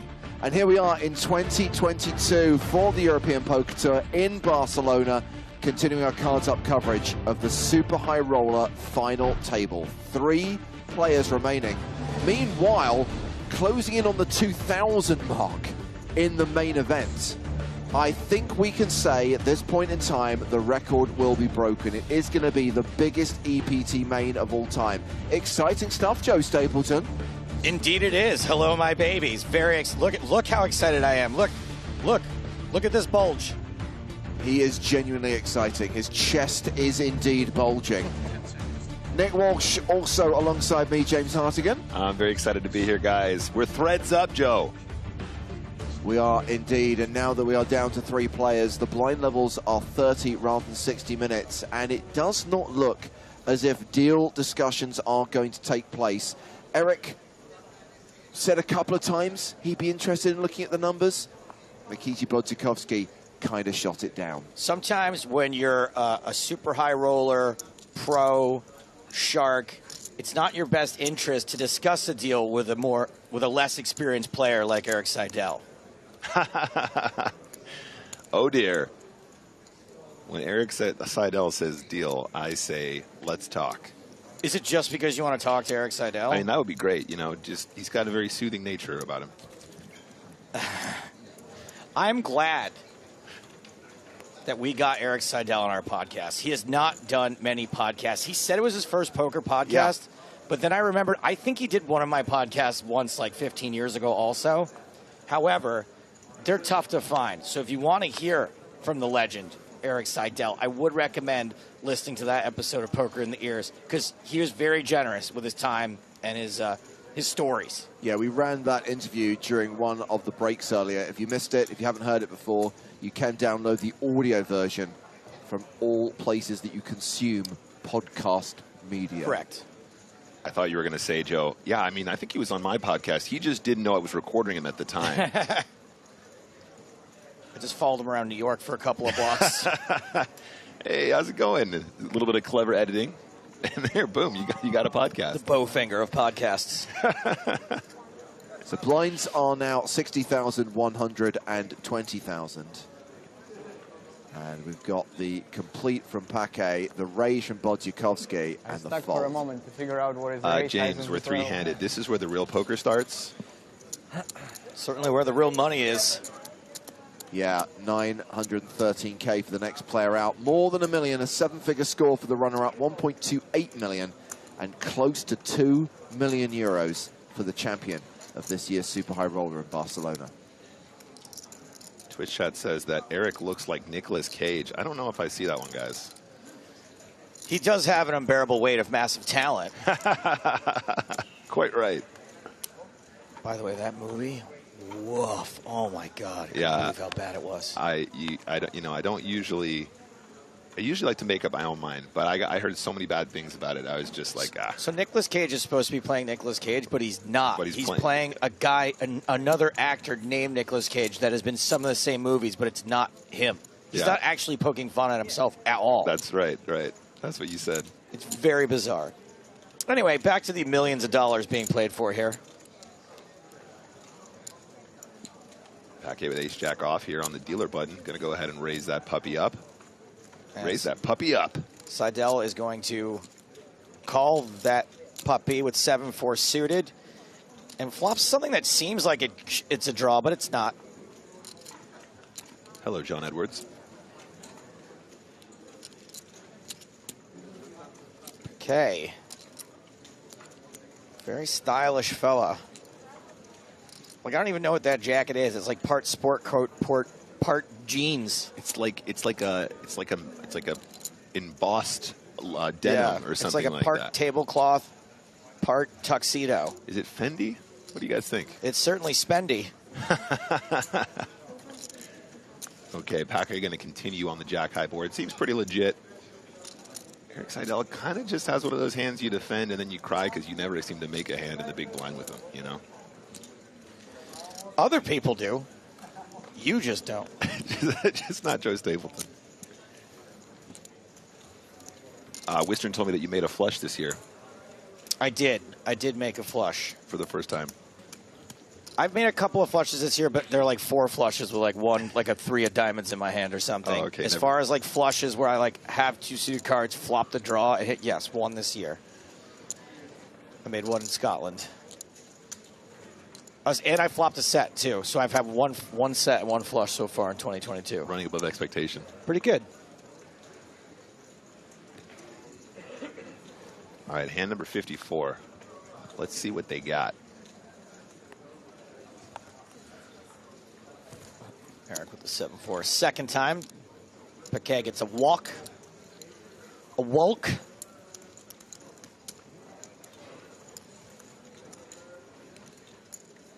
And then what do we got around the wrist there? Is that a solid gold nail?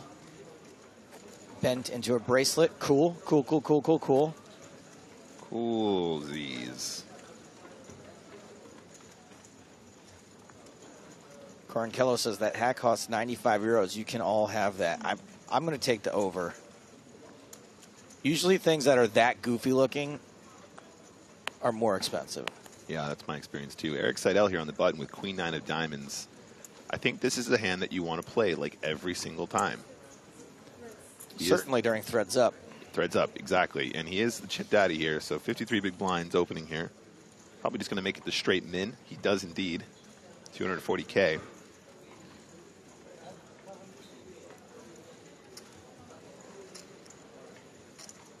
Ooh, Queen Jack suited in the BB here. Such a pretty hand. I mean, I think the flat here is pretty dope.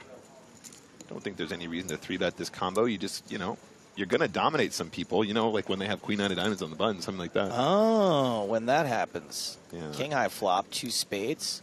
And the board comes king high and you just have to give up, like, a lot. Mr. Seidel. None of these players give up a lot, but we'll see if a give up does happen here after the continuation bet from Seidel. Yeah, I like a really small bet here, Joe. 175. That's literally exactly what I was thinking. Yeah, I like that a lot. Yeah, me too. That's what I was thinking. Yeah, I was totally thinking that. That's what I was thinking. We're threads up. He's going to make this about 1/4 into the king high board. It's not completely crazy for Queen Jack to float here, I don't think. But without a spade, it's pretty hard. I think you can just get away from this one nice and easy. It's no problem at all. You don't need to be sticky in situations like this. And as predicted by Nicholas Walsh, give up did occur. The give up did occur. Blinds are 60,000, 120,000 by the by. BT dubs.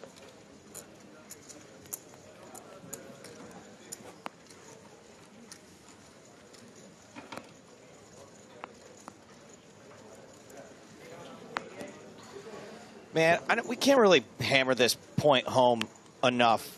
that Eric Seidel, still a contender, still making the top 3 in a super high roller, in a game that has evolved so much from when he started making final tables. I mean, just so impressive. Yeah.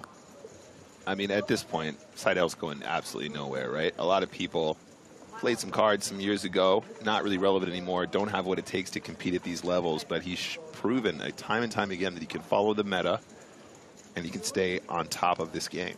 Not only does he do that, but he's actually has a robust life outside of poker also. Goes to live music, reads books, non-poker books, wow, non-poker music. I didn't know they printed those anymore. Whereas a lot of these folks, they are studying all the live long day, playing poker nonstop. Eric lives in New York City, I think, where he does not have access to online poker, has little access to live poker, lives his life, shows up to events, crushes, and goes back home. Yeah, I mean, that seems like a pretty good life to me. Does he play any golf? Is he a golfer? I don't think he's a golfer, but maybe. I don't know him super well, but I do know that a friend of mine used to get all her musical recommendations from him. Oh, that's really cool. Yeah, no, he's on top of old music, new music. That's tight. I know he just strikes me as somebody who, he's not a big burly guy, but he's like the guy that goes up to the tee box and just absolutely crushes it, just with pure technique. Maybe just only technique. Maybe. The swing is so slow, and he just absolutely spams it 400 yards. There's a couple of people on YouTube that have never heard of poker music before. Guess that explains why you're in chat and not here at the super high roller. Troy Vietnam has been an active chatter today, but this is you've been a good contributor today, so I'm gonna let this one slide. But top 3 is not that impressive out of 68 people, though. That's like getting past 20 people in the main. First of all, terrible analogy. How's the math work on that one? Second of all, just wrong. Also, I understand that anyone maybe Joe Stapleton can run hot for 2 days and make the top 3 in this event. Maybe, right? Eric Seidel, that's not him. He does this consistently. Yeah, exactly. It's just the sheer crushing success that we see time and time again. Not unlike our very own Ramon Colillas, I should say. That guy he's just always deep. He's been quite impressive since he burst onto the scene. We've got a monotone flop here. Ace, 6-3. Yeah, I think threads up. Seidel's going to feel pretty good about a 9-high flush draw here, right? You're not super excited, but you're going to have the best hand when the spades fall. So seems like a pretty good flush draw to have, but I can't believe it, Nick. Yeah. How exciting this is that we only know one of Paquet's hold cards, but it is higher than the 9 of spades. This could be real trouble for Seidel if another spade peels off on this monotone board.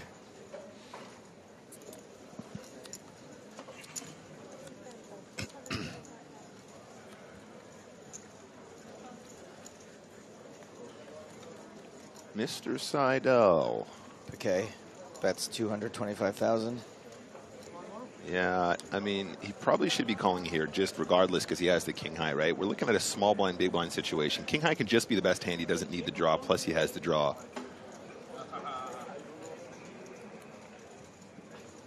Yeah, there it is. That's a call.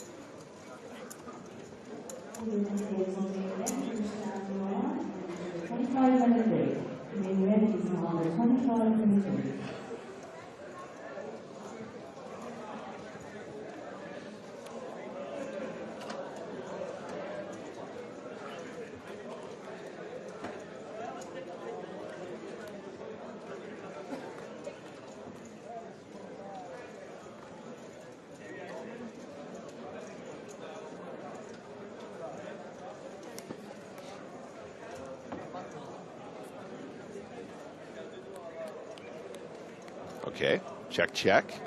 And just like that, Mr. Seidel, potentially with the best hand. Given the action on the turn here, Joe, I think that you're probably just going to feel good about your 9 at this stage, right? You're expecting the big blind to bet the ace-high board a lot as a bluff. Sure enough, king 9, I'd be very surprised if he wasn't winning here, given the river check. Mr. Seidel picks up another pot. The rich get richer.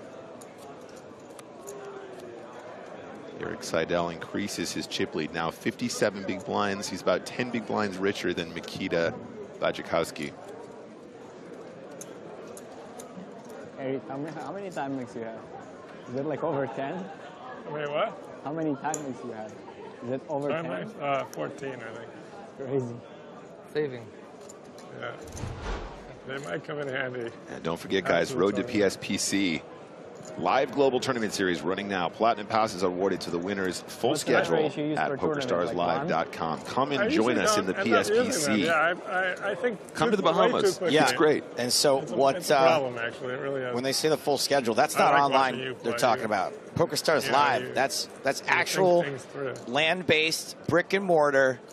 Small buy-in, big field, platinum pass tournaments happening all over the shop. Yeah, or in the case of the PSPC, sand and water.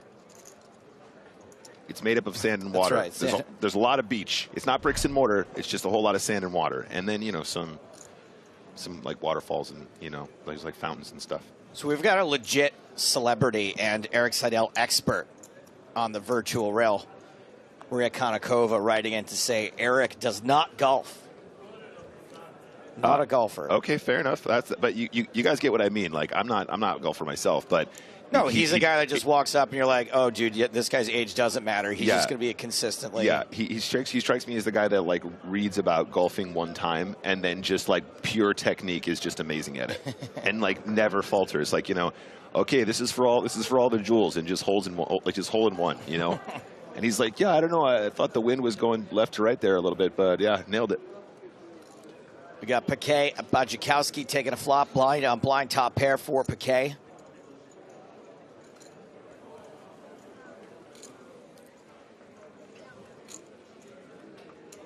What was your podcast called, Joe?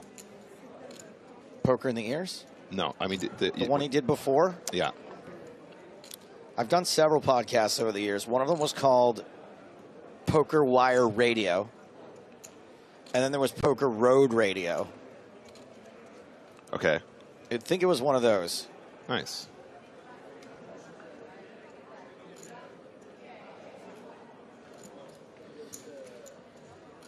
Okay, bets. Bajakowski calls. It's a 9 on the turn. Oh, Bajakowski continues making hand after hand after hand.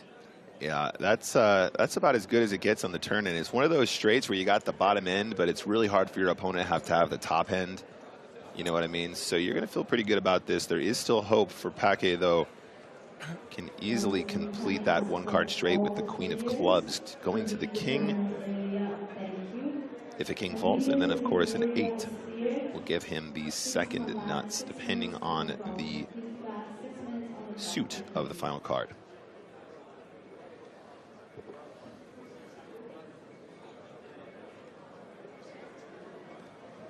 He's like, do I raise the turn? I don't think it would be completely unreasonable. If he wants to win a stack, he has to put in a raise at some point, a raise on the turn, and or try and do something funny on the river. Yeah, I feel like not a ton, but there are some action-killing cards, too, that can hit the river. Yep. Obviously, ones that just completely unravel your entire hand and you lose. Yep. It's not exactly an action-killing card, though. No. That's definitely pretty clean. Obviously, there will be some 2 pairs that make boats and stuff like that when we're playing blind v blind here. But yeah, 7/8's feeling pretty good about their hand at this point for sure. I don't know. It's an interesting sort of thought experiment on the turn, given the aggressive line from Paquet, who bet flop and then also bet turn. Like, I don't feel like he has a ton of bluffs on this turn. And he will have some 1-pair plus straight draw combos like Queen Jack, exactly the hand we're looking at right now. So I wonder if raising the turn, you know, I think you are kind of saying you have 2-pair plus when you do. So maybe it's a bit too much of a telegraph, but this also doesn't strike me as the kind of board where Paquet is going to triple barrel off unless he has, like, you know, a really solid top pair here. So he actually might think this is a value spot. He might be thinking he can get value from a worse Jack, worst 10, maybe even a 3 sometimes if he's got that image. And it looks like that's what he wants to do. Makes a bet really quick. 1.15 million in the middle. Makes it 350. So just like a 1/3 kind of situation. 1/3 pot.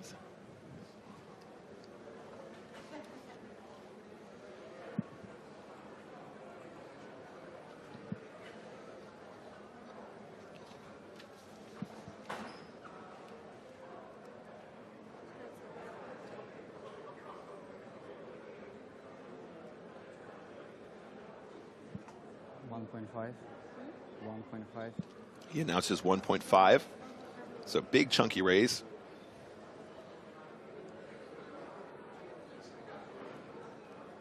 It's like a 5x raise, a little bit less.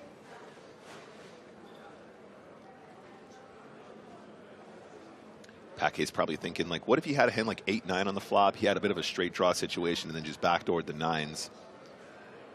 But he does have a hand that can absolutely call here. I mean, you know, I just don't know if this is a spot where you're going to have a lot of bluffs on the river. Good fold there from Paquet. A lot of people might have got stuck up there. But Bajkowski gains about 800,000 chips there. And that might be enough for him to knock Erik Seidel off the top spots.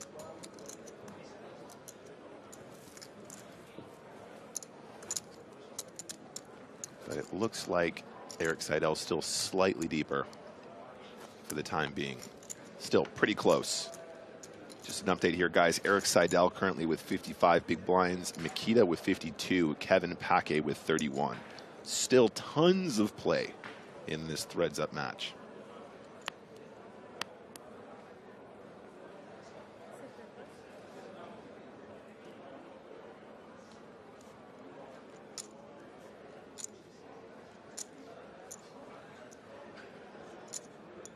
Okay, a little small blind tickler here. 9-7 suited. I think you can go either way here, the limp or the raise, totally fine. It's a hand you want to play, though, 100%. You're not going to be folding this one. If you're going to play three-handed, you absolutely must. You absolutely must be playing these combos, or you're just going to overfold and you're going to bleed out to the blinds.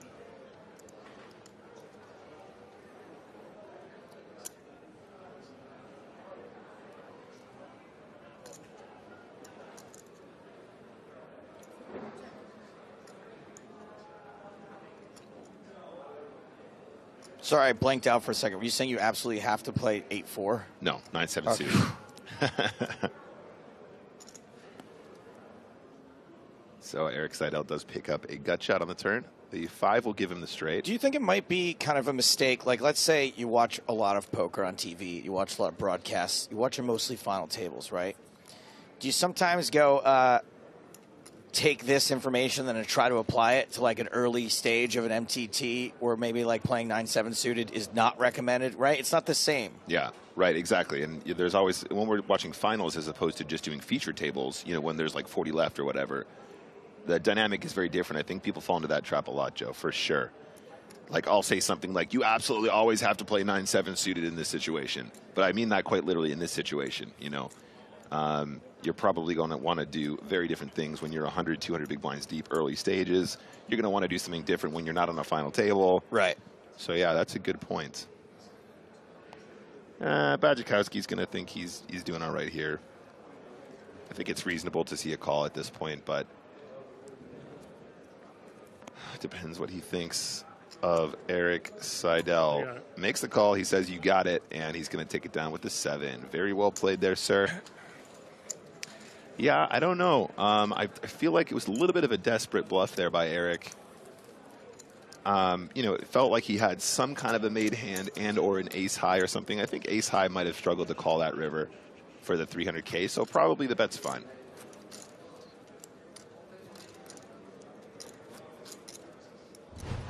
I think there's hands that he believably could have played like that for sure. Mikita Bajkowski here is 6.9 million. Still up there over the 6 million mark. Now has 57 big blind and is our new chip leader. The tides have changed, but not by much.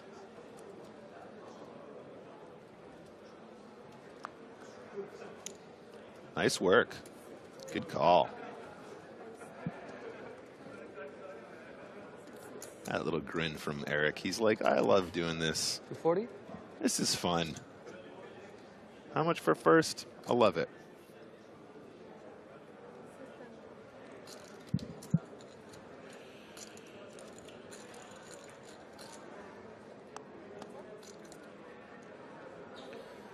So the flop, Jack, Jack, deuce, 2 hearts.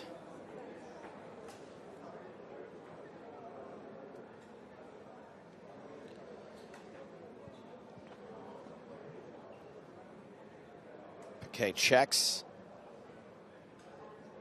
Love to see how Bajakowski navigates a spot like this. Feels like it's a bet. Yeah. And it is a bet, and I'm just glad to have my suspicions confirmed. Confirmed indeed. Yeah, there's no good turns for the 4s, right? You're going to have the best hand a lot of the time. Just want to protect your hand. Seems good.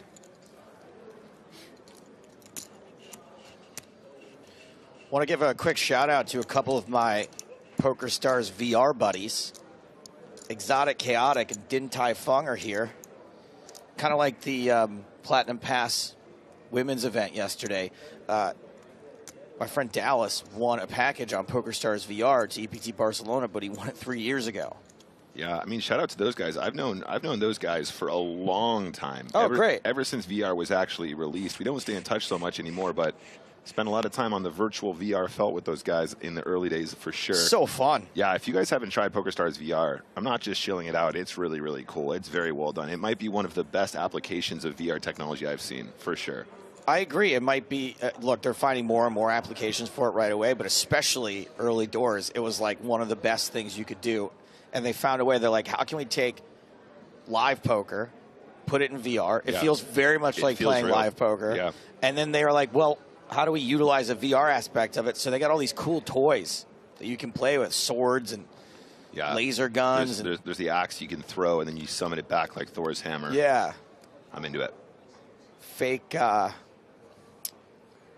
food and drink and cigars. It's a good time. Yeah, pour yourself a cup of tea. It's wonderful. I mean, the cool one of the best things that's kind of overlooked is the fact that the audio is super, super stereo-y. So when somebody leans over and whispers in your ear, it really feels like they're leaning over, and you know what I mean? It feels very like you're right next to them with the audio on. It's great. Okay, so back to the poker, back to the 2 million euros or thereabouts. There's been a 3-bet. King 4 off. I love this combo as a 3-bet. You want a 3-bet bluff sometimes, Joe, and you want to do it with high cards. Well, I see one high card. Yeah, exactly. So just do it. And a fold. That's how you outplay the pocket fives. Mr. Is this a heads-up match right now? What's going on? Yeah, exactly. This has been all Seidel and Bajakowski. Yeah, Kevin Paquet is supposed to be the one that's putting in the work here as the shortest stack with 27 bigs. Bajakowski is now pulling away a little bit. 63 big blinds for Mikita. Eric Seidel now down to 48. I mean, it's 48 big blinds, you guys. We're still deep. There's a lot to go.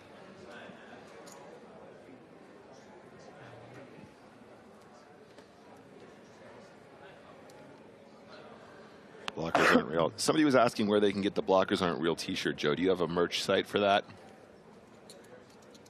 I do not. I do not. I should. I should. Never Loose in Twitch that says, poker is only luck.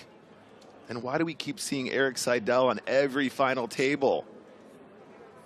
Why? How does he do it? What is he, like the luckiest guy in Vegas? Yeah, right.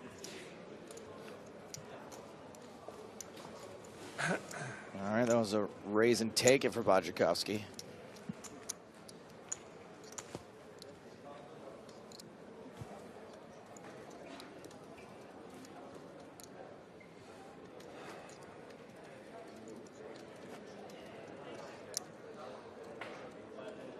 Uncle Eric, just lucky, bro.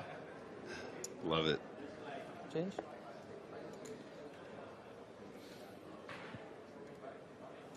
What is this? Change?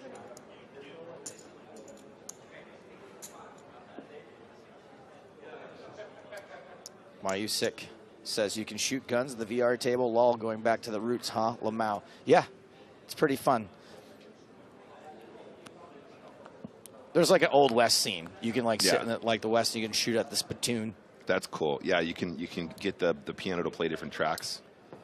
Check it out. Eric Seidel with a hand that Griffin Benger likes to call the Greenwoods.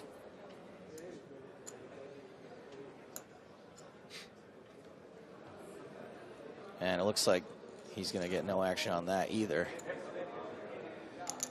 Mark, what's up? Mark says, great meeting you in Edinburgh last week. Joe, thanks for the photo. Of course, thank you for coming. Nick Walsh was there. He was there on my opening night. Helped me get through some of that opening night jitters, some of that opening night stumbles. Yeah, it was quite the event. That Friday got pretty messy too. So got to blow off some steam before we came to Barcelona. Felt great. If you guys ever get a chance, definitely check out Joe Stapes. Thanks. I'm actually trying to book a night of stand-up here in Barcelona. Obviously, we get done at weird hours. I couldn't do anything while we're here, but I'm going to stay one extra night after the final table and see if I can. Oh, cool. It's nice to say, like, I've done stand-up comedy in, 6 countries around the world or something. Yeah, how's your Spanish, Joe? Es muy malo. You can probably do a bit about that if you want. There is a strong English stand-up comedy scene in Barcelona, believe it or not. I've heard Michelle Wolf lives here. Really? Yeah. I can just see you now back in LA. You're going, so I thought it'd be cool to do a show in Barcelona. Turns out they speak Spanish. Barcelona. Barcelona. All right. Piquet flops a gutter ball. Backdoor diamonds. Wojciechowski's missed this pretty hard. Pretty. Pretty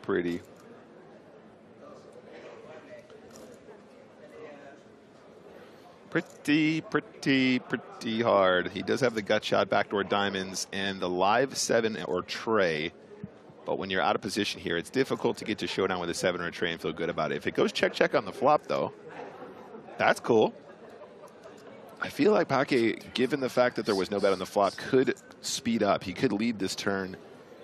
And, then if it does come a 7 or a tray, he can probably just check and get to showdown a lot of the time. Or he can continue bluffing if he so chooses, or he can hit the 4 for the straight here and then just try and go for some extra value. Bring it on down to Valueville.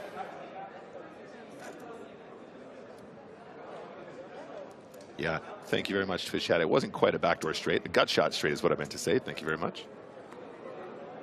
Hey, here's a funny one. Here's a good one. Joe, you'd probably get just as many laughs out of a non-English speaking audience. All right, well, you made Nick laugh. Roasted, unbelievable. If Nick hadn't laughed that hard, you were getting banned, but I'm just going to ban Nick instead. Hand in your badge. You're done, Nick. All right, guys.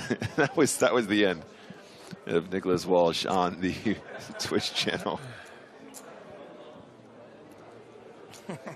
Nice hand, buddy. Well played. I'm a fan of that turn bet. I like that.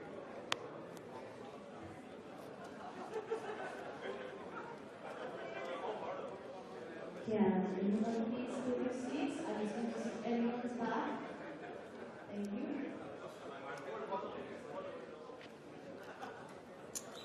All right, guys, this is hand number 65 getting underway.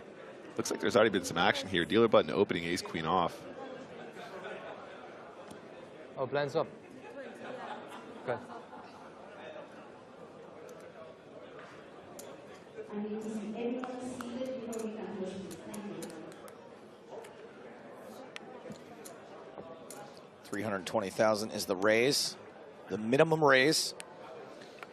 Blinds are now 80,000, 160,000 ticked over during that last hand. Oh, yes. And a 5 he finds. He now has the best hand, 76% equity on the flop.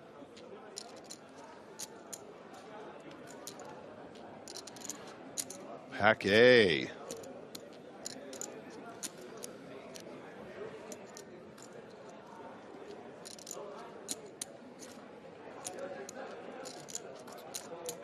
Paquet is reaching for chips, is going to fire at this. Ain't going to get the desired result on this particular street. Yeah, no. He's just going to call here, Joe. Unless we hit an ace or a queen.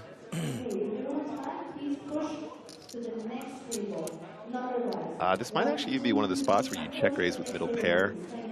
It's one of those weird ones, but I think, you know, final table dynamic, just call. You're going to have the best hand a lot of the time. The cool thing about having king 5 here, Joe, is that if it comes a king, it's a card that the in-position player likes to bluff a lot. Okay, and then you're going to improve into your 2 pair, and you let them barrel off at you. It feels really good. I can't base any of my poker decisions on improving, though. On my hand improving. It just never happens. Okay. So what do we do now when it's the 8 of I mean, you clubs know, on the turn? in some ways that simplifies your decision making, right? Because Yes. you're going to, if I assume I'm not going to get any better than what I have right now. Yes. Then you can plan ahead, you know. You can just try to get to showdown like Eric Seidel did and rake this pot. And things are starting to get a little dicey for Kevin Piquet, who's now at 15 big blinds, having to post 2 blinds in the big right now. Makita is like a vulture over there. He keeps standing up. He keeps leaning over. He's like, okay, 15 big blinds now, Kevin. Huh? You got, how much you got there, buddy? Circling the wagons. Blood in the water. And other metaphors of people about to expire.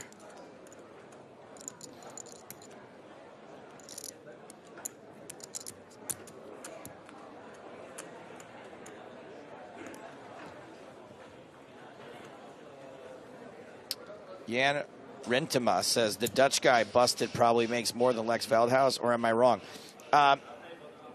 Depends what you're talking about, right?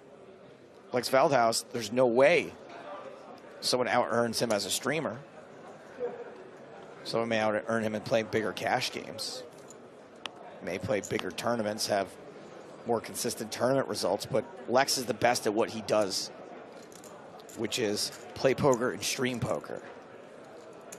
So it's kind of 2 different things. Yeah, a little multitasking. Got to play and talk. It's not as easy as it looks, people. It's not as easy as it looks. It sure isn't. If you guys ever want to improve at poker, though, I think streaming is a really good way to do it, because you got to actually explain to yourself in your brain and to the people who are watching what you're doing and why. And if you find yourself in a situation where you're like, actually, I'm not really sure if this is the right thing to do here. This would be me. There we go. Okay, if you want to know my thought process here, it's does this guy have it? What's this guy got? What's this person have? Am I ahead or behind? I think I'm ahead. I call. I think I'm behind. I fold. Like that sort of analysis. Not everyone can do that. Yeah, it's an interesting skill set. King 8 suited for Piquet. It's a pretty hand. Weighted Cheese says, in other words, Lex is not a winning player, but is making bank. He may be a winning player. I'm sure he's a winning player. I don't know. All in. I don't follow it that closely, but he definitely is crushing the streaming content game. Oh, mate, he's the greatest to have ever done it. We've seen some greats too, and we got Tonka on the team as well. He was one of the greats. Still a fantastic streamer. I'm not trying to diminish his output, because he's he really is one of the reasons why I got into streaming in the first place. But he doesn't crush the volume like Lex does anymore. Yeah, Tonka, I mean, has been so successful at playing poker that he's like, I don't really need to stream anymore. He is a top class guy, absolutely, and very good player. Excellent streamer too. You love to see him online when he's there.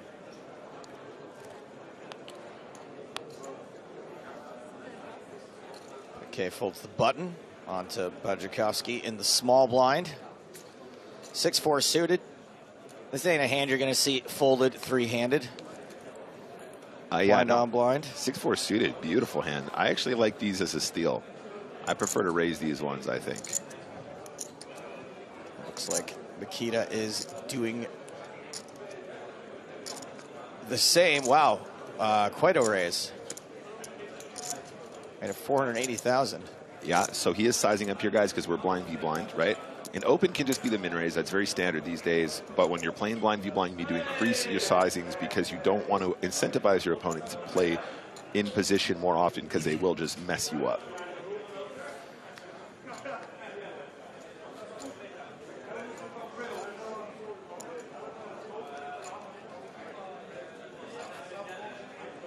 So just to recap where we're at right now, Mikita Bajakowski front and center, nearly 8 million in chips, just about 50 big blinds.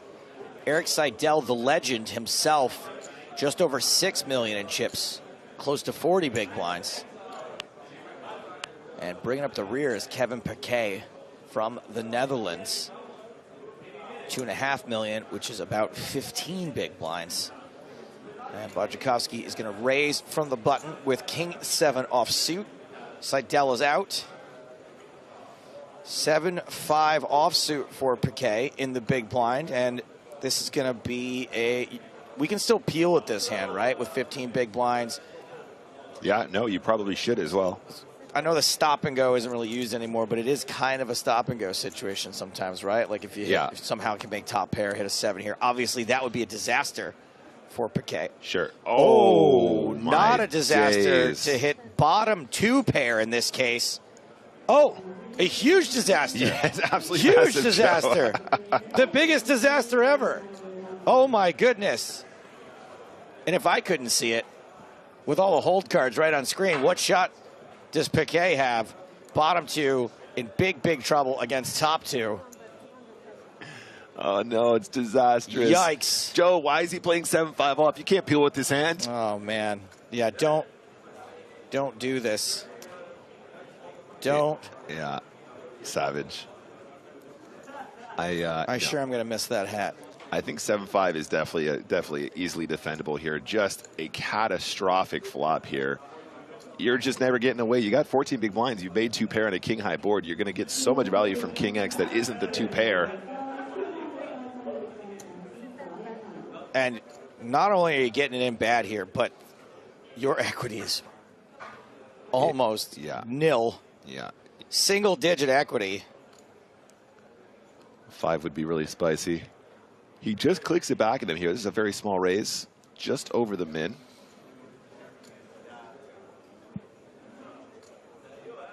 Mikita might be kind of confused. Like, what else is out there? He's like, I've got King 7. Does this guy really have King, does he really have King 5? 7-5? Because pairs are going in pre-flop, so there's no real sets of 7s and 5s, right? Right, exactly. That's exactly right. You can cap your opponent's range here to not having too many sets. I mean, kings maybe, very maybe, but probably not. Those like to go in pre-flop a lot of the time. He's like, I got a customer. He's like, oh my God, this guy has king queen. I'm about to win a pot. This is great.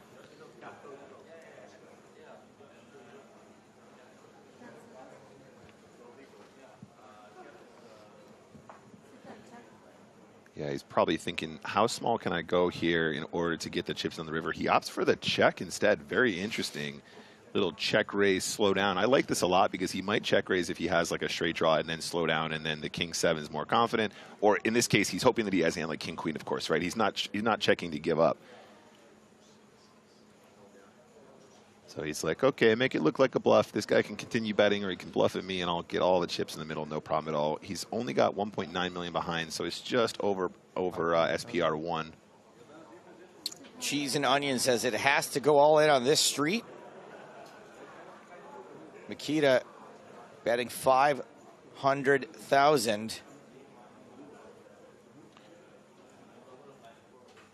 It feels like all in on this street. I mean, it's like a quarter of Paquet's stack, and there's already 2.2 dead in the middle, so any all-in is going to be less than pot. All in. That's it. He's all in. The double check raise. Piquet all in. Snap called by Bajakowski, and only a 5% chance Piquet survives this. Koning 7, ik heb 7-5. This would be a miracle. Koning 7.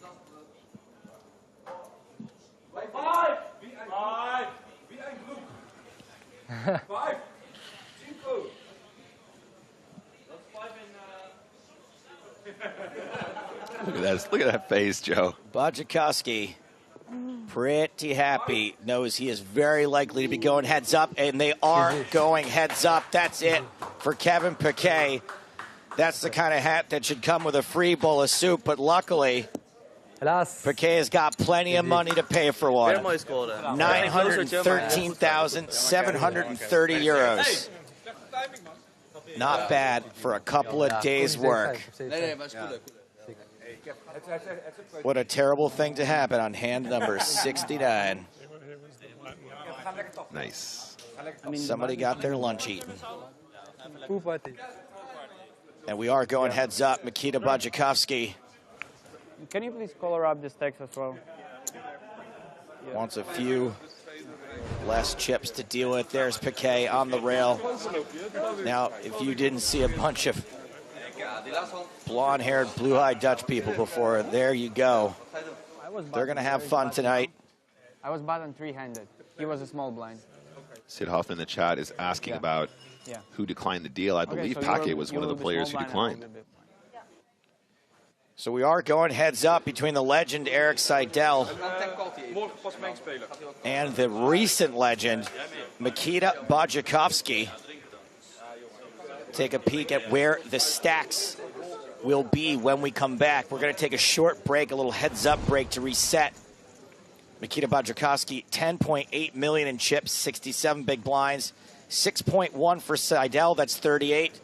Seidel behind, but by no means a dog here.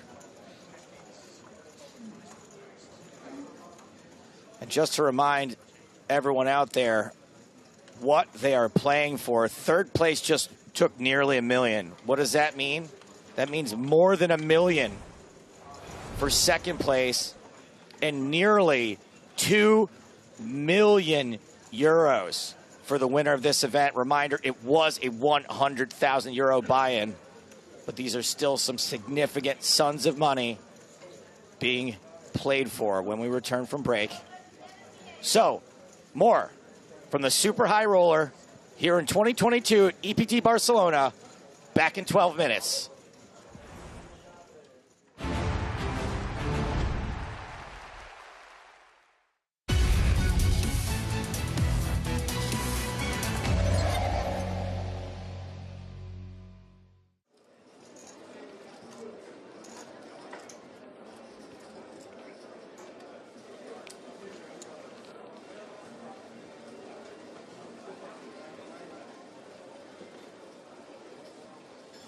What a squeeze. No, thank you.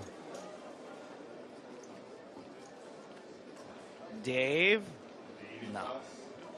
Here's the other Dave, Dave Gregory. Ivy on the button.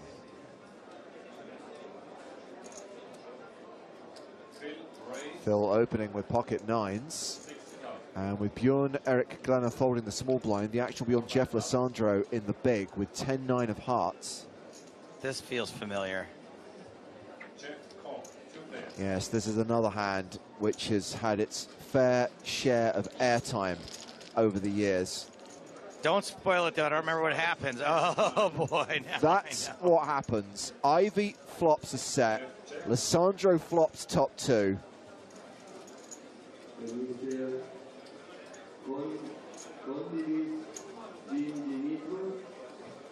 Lissandro playing in flow, checks the action to Phil. Continues for 80K. Check raise all in. Snap call by Ivy. His name should be Jeffrey Melisandro because he is about to be sacrificed to the fire god.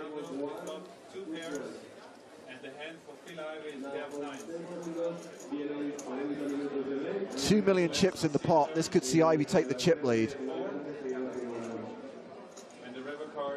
Lissandro needs a 10. It's a 4 on the river.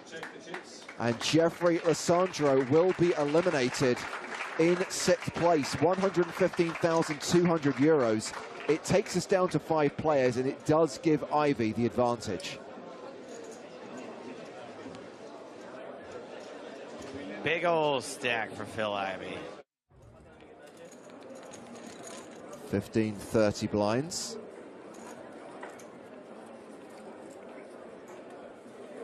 Ten-6 of spades for Dave Gregory.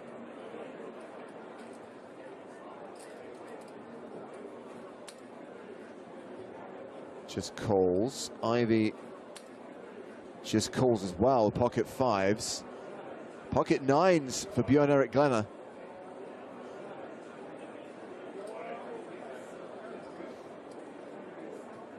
And he says, have some of that.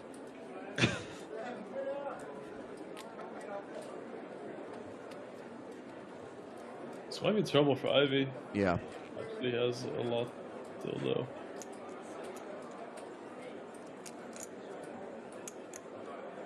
I'm guessing it was still acceptable back in 2006 to refer to this hand as Presto. Oh my God, Presto.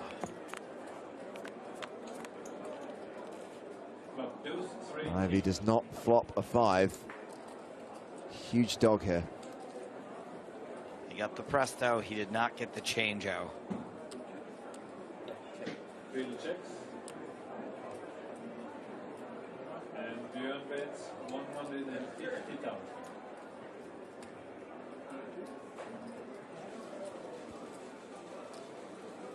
Another win on the slots. Those machines are paying out today. Slots are hot.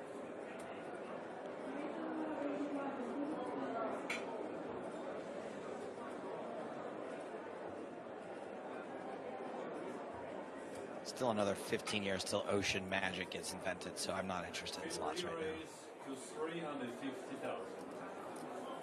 201. Wow. Wow.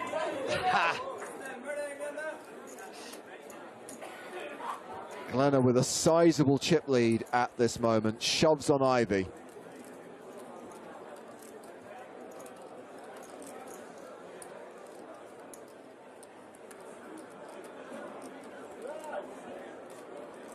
I guess in a way there was so much more to think about back then because people could have any 2 cards at any point.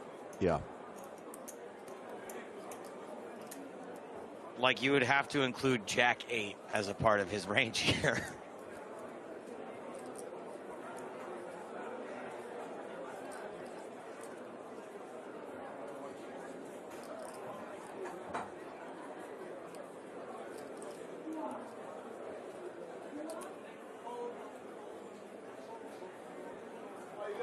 Field pass and Björn-Erik wins the Good fold, Phil. I'm looking forward, as this final table plays on, to watching those Norwegian guys on the rail get steadily and progressively drunker. Me too. You had a 5.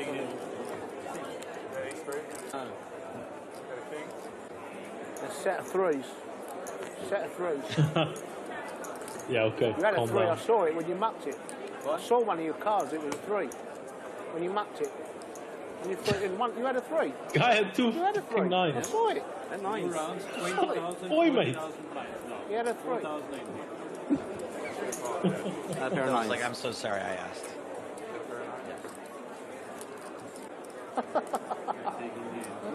We can see it on TV. Oh, yeah. I don't know why he would lie. He knows I'm going to see it. I saw it. I saw your car. It might have been Phil's screen and make the bet with the stick. What is it that he thought? He said he thought he had a 3. He had a 3. I saw your photos. You had a 3. No one. So I guess what I'm. No one is lying there, by the way. Bjorn-Erik Glenner says, I had 9s. Ivy believes him. And I do believe that Dave Gregory is 100% certain that he saw a 3 when he actually saw a 9. Yes, I think he just doesn't know what a 3 is. Davis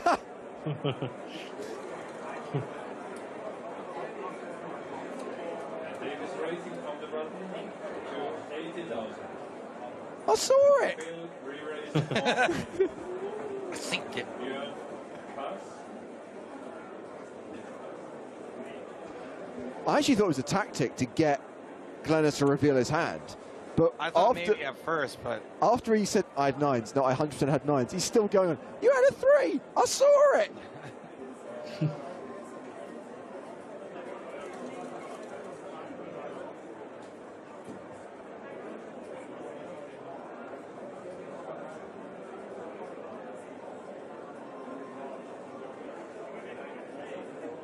Phil, show him a 3.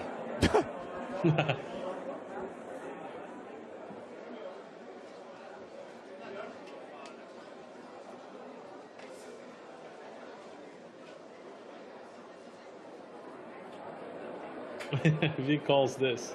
Oh. I call you with my pocket 3s.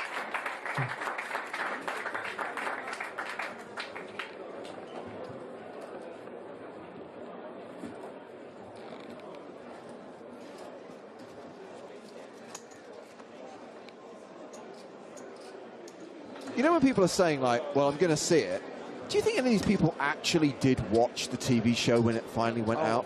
Of course. Do you think Ivy watched this final table back? No. That's really the question I was asking.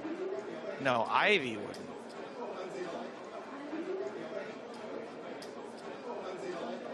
But my guess is this. That after the tournament, Ivy could have grabbed any person who knew where the whole cards were and asked, and they would have just told them.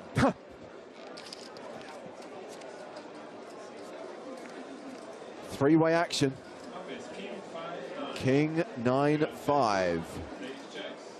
Okay, I'm liking this.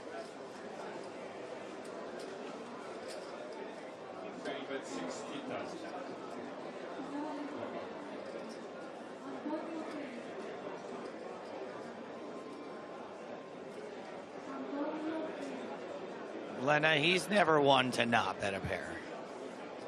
Excuse the double negative.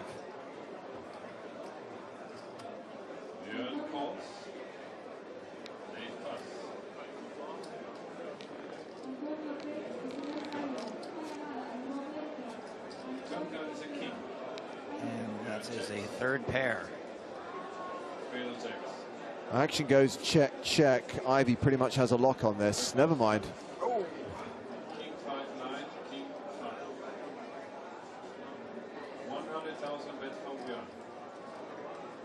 That's pretty nasty.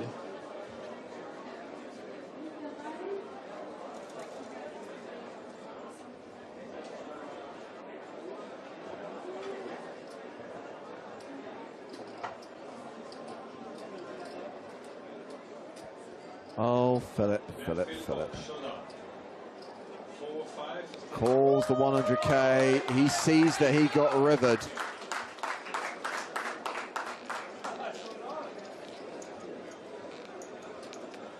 Norwegian Rail delighted to see Björn-Erik Glenner continue to pull away from Ivy and Gregory.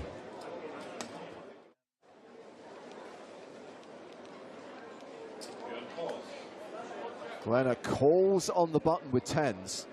Here it comes. Ivy with ace-5. He's all in. And there is the call from Glenner.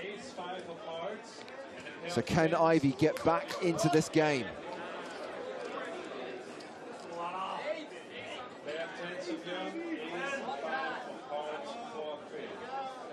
Look at how many people are watching. Huge rail. Some 5s.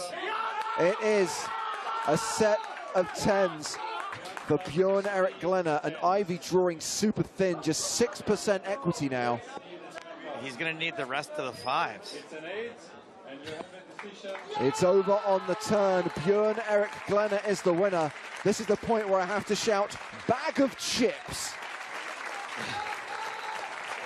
Phil Ivy, his first appearance on the tour, a second place finish, still his best result on the EPT, 371,000 euros. But it's Björn-Erik Glenner from Norway, who was the first champion of season 3, cashing for 691,000 euros.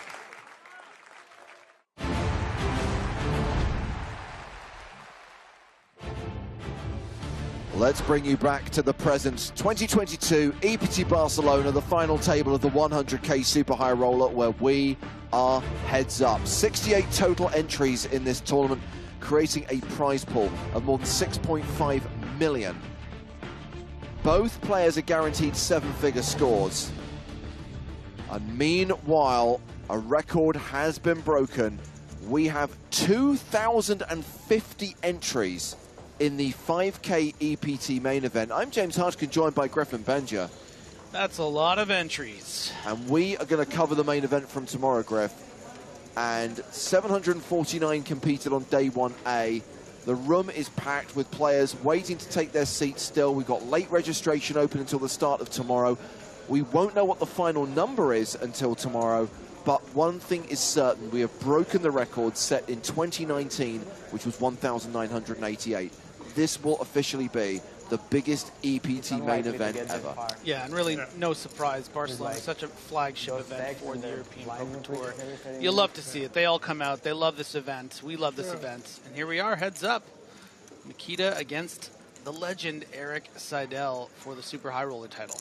Yeah, Bodjakovsky playing around 10.8 million. Erik Seidel 6.1 million. So it's 65 bigs versus 37 bigs at the 80-160 blind level. We will finish off this level and then roll into level 24, which is 100-200. And yes, 1,286,000 euros for the runner-up. Nearly 2 million euros for the winner. And the plan is to play out this level and then play levels 24, 25, and 26. We're basically looking at near enough a 2-hour block. I don't know, Griffin, with those blind jumps every 30 minutes, I'm not sure there'll be another break in this. Yeah, I mean, there is something to be said about, you know, Seidel taking a bit more of a passive approach on this final table, and if that continues heads up, maybe it won't go as quickly as it might with certain other players. Just so solid, such a tough out is Erik Seidel, and look at Nikita coming up for the handshake there, and it's just a great sort of, you know, new age against old school sort of battle here between these two. Kind of reminiscent of the heads-up battle that we saw in the Super High Roller in Monte Carlo in 2015, where it was Erik Seidel heads up against Dmitry Ivanovic. And it was Erik who was the victor in that event. Right now, a sizable chip advantage for Bodjakovsky.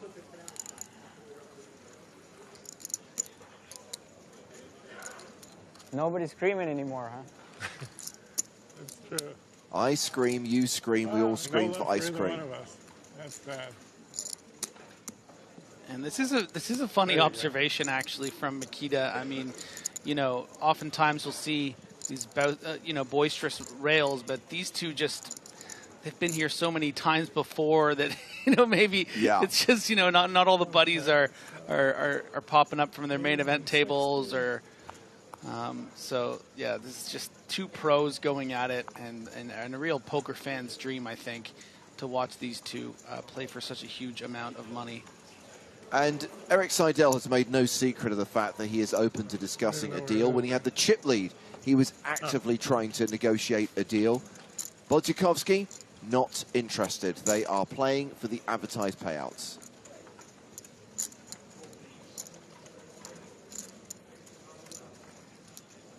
Seidel completing with Jack 5. Bodjakovsky checking his option with the Spraggy A7 offsuit.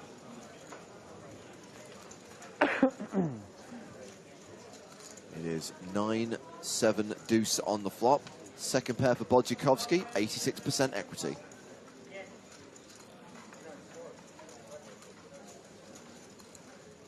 Quite a tight check back here with the ace 7 in the big blind.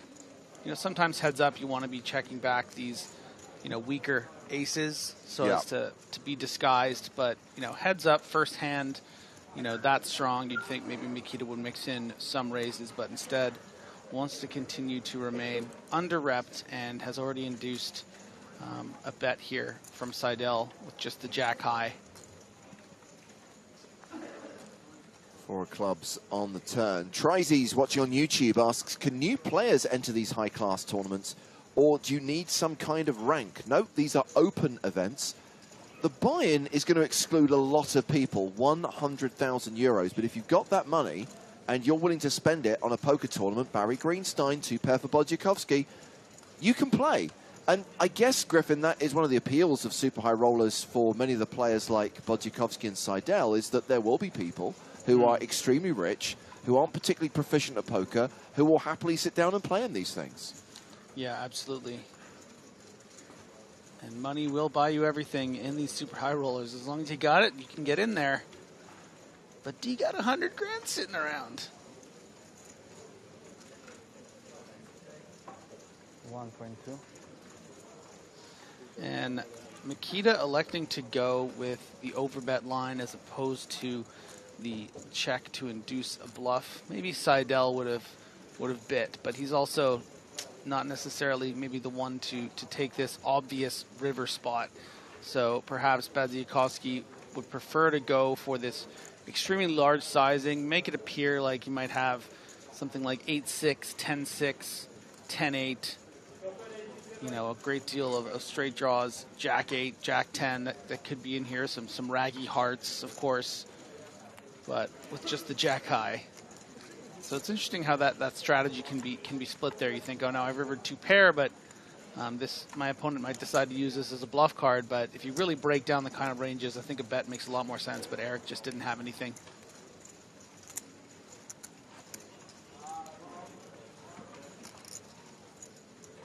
Just the water. Yeah, no call. Bob Smoker asks, any mixed games on the EPT? Yes, Bob, there are. And if you check out the full schedule of events at PokerStarsLive.com, obviously the full Barcelona schedule's on there. If you are interested, for example, in coming to the next stop in London and interested in what will be offered, you can either go to the website or download the new PokerStars Live app, and all the information about all of the tournaments can be found there.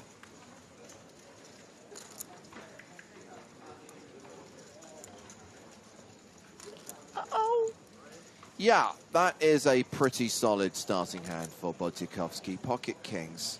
Or the Greenwoods, as Joe established earlier.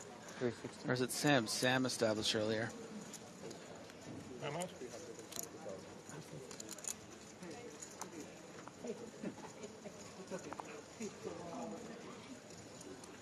The raise is to 360,000. A reminder that blinds at 81.60. What is Eric tanking with? Looks very interested, and you know, 33 big blinds is the kind of stack that could find some 3-bet folds with some, you know, blocker type hands or something you just want to kind of get one through. A call though with the 3 of diamonds, which tells me that Seidel's most likely looking at a, you know, a suited 3x type hand. Maybe 3-5 of diamonds would be a nice one. King of diamonds is blocked by Makita, so something like Queen 3 of diamonds. You know, Ace 3 of diamonds, certainly Ace 3 off. But really only one offsuit 3 hand other than pocket 3s. So we're going to expect Seidel to be suited a good deal of the time here. Classic Eric. Well, he managed to catch one of his whole cards. Now he has the 3 of diamonds. Obviously there is another card. We might find out what it is later. It's a mini sweat as Badziakowski barrels for 300k.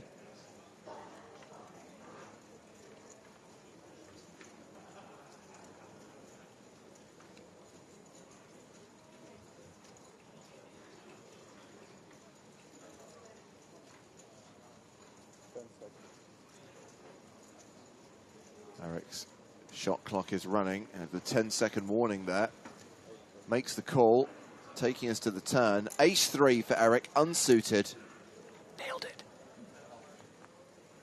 Jack of diamonds. Badziakowski, 84% favorite now.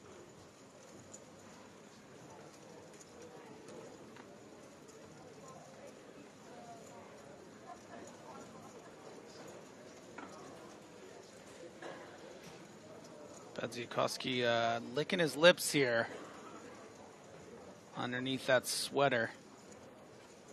Just such a juicy spot for 2 kings. You unblock all the pairs on the board.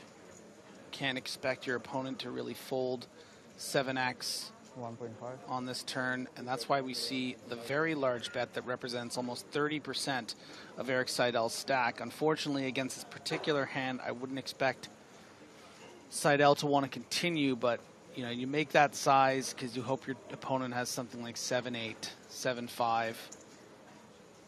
you know, any 7 really that will find it very difficult to fold to just 2 bets here, heads up.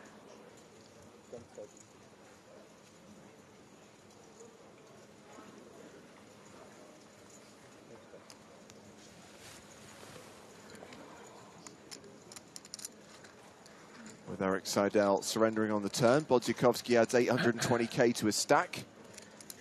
Up over 12 million now, increasing his advantage. Eric's dropped below the 30 big blind mark.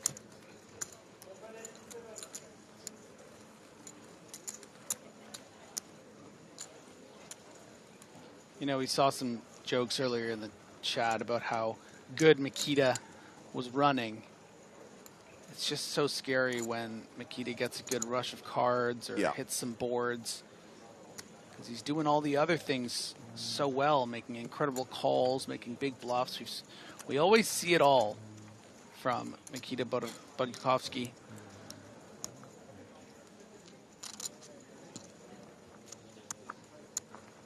And now a near 3-to-1 chip advantage with over 12 million to Seidel's 4.8.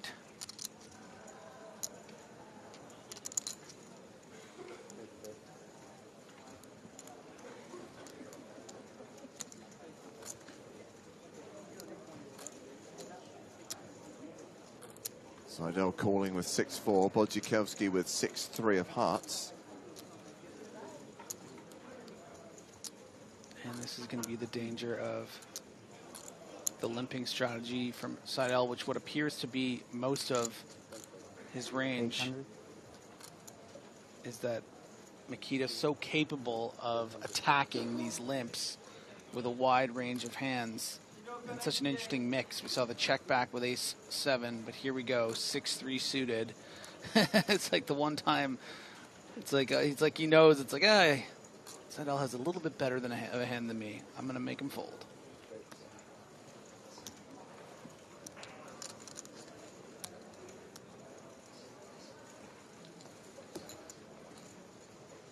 $72 hands played at this final table, which started with 8. Lost a player on the very first hand of the day.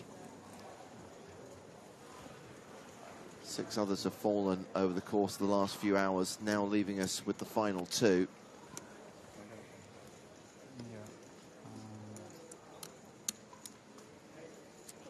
Some support on the rail. That is Mikita's partner watching from the rail.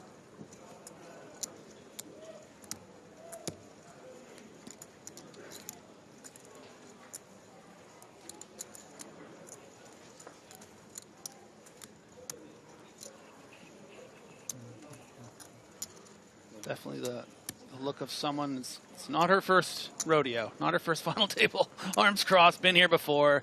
Yeah. Get the job done, honey. Bodzikowski did indeed win this tournament. Oh, there you go. 4 years ago. The EPT Barcelona 100k Super High Roller in 2018.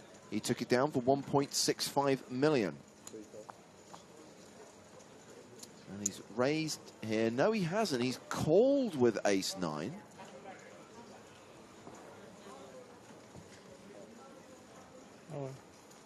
Eric Seidel is all in. And this might have to be a call from Mikita.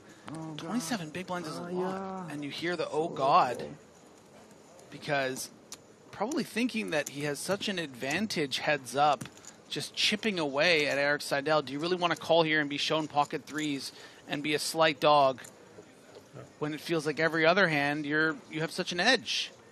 And we see it is the small pocket pair and pocket 6s.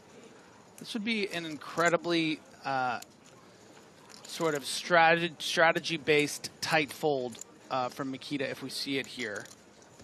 A 27 big blind shove. Is my opponent going to shove every ace-6, ace-7? Probably not for this many chips. Maybe those suited wheel aces. 40. But also you can just win the tournament right here if you do call and win. What do you do, James? What do you do? 28 bigs. I mean, you asking what I do, or are you asking what I think? Well, just based on how the way I broke it. do? Yeah, the way I broke it down. I mean, you know, when you think about what we've seen so far in this heads up. I agree Yeah, with I mean, you. I got a call. Wow. Bodzikowski does make the call. I was going to say, I agree with you, Griffin, that he might not want to take a high variance spot if he thinks he has the edge against Seidel, but he is going to take this race. I guess he's lucky to be in a race, to have 2 overcards to Seidel's 6s, and if he hits an ace or a 9, this is over, and he's won this super high roller. Yeah, but you saw the bit of a frown from Mikita, really hoping it was more in the range of those, you know, ace-5 suited type hands instead of the pairs. You know, had Seidel had something like ace-queen, ace-jack, would he have just shoved? Probably would have raised. So, you know, Mikita, I think, is a bit disappointed. It is that dreaded flip and really wants to, and you'll just see it on his face. Wow, the set of 6s for Seidel. Yeah. And this could be over on the turn. Seidel, huge favorite now to get the double up. 7. No 7, it's a king, meaning Seidel doubles up and takes the chip lead. It's now Seidel with the advantage. There, I was always coming 7, James. Yeah, just 1 street too late. There was a 7.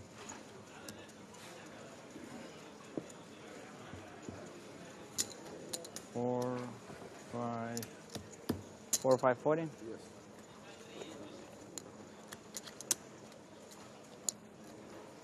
Bodzikowski down to 7.5 million, which equates to 46 big blinds.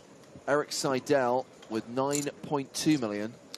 Yeah, and we're going to be here for a while now, James.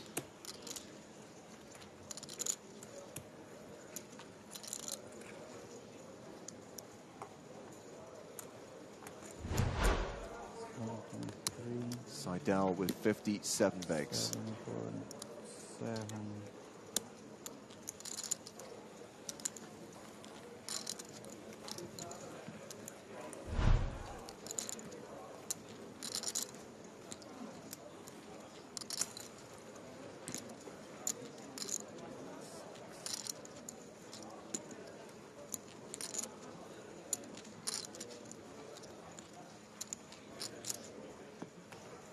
So your theory, Griffin, is that now it becomes a grind.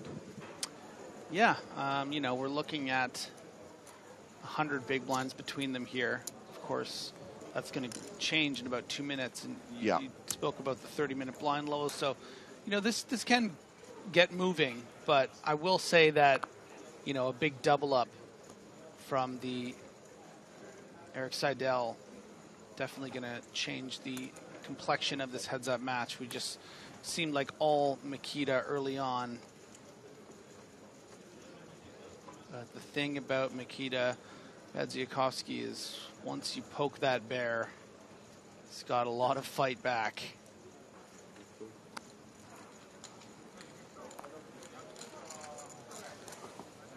I've often been most impressed by Mikita when he's found himself, you know, short stack. That's not necessarily the case right now, but just you know, with a little misfortune, really knows how to claw his way out of it. And, you know, we're looking at a near even heads-up match, so by no means is Seidel going to have an easy road.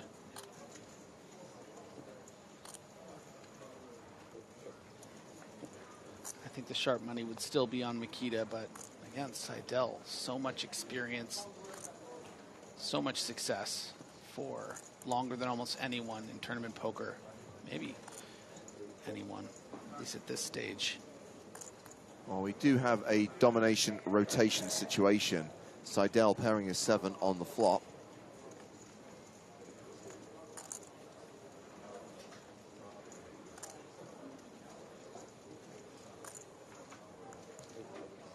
And the way this hand is playing also lends to what I said about how this might take a little longer, simply because Seidel does take a more passive approach to certain streets. Yeah.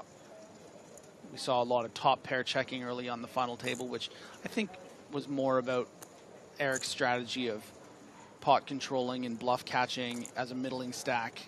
But even here, with a pretty favorable flop, not electing for protection or value at that 7. And, you know, I definitely think we would have heard from Mikita on the flop, whether in the form of a check raise or a check call. But Instead, we just get checked to the river and a quick fold. Seidel consolidates his chip lead, but still relatively even. And I think we are now going to the next blind level, Griffin. 100,000, 200,000 blinds. That makes it a little bit shallower. They're playing 36 bigs effective. Is it 1 and 2?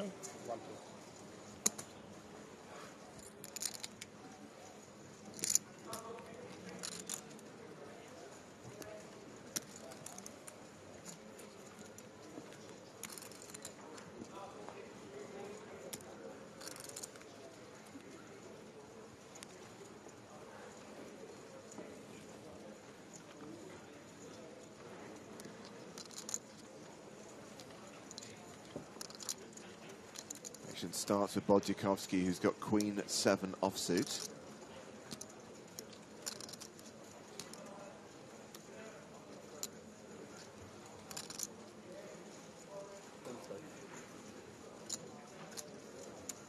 The computer hand. Raises to 450,000. Seidel with 9-7 of spades.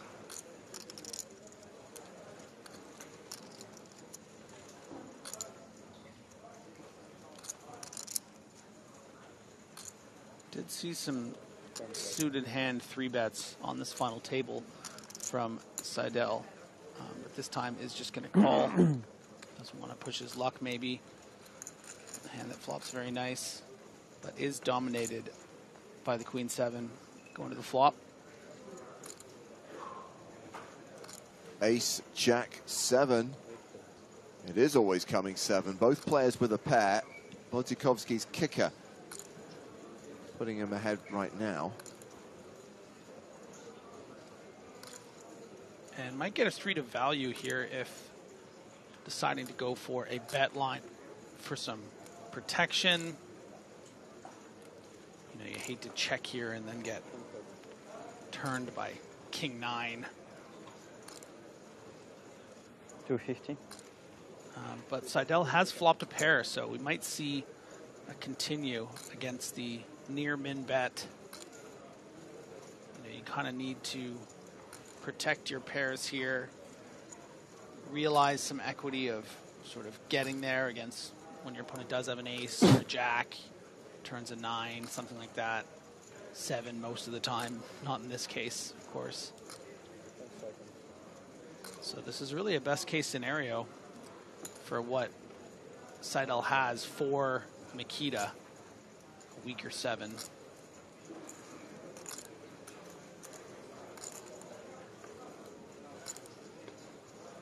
Oof. 2 pair for Seidel on the turn, and now a 93% favorite.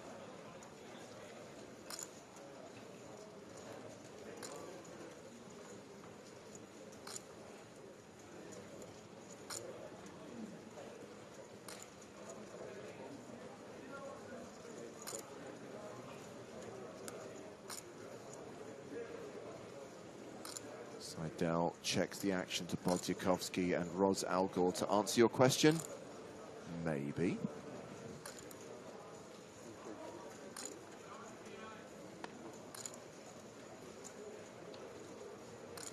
Five on the river.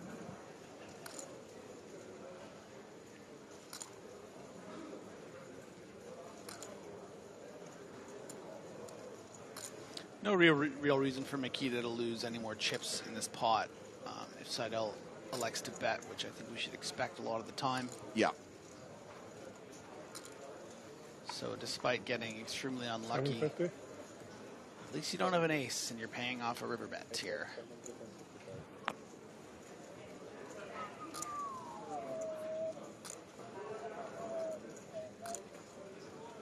Ah, the what am I beating whistle.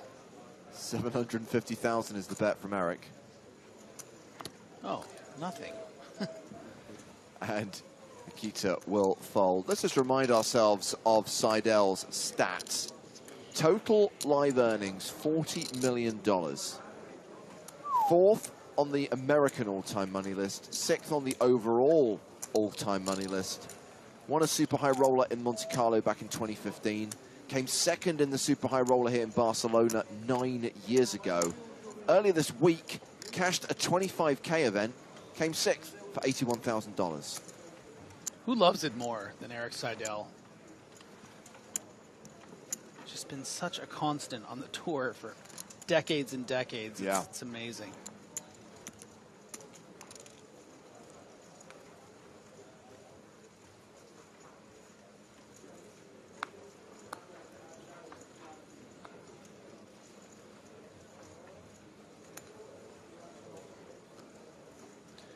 And I don't want to take anything away from Eric Seidel, but I think it does play in his favor that these blinds are going up every 30 minutes, just because Nikita is such a specialist at these kind of heads-up battles. King 5 versus King 3, and a pair for both players.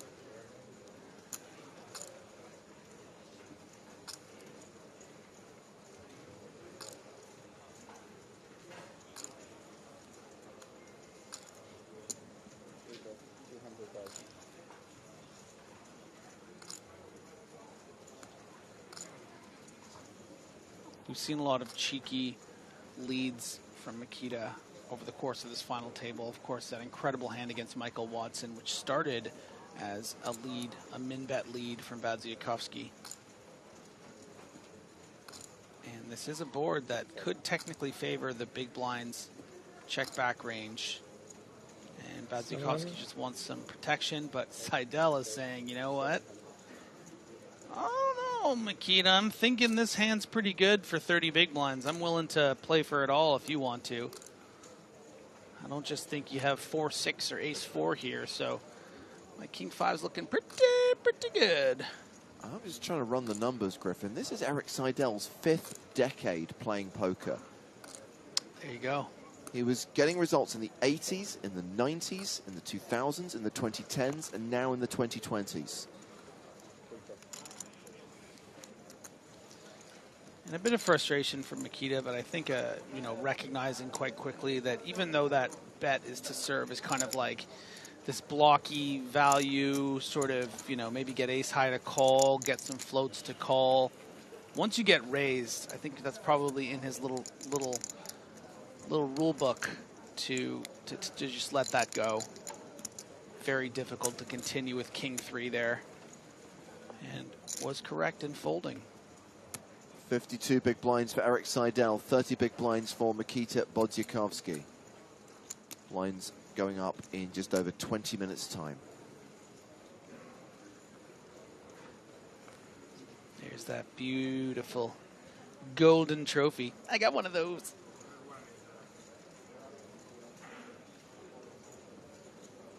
Yours was for a vanilla high roller, though. It wasn't a super high roller. Fair. Although I did have Martin Cabral on my final table, which kind of makes it a super high roller spirit. You get extra points and should get extra compensation.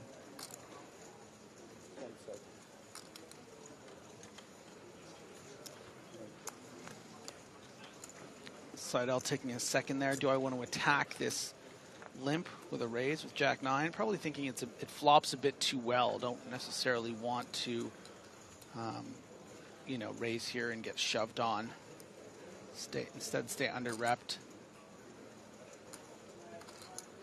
Certainly going to keep some weaker 9s and weaker jacks in there by just checking 2.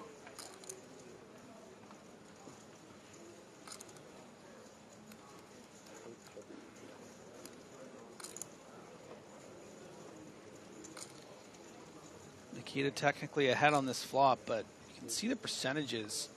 So much can happen on the turn, and that's one way to do it. Wow. And it's all Seidel so far on this final table. Yeah, since the turnaround, since that race, which Eric won by flopping a set of 6s, he has been in control and seems to have been connecting pretty well.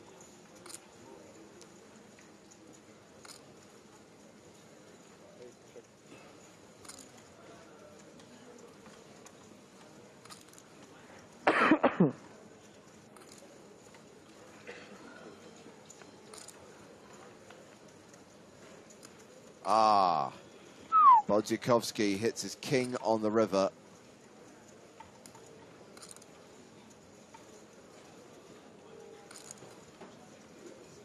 And is now likely to win this pot. 600,000 in the middle.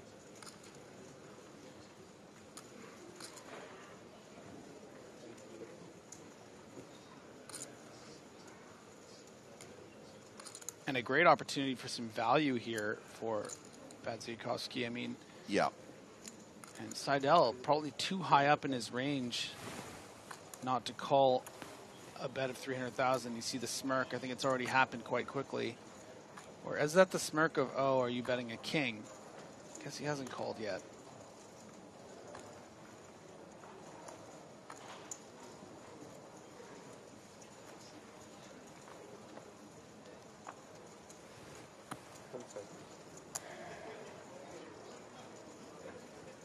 King. Eric did make the call, so Bodzikovski wins that one.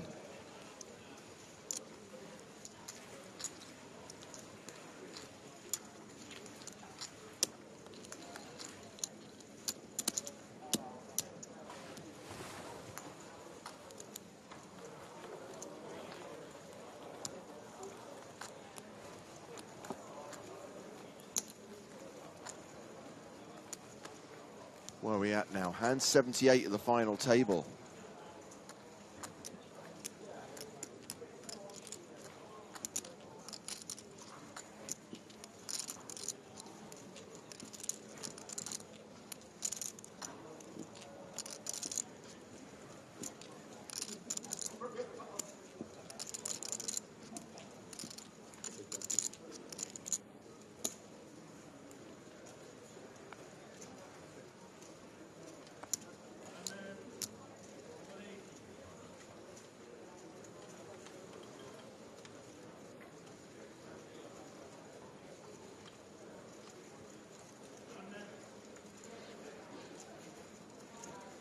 Seidel weighing his options here, thinking about the ebbs and flows of this final table. Do I want to start mixing in some raises with hands like this? No, keeps up with the limping strategy.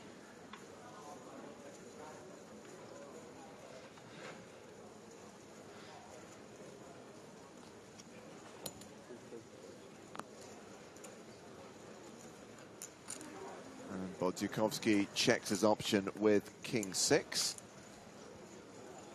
Flop is ace 10 deuce with 2 clubs.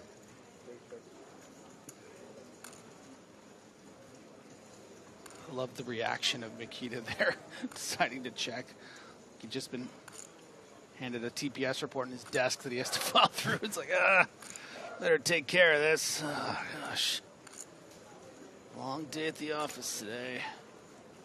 I got this guy. I got my boss breathing down my neck.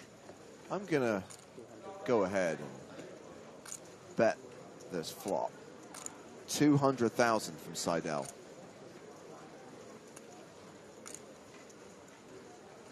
And Nikita very aware.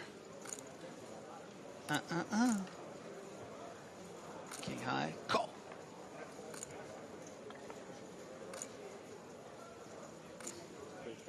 King high, still the best hand.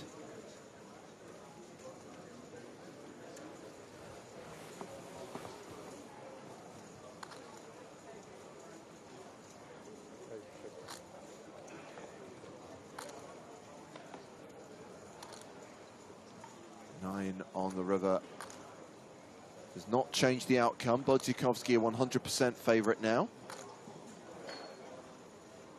Always nice when you call a flop with just king high and your opponent gives up.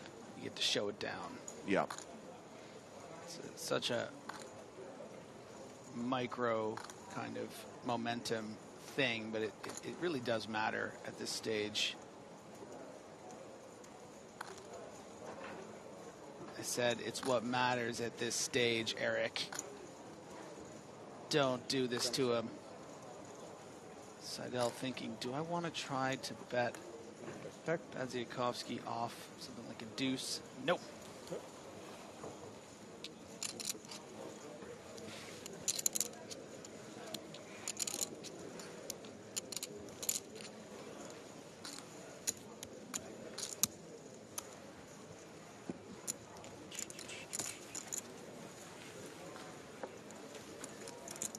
Still relatively even stacks. 46 big blinds for Seidel, 35 big blinds for Bodziakowski. Blinds up in 14 minutes' time.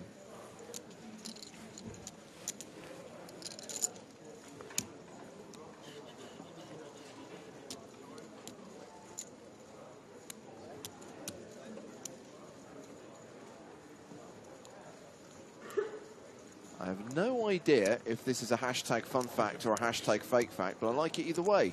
Tubeway wants us to know that Gary Newman is 13 days older than Gary Oldman. Defense. Sorry? I said defense.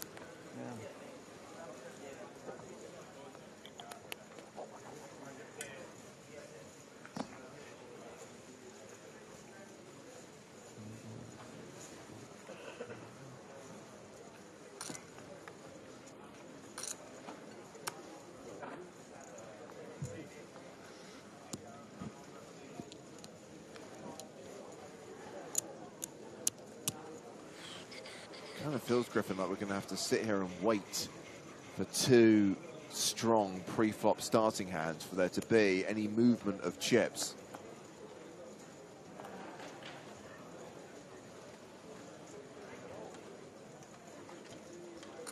King 8 completes. Seidel with 10-7.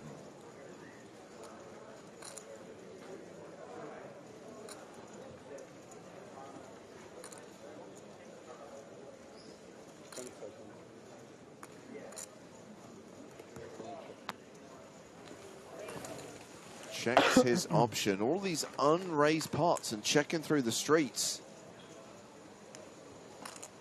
Okay, well, this is... It has potential. We've got top pair against a 10 high flush draw.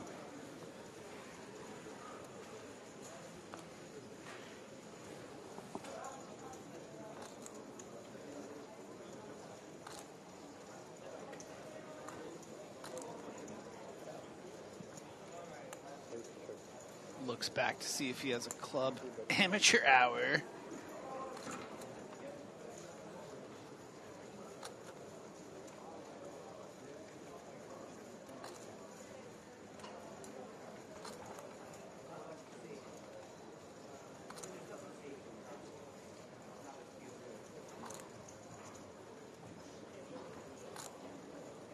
Yeah, Weeze, you're right. Griffin did call the grind, and it is a grind right now.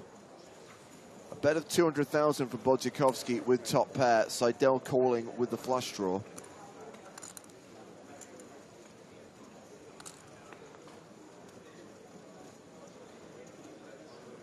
Jack on the turn. Bodziakowski now a 4-1 favorite.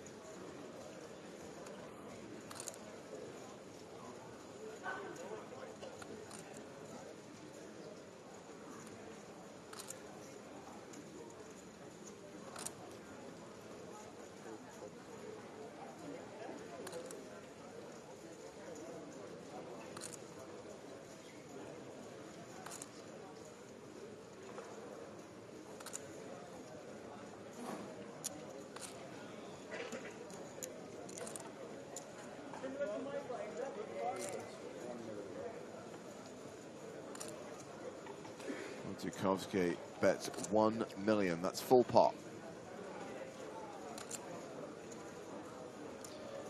Yeah, really wanting to not leave any room for check raise bluffs, and also to get value from, you know, hands like, let's just say Seidel has something like Jack 10 with a club, you know, would probably need to continue on the turn. So good bet, good result for Mikita, and the chip counts just keep getting closer together. 45 big blinds for Eric Seidel, 37 for Mikita.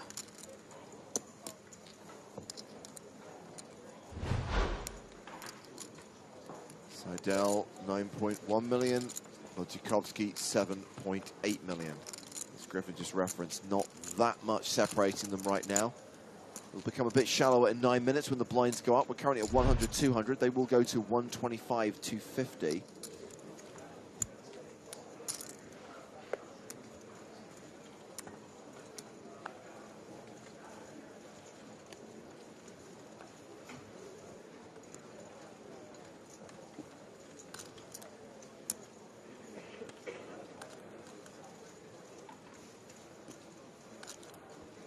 Seidel with jacks.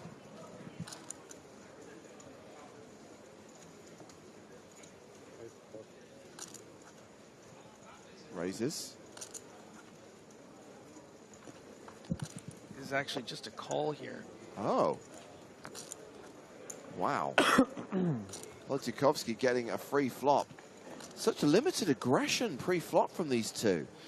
Yeah, but it speaks to the way that I think Seidel is prepared to balance pre-flop. We saw, you know, hands as weak as Jack 5 off, limping, and, you know, to balance that with pocket jacks, you know, probably felt it was time for Wojciechowski to try to attack one of these limps. Yeah. But with 7-4 off, not going to be the hand. And an opportunity for Mikita actually to suck out here with either a 7 or a 4. Based off what we've seen from Seidel, not really, I think, inclined to bet this hand for any kind of protection or value. You know, you don't want to find yourself betting into a queen, or we've seen the kind of aces that Mikita is prepared to check back in the blinds. And instead, Mikita is going to put out a min protection bet here. Probably expecting Seidel would have had to have bet an ace, and not wanting to get bluffed on future streets from the rag type hand Seidel can have, something like 7-8, whatever. But is going to be betting into the best hand.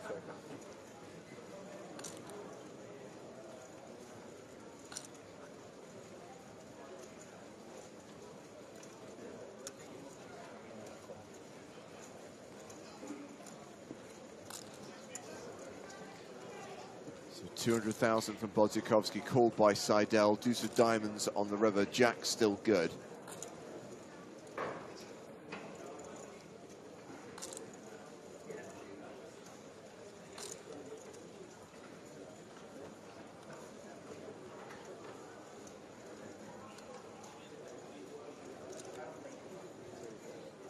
I check. Gets checked to showdown. Seidel will win this pot with jacks.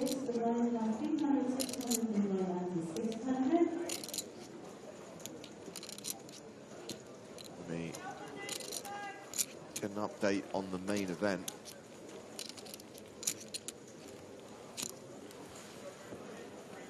Closing in on 2,100 entries, Griffin. And, I mean, it's still got 6 hours to play today. Registration stays open until the start of play tomorrow. I mean, there's going to be at least another 75, maybe even 100 entries. I mean, at least.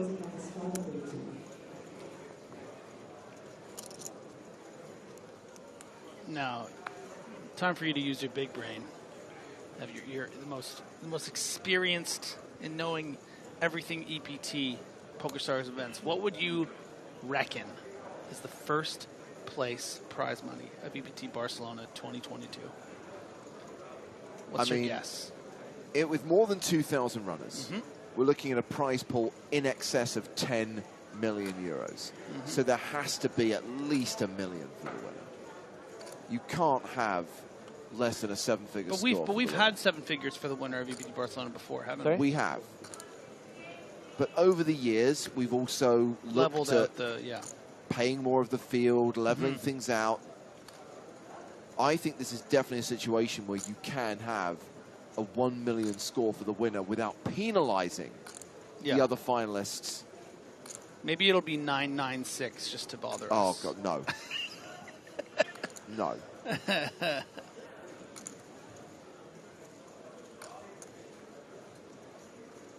You'll call a meeting in that case.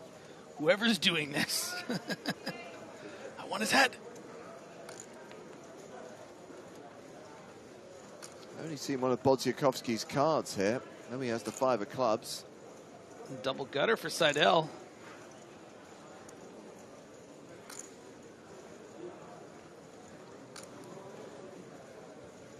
Yeah, I mean, I would like to think that we're looking at closer to 1.25 than 1 million, but I would take $1 million up top.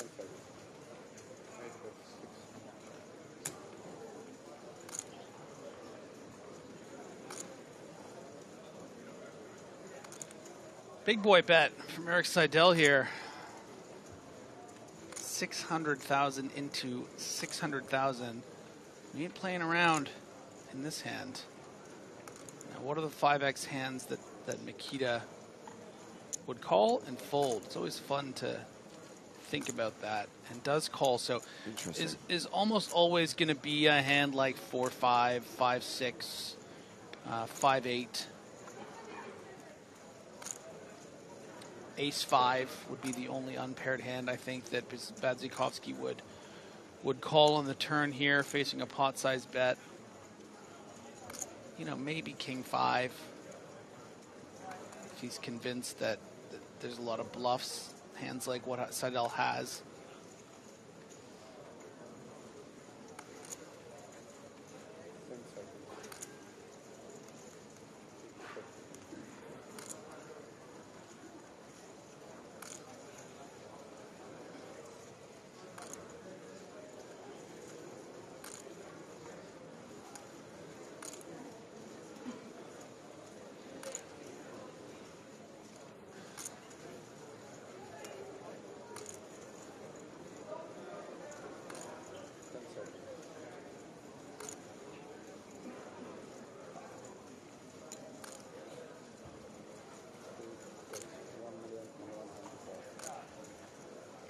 Do you mind breaking down for me, James, the amount of time bank chips you get to start the final table and when they come into effect?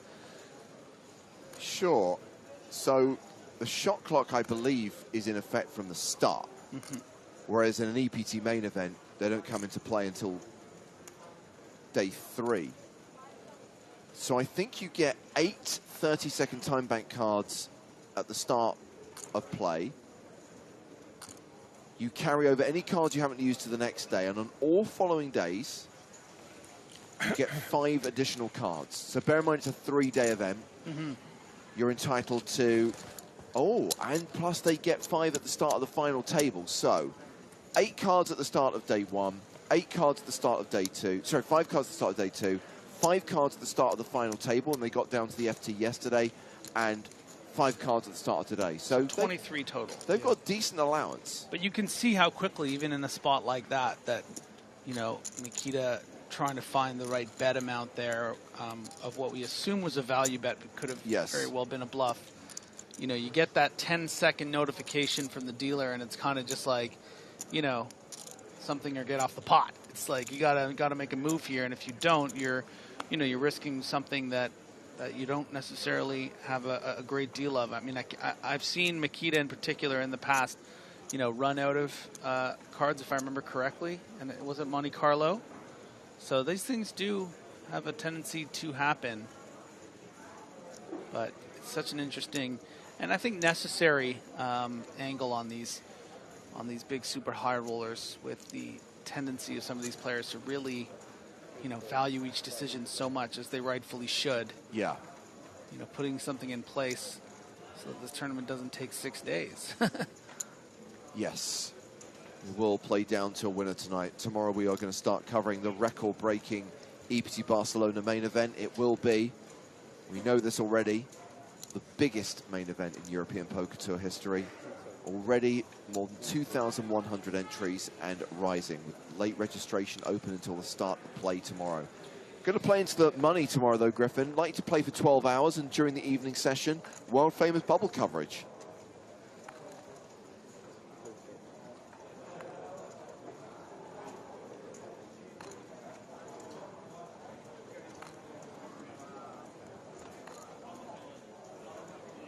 See how much the chips have evened out here. Yeah. 41 big blinds for Seidel to Mikita's 37, but if I understand it correctly, the blinds will go up to 250K next hand, and then we will be getting into, you know, 30 versus 33 big blind territory, which could really just take all of one hand pre-flop based on, you know, we saw a near 60 big blind all in between two, you know, kind of medium strength hands. These things can happen. We saw the ace-9 versus the 6s. So. Yep.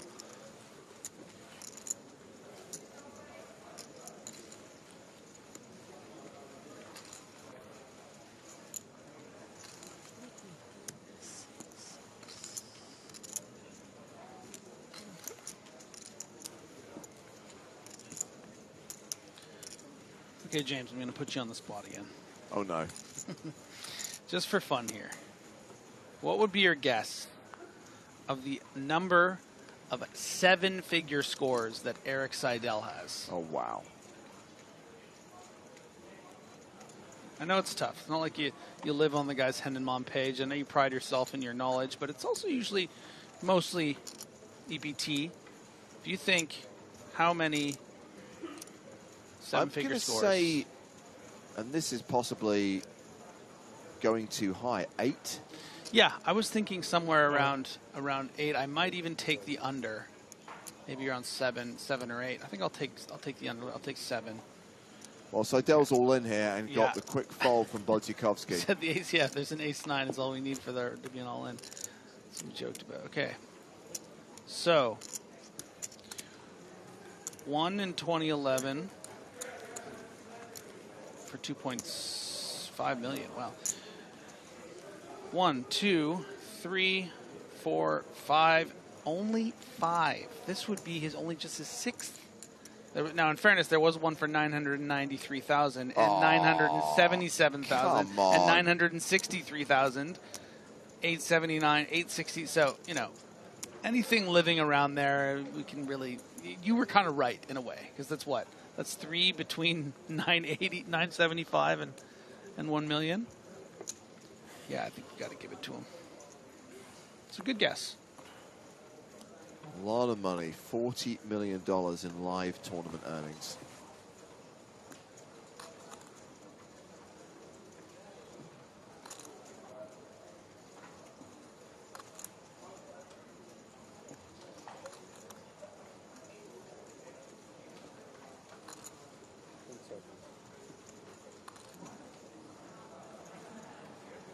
Seidel with ace-3.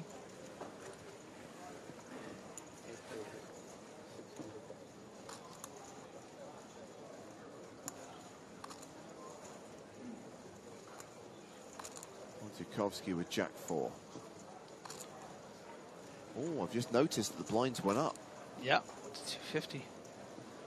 So that will put Bodzikovsky with fewer than 30 big blinds. Okay, just because the chat seemed to enjoy it, we got some guesses. What about Mikita? How many 7-figure scores does Mikita Bodzikovsky have? Well, Get now your guesses in now. We've had the Seidel example. Yeah. And then and Mikita's reign is what? Not even 10 years. Yeah. I'm going to say 4. Okay. I am going to say as much as 6. Let's see.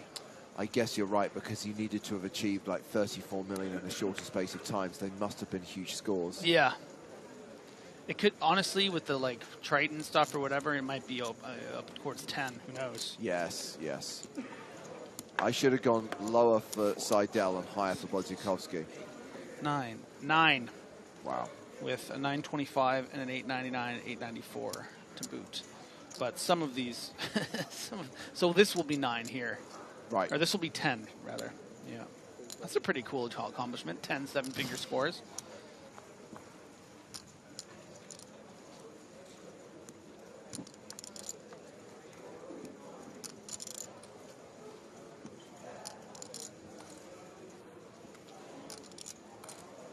I mean, again, Griffin, you did predict it, but I didn't think it would be this slow.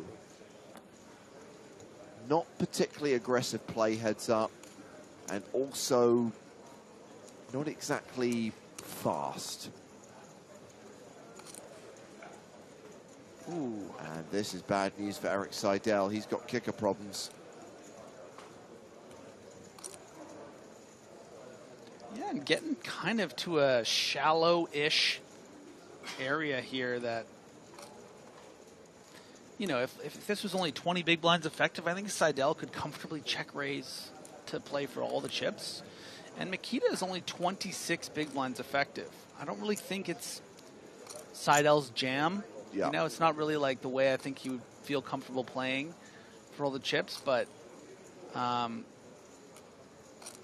I think it's going to be too much for Seidel to want to just like, you know, make it 800 here and play for 6.5. But I also wouldn't be surprised if Seidel decides to take a check raise line. But from what we've seen, the way he has been playing, it's just going to be a call. This isn't the one he's going to go buck wild on.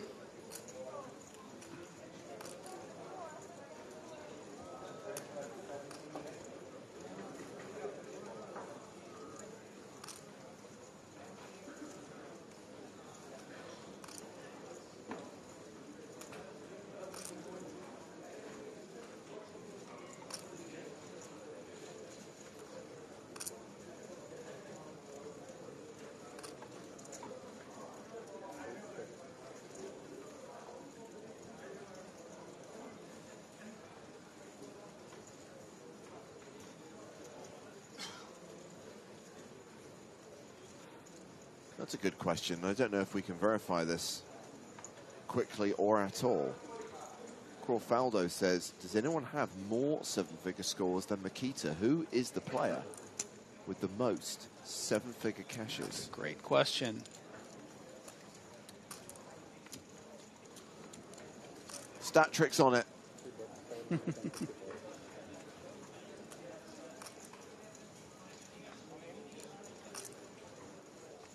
750,000 bet from Bodzikovsky.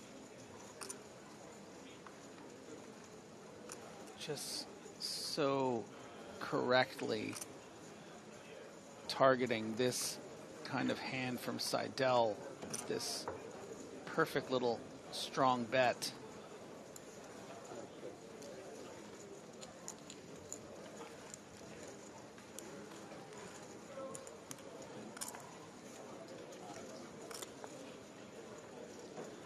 And just a really great river card for Makita to go for more value. I think it's within the realm of possibility Makita checks back, but going to be so much more likely that he believes Seidel is holding a weaker 8. But does check it back, is comfortable with that pot, what's out there. Not one to just bet into a 6 or, you know, a turned jack that could have floated the flop. So it does make semblance of sense, but it's just so hard when you're in the booth and you see it's like, no, he's got exactly what you're hoping. Bet again. But it's just, you know, it's not that we can see the cards. Even though Eric Seidel has the slight advantage, it's practically evens Stevens. 8.7 playing, 8.29. Bodzikovsky has massively closed the gap.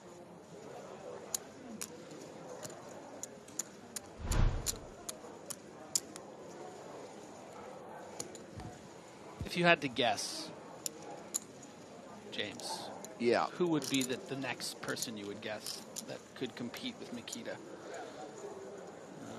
I feel like it's probably in that new age realm, right? Maybe someone like Peters or Chidwick, but that doesn't feel like they...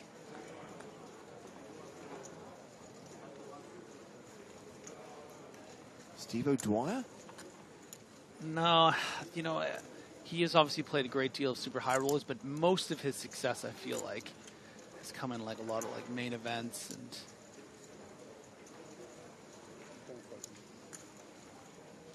I think it's got to be Peters.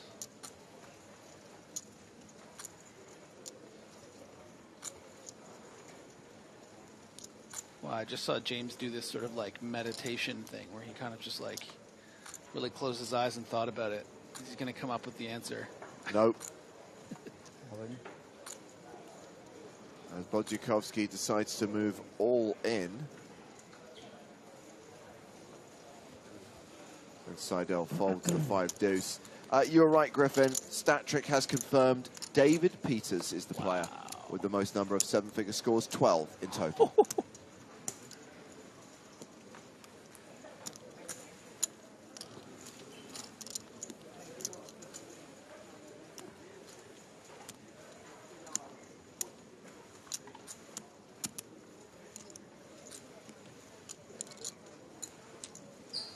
Kind of wonder whether we get to the end of level 25, and there's a realistic chance we will.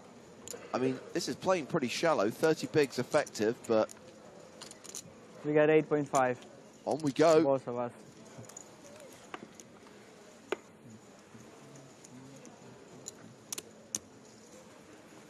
Yeah, it's nice. Huh? I think almost like an unintentional dig at Seidel there, being like, we have the exact same amount of chips, but I still won't chop with you. Yeah, Bodjakowski with the spraggy. Coles with a7 offsuit. Seidel with 5-3.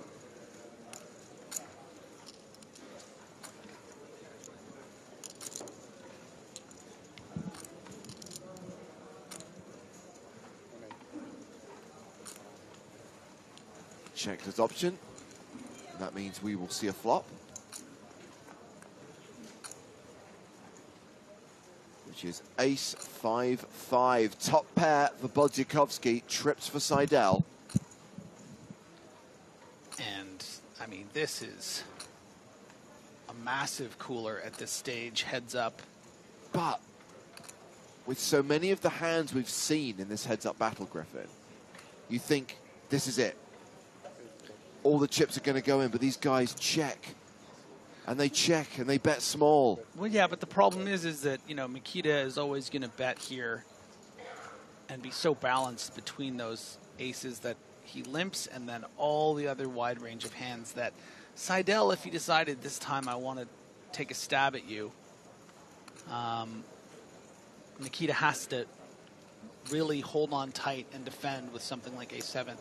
And I'm a bit disappointed by the just call here from Seidel. I mean, I can't possibly speak to what he must be thinking, or maybe just wants to keep those bluffs in there instead of just chasing away all those kind of hands. But, you know, of course, Seidel's calling range on this flop is going to be a lot of king high, queen high, some diamonds, which might induce Bodjakowski to continue betting for value and protection. But it's just a nice kind of texture to check raise, because you can do it with so many bluffs as well.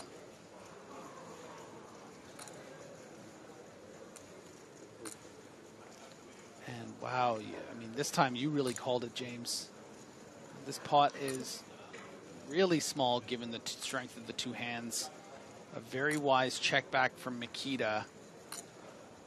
Perhaps recognizing that Seidel might play a 5 as just a call, wanting to keep the pot small. So, in my preferred version of Hold'em, Griffin, this would be a chop. Trips against 3 pair. But the rules here are that Seidel has the winning hand. Bets 400,000. This is a spot that you can go a bit bigger. This looks kind of like a, you know, a value bet with an ace or something like that. But if you make it bigger here, you can be kind of balanced between, you know, diamonds and aces. I will say, because this looks 1.4. Yeah, because this looks like 1.4. Because this looks like a block bet, Bodjakowski actually has to raise this, but it's so unlikely that Bodjakowski has something like ace-7. So it's a real nice stroke of luck here, I think, that this smaller bet, you know, had Seidel bet something really beefy close to $1 million or an overbet, Mikita would have just called. But because of this small bet, Mikita has to value Ace-7? raise, and ace-7 is not good enough. Sizable pot, but didn't exactly give us the fireworks we expected. We got some on the river, but yeah. Could need aces versus kings to get this thing done. We can't ask for much more once we get a, you know, check, call, check, check on the flop turn.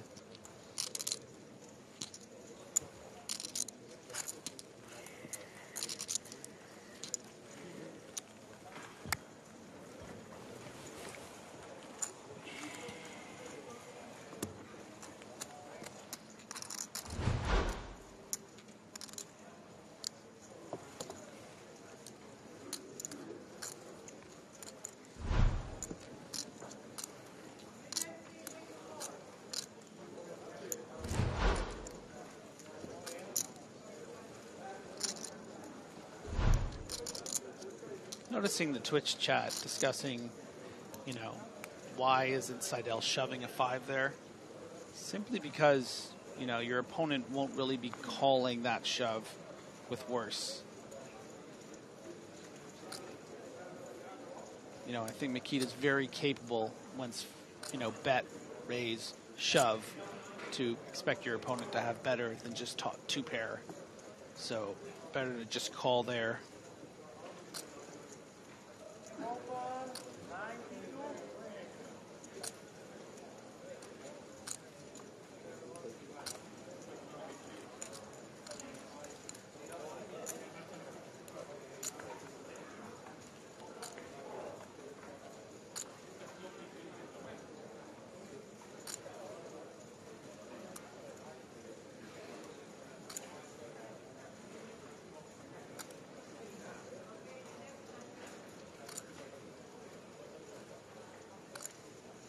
Pretty good flop for Seidel based on the single card we see from Mikita. Going to happen every once in a while. You know, we really need the players to put those cards in those spots every time, and once every blue moon we'll see a situation like this.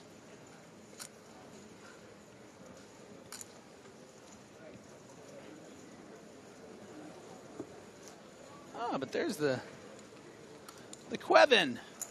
The QWERTY.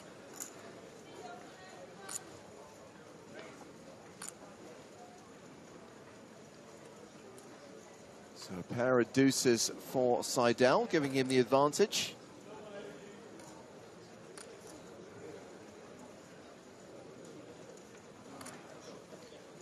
And although Seidel is significantly ahead here with the 3 deuce, it is one combination of pair straight draw that I think Eric would be willing to fold to a sizable bet here.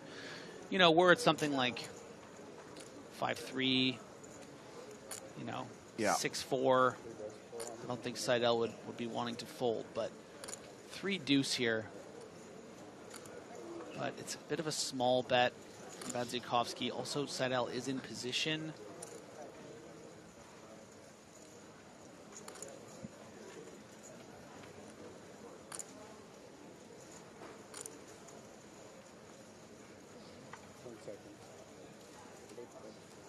Seidel makes the call. This hand going to the river. Okay, this is a decent pot now. 2.1 million. King on the river. Deuce is still good. But if Badziakovsky bets again, Griffin, can Seidel make the call? Yeah, I'm a bit lost in the woods in this one. You know, kind of what's the plot from Mikita deciding to bet Queen 7 here twice, and especially on the smaller side on the turn. Doesn't find the bet on the river. You know, maybe if you have Queen 7 with a diamond or something, you have designs to bet big on a diamond river. But so I don't know what was going on in that hand, but I'm sure Mikita had some sort of plan in mind. Well, it goes check, check.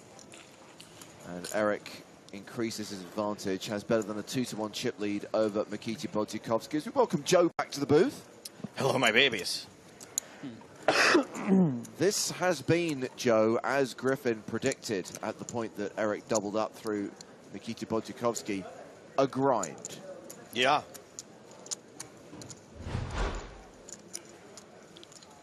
And of course, we are looking ahead to the PSPC in the first couple of months of 2023.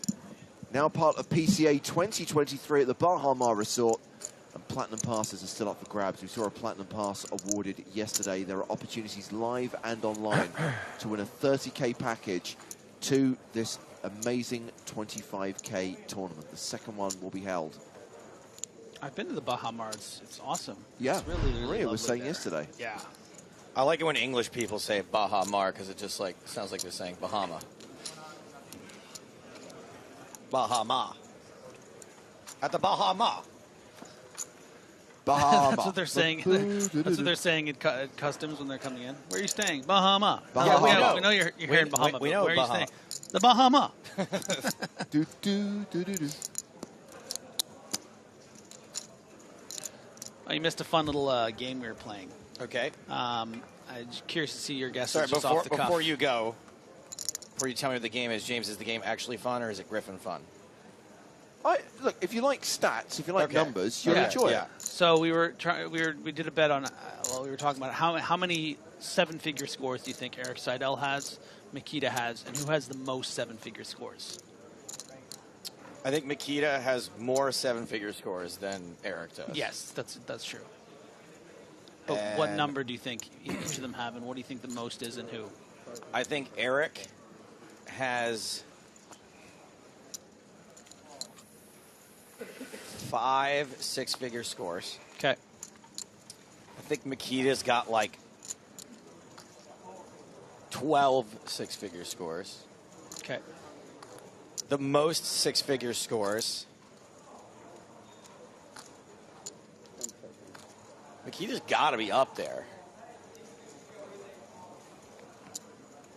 The most 6-figure scores. Bonomo. There's Petrangelo, Sam Greenwood. Tim Adams has a lot of 6-figure scores. Sorry, 7-figure scores. Was it 6 or 7? Sorry, 7. Yes, it's not 6. 6. We can do that next. Yeah. Well, this is a 6-figure buy-in. Yeah. Okay, well, let's start with Seidel. Yeah. Just when I thought you couldn't get any dumber. Yeah. You go and make a guess like that. Yeah, 6. 6 7-figure scores. No, you guess 5. Okay. And completely redeem yourself. Was 5, it was 5 exactly on the nose. To the point where I thought you were going to say what Mikita's was, and you were watching the whole time on the broadcast. Oh, no. Yeah. So what's Mikita's? Because I said 9. 12 for him. Okay. But the funny thing about Seidel is that there were 3 that between 960 and 999. Oh, right? okay. So he was right there. But so 5 was a pretty crazy guess because it's right. Nikita had 9, but then 3 of similar. And the most of any player. Tell me the number first. 12. 12. Okay, so the number I guessed is the most of any player. Yes. Is it one of the names I said? No, I don't think so. Maybe Statrick heard you. No, you would have clocked with you. So it's not who did you name? It's not Tim Adams. Bonomo, it's Tim not Adams. Bonomo. I didn't say Foxen, but he's got to have a few. It's going to be a bit of a surprise. Oh, wait. Dan Smith? No. Scott Seaver? No. Okay, go ahead. David Peters. Oh, yeah, come on. I would have got there eventually, but yeah. One of that crew. Yeah. Seidel checking top pair. Maybe we should focus on the action here for a second. Yeah, this is actually a pretty big spot for Seidel, considering Mikita's holding pre-flop and now just playing 18 big blinds. Thanks for bearing with us playing the game again. Everyone in the chat already had played, but sure, love to hear you try to figure it out and nail the Seidel pick.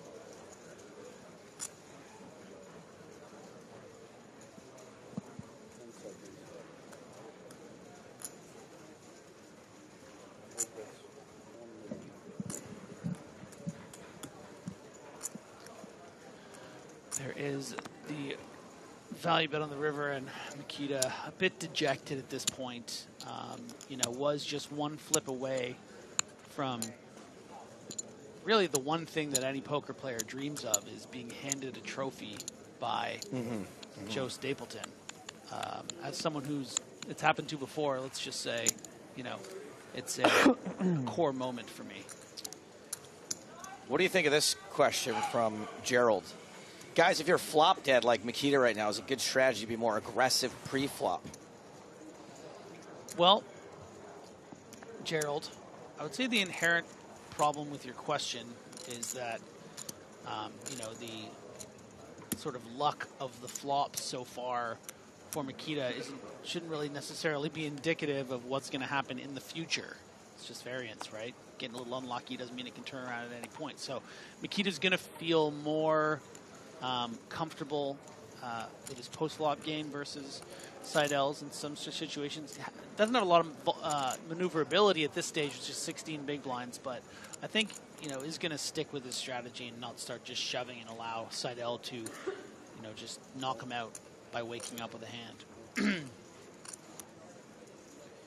Stapes, can you tell me the hat brand that Seidel is wearing? That is kind of cool. Yeah. Thank you for your question. And right away, we just see a shove with the 8-6 after I said, don't expect Makita to start shoving. But with that combination on 16 big blinds, seeing a lot of limp folds from Seidel, that's kind of a fun one to do it with because, you know, you're not expecting your opponent to limp call a lot of 8 and 6 X kind of hands. Maybe something like ace-8, but, you know, ace-6 isn't really limp calling 16 bigs a lot. And you just got to fade those limp traps like pocket jacks, which is one of the hands that I limped earlier.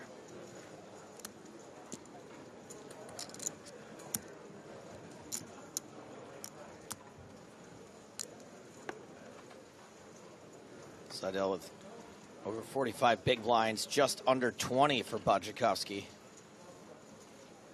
Of course, David Peters. I feel so dumb now. D. Peters goes on D. Peters. D. Peters, nice, wow. So many D. Peters for D. Peters. Yeah.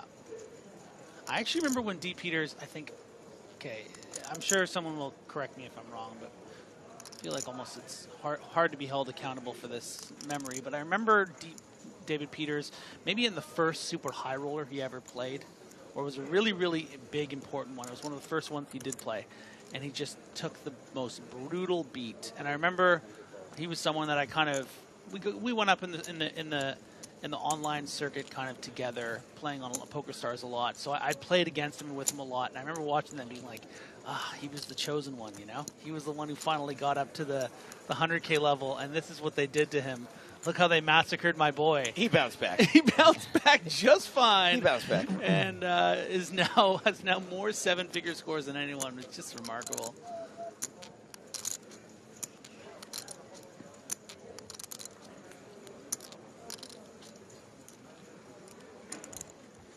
Only one player to go before that trophy ends up in the other player's hands.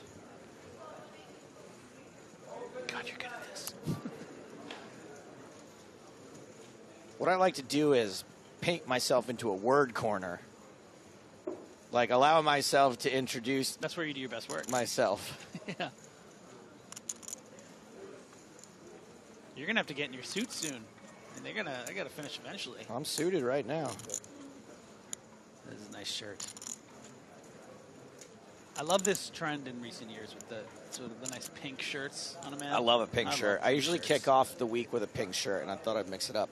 Yeah. Bodjakowski shoves. Hey, that was 7-5. Going for that strategy. Seidel folds king high.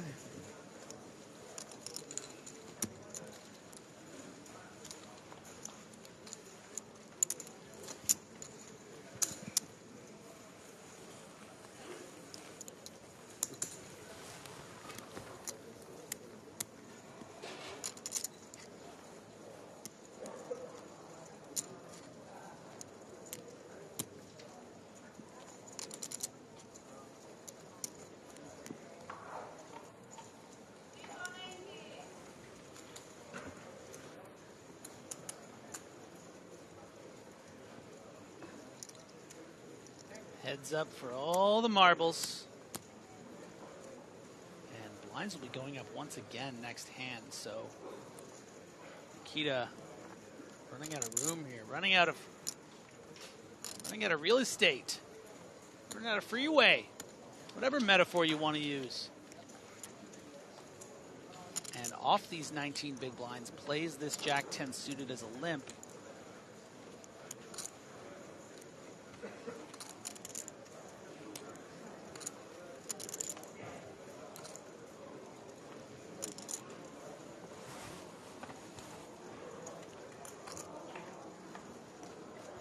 Seidel very balanced, facing those limps. Oh boy.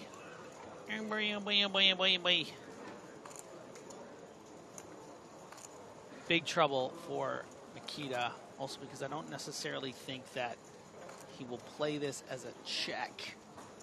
And in that case, on just 18 big blinds, might just be willing to take that equity of the Jack-10. At least call a raise, but then we're just getting into, we don't have a lot of chips territory. So this could be all of it. And Seidel checking, oh yeah, do I have do I have two pair here for 700 grand? Big spot.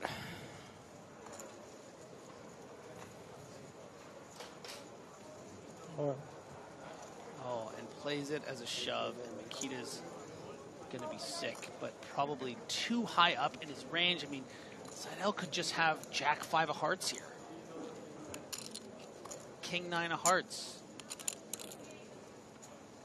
Plenty of semi-bluffs is what you're saying. Yeah. You know, not as many as you'd like. You know, this isn't 10-9.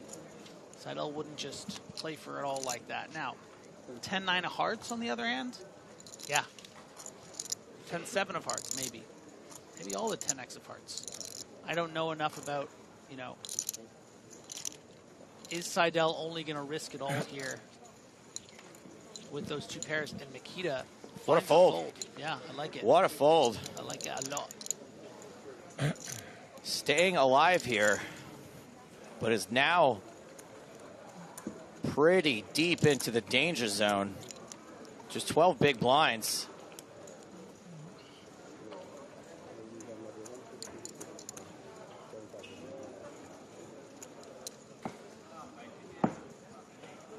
Eric Seidel with 41 big blinds. Now you may say, hey, that doesn't sound like enough big blinds. It's because blinds have gone up. Big blind is now 300,000 with a 300,000 big blind ante. So that's 600K. Yeah, like 3.7 or 3.8. 750 every round. I got 3 million here. So like 3.9, 4.1.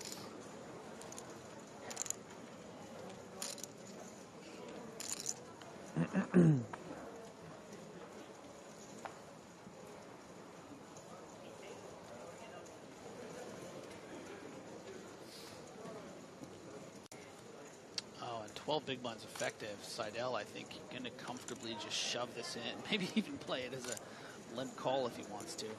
So strong, Queen Jack suited on just 12 big blinds heads up. Oh. But yeah, all in. Queen Jack suited, jamming on Barczykowski. 7-6 of diamonds, probably not going to be a call.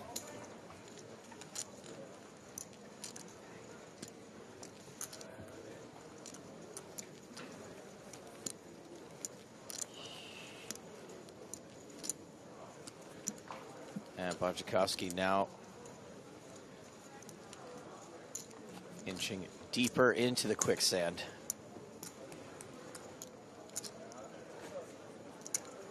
I like this comment from Nico. At this level, you play for money. You're not a child anymore. Nice. Nailed it.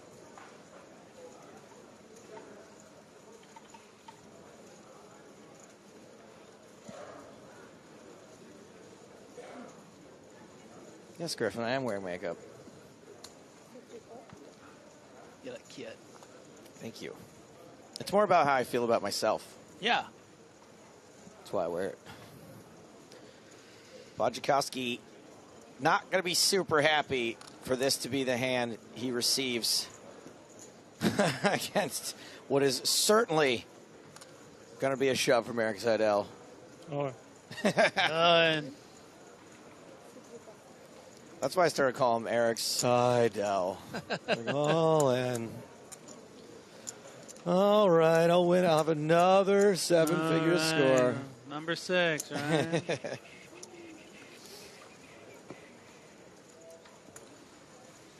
I had some trivia that I was going to play with you, actually, Griffin. All of this courtesy of Statric. What year was the first super high roller in Barcelona?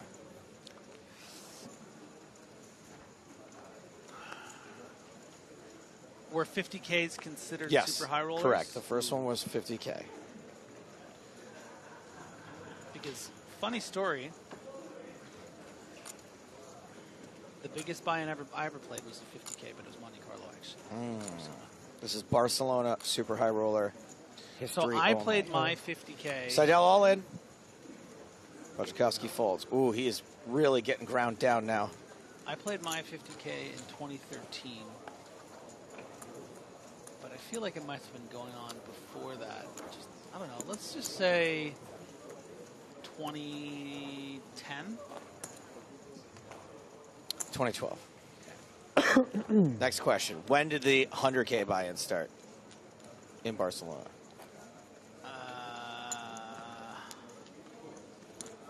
Mikita Wojciechowski won it. The first one.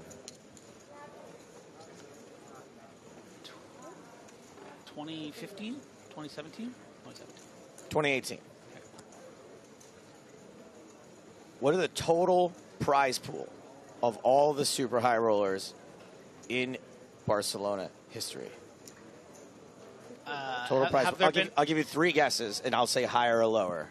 Okay, have there been, are you including, have there been ones where there's like a 50K super high roller and a 100K, or there's only, that year, only one or the two happened? There's only one super high roller every year. Okay, so if I assume that the super high roller 100Ks have an average of like 50 people, that's, that's a 5 million prize pool? Hold on, all the money could go in here. Okay. I'm going to say on average, each one had like a 7 million prize pool. And that's going to be times since 2012. So that's 10 years. So I'm going to say 75 million. Much lower. Okay. That's your first guess. Much lower. Yeah, I guess 50Ks wouldn't have had 100 players. This one had 6.6 million in the prize pool. So what you just decided was average is actually higher than this one, which is probably an above average. Why did I go up to 70 when I originally said 5 million? Wojciechowski bets with the best hand, but is going to feel like he got away with one there. Okay, I'm going to stay with what I said before then. 50 million. That's your second guess. I'm going to tell you again. Lower. Okay. 43 million. Almost. 34 million. That's not almost. 34. Well, the numbers are just backwards.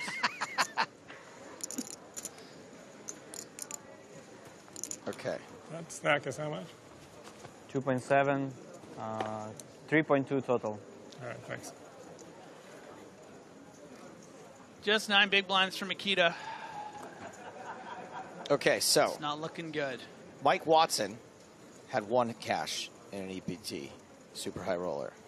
In his career. I guess it wasn't regular. Mikita Wojciechowski, prior to today, had 1 cash in an EPT super high roller. No way. Timothy Adams had 2 cashes. Eric all in with King 4. King 3 for Wojciechowski. Yeah, these are specifically Barcelona super high roller caches. Still, this is all Barcelona super high roller trivia. Let's hang out here for a second, because if Wojciechowski calls, I'm leaning toward a no here. Okay. So, 1 for Mike Watson, 1 for Mikita, 2 for Tim Adams, who, at this final table, had 3 cashes in an EPT Barcelona super high roller.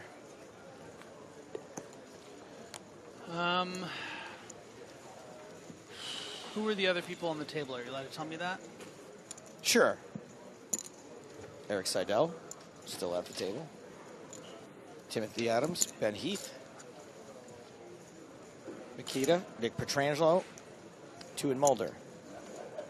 Kevin Piquet. Yeah. I'm going to say Tim Adams. Eric Seidel.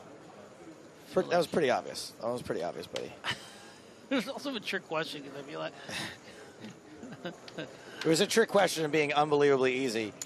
Wojciechowski, ace-8 suited. Best hand this fella's seen for a while, and is limping in, hoping to get jam dime by Seidel. Will Seidel go for it? Yeah.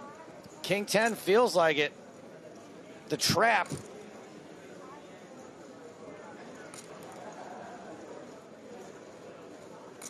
There it is. There's the all-in from Seidel. Cool. Wojciechowski with the quick call. Had a little box with a stick under it. There was like indie rock CD under there. Seidel just went for it. Trapped. Seidel could win it. 40% chance this tournament ends. Ace-8. Here and meow. King 10. Wojciechowski, the favorite to double TF up. That's Makita's girlfriend, Diana. It's like Wonder Woman. Hey! Like many goddesses before her. 7-high flop, ace-8 holding. Seidel needs a king or a 10 to close this out. Wojciechowski needs any other cards. Dodges the turn. See, That's not how it works, Eric. Everybody says it. Everybody does it. At the end of the day, I'm okay. No king, no Got my 10. Diana. Double up Wojciechowski. And he's back to 20 bigs. No, it's just push time. And that doesn't sound like a lot. But Seidel's only got 35 at this point. It's getting shallow. So In the 2.5, 2.6. It's getting shallower than Tinder's, than Griffin's Tinder swipes. 2.890. Screwed that up. Yeah, it's okay. It's also not even true about Griffin. 2.5, 2.6, 2.7, 2.8, 90. Oh, wow, there's a great offer here from Batam Kia. Yes. If bad lose, oh no, I can't read that. I can't read that. I got to read the whole comment sometimes first. Yeah, you do. I misread it. I thought he was going to say, I'll buy Diana something. Yeah, like yeah. a gift, but he was trying to buy a person. Okay. Yeah, no, we're not doing. All right. Thanks for your comment, you banned. My fault. You got to read the whole comment sometimes. Really process it for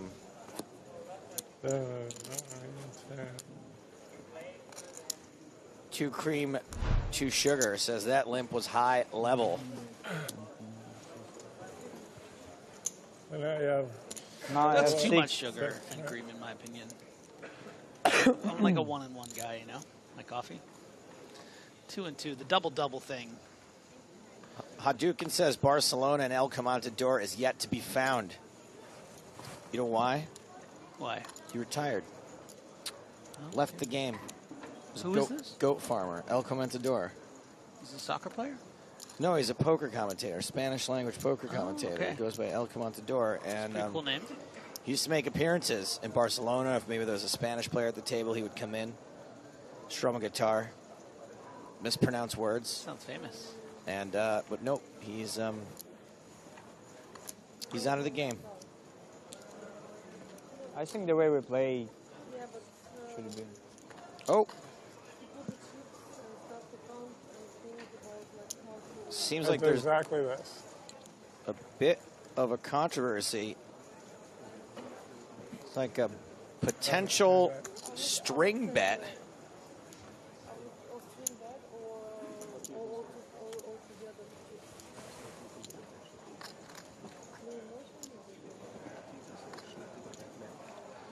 Joe, we got to send you on the floor to figure out what's going on. Yeah, no, I'm not doing that. That's way too much pressure. These guys are playing for a difference. We haven't mentioned that in a while, by the way. Just the difference is 700,000 euros. No big deal.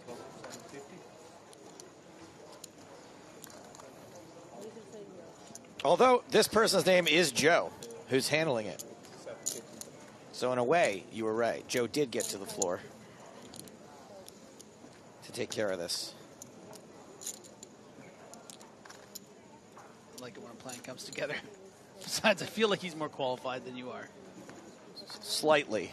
Yeah, only slightly. I mean, you do hand out trophies. Like you have stage experience. In my home game, I don't even know when it goes to heads up, like who's on the button. I'm just like, let's just flip for it. We can't be settling these disputes. All right, so the raise stance. Bajakowski calls ace-queen for Seidel, king-8, and it's trip aces.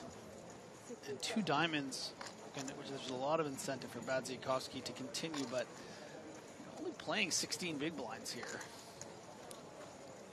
Oh no 95 asks, what is a string bet? A string bet is basically if you don't make your entire bet in one motion. Oftentimes it's someone will put out some chips and then put out some more chips after bringing their hand back either all the way or slightly. And my guess is that Eric probably pulled his hand back a little bit. I always thought it was like, you know, you between hands you sort of attach a string to your chip and then you bet it, and then if you regret it, you get back here. A lot of people think that's what it is.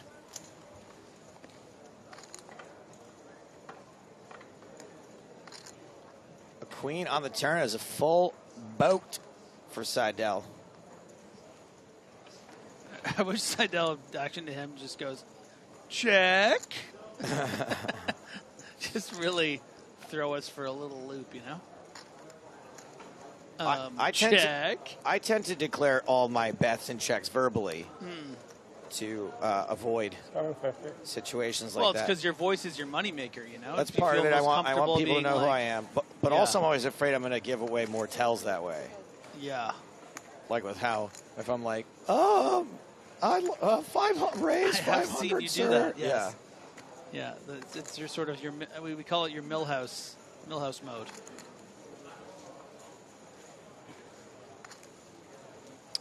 Ouija says, I've never understood why a full house is also called a boat. Why is it called a house? Let's just start there. House And we'll makes work sense, backwards. but boat doesn't.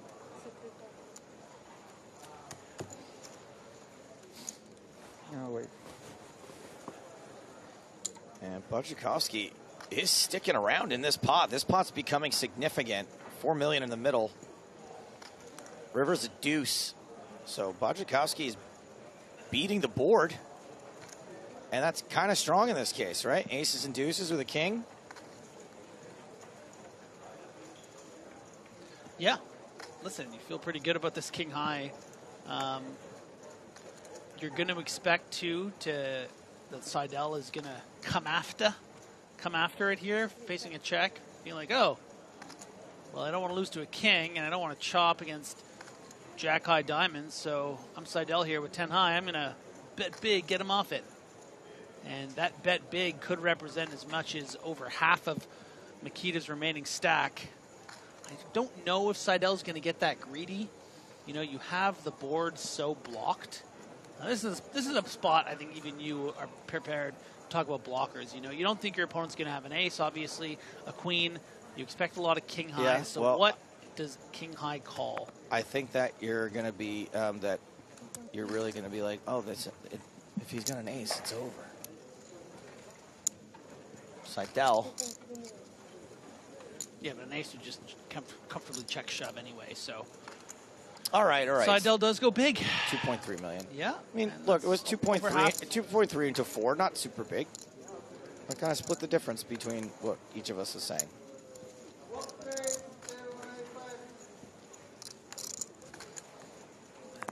Nikita saying to himself, what do the charts say? All right. Daniel says, speaking of poker terms I don't get, the term hole cards, what does it even mean? So this is actually a common misconception. The game's called Texas Hold'em, and they're the cards that you're holding. So it's actually, therefore, it's the hold cards. They're your hold cards. Now, somewhere along the way, people started saying hole. I don't know how that happened. But the card you're holding, you got to know when to hold them.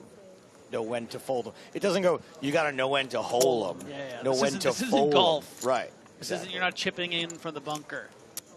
You know, and I was like you. There was once a time I thought it was hole cards. But, you know, once I signed on with PokerStars, there was a bit of a Clockwork Orange situation, and I'm on board. It's hold cards. Yep. The cards you hold. Vince asks, where are the commentators reading chat from? We're reading the chat from the internet. Yeah, I'm reading it from Joe's laptop. Thank you for your question. Makita back to 12 big blinds. And a beauty. King, queen of sparkles. Really is a beauty. Ugh, just like... Just a wonderful relationship. If you want to hang out with me, king, queen suited, I'll treat you right. And Badziakovsky once again going as a limp. We saw the ace-8 suited, similar strategy. But Seidel with the 8-7, I think, probably decided to just see a flop with this.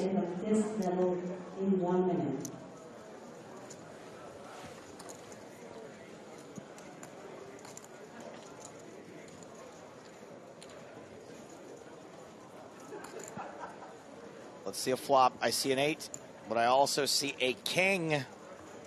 Top pair for Badziakovsky. Second pair for Seidel.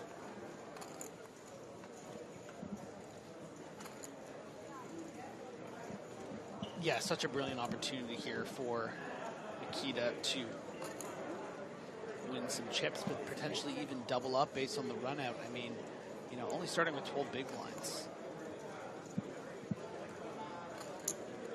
Makita does find a way to double up in this hand. We'll be up to 25 big blinds to Seidel's 29. So that's the swing that we're talking about here. How Seidel and Badziakovsky's just one hand away, really, from really being in this thing.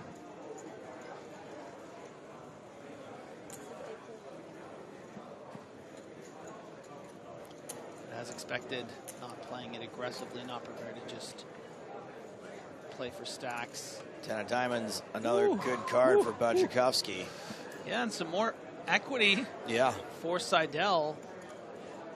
The question becomes, what kind of bet does Makita want to make here? You know, if you expect your opponent to have hands like 8-7, 8-9 that have turned more equity, there are some amounts that hand might fold to a bet, so you want to make a bet that's kind of like you get value, but you don't scare off your customer.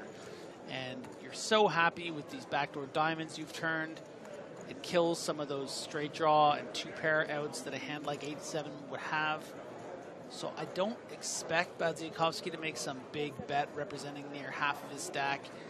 Maybe 800? something under $1 million, and there it is, 800,000. It's a great bet, still strong, but might convince Seidel to see one more. Let's just see one more. Now, I kind of understood when someone called for the 9 of diamonds. It made sense. Esk 305 calling for the 5 of diamonds. A little less sure. Less interesting. Yeah, I'm not sure that 5 of diamonds is the most interesting card, though. Maybe that's just your favorite card. Yeah, and either way, you're banned. And the river card is Da-dum-da-dum. the 3 of clubs. Only slightly less interesting than the 5 of diamonds. So, Badziakovsky, top pair, very good here. 3 million in the middle. Seidel, third pair, not good. And I think it's important to consider that this hand might not be over. This might not just go shove and fold. Wait, there's going to be a 6th community card. No. Which that would be great for, you know, with all the hands that these guys have. But, you know, you think about the kind of hand that Badziakovsky's representing, and even though Seidel effectively now only has third pair, this is a very brick river. If Badziakovsky was limping something like Queen Jack, Queen 9, Jack 9, you know, would bet the flop, would bet again on the turn. So there is some consideration for Seidel. But all instead in ski. just quickly folds, not willing to make a hero call, and was correct in doing so. Seidel lays it down.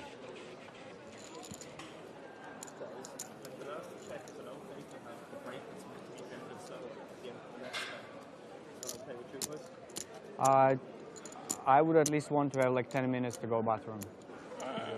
That makes 2 of us. Yeah. It's been requested if you still want to have the break there, we can make a 30-minute duration. Sorry? 30 minutes. Why is it? 30-minute break.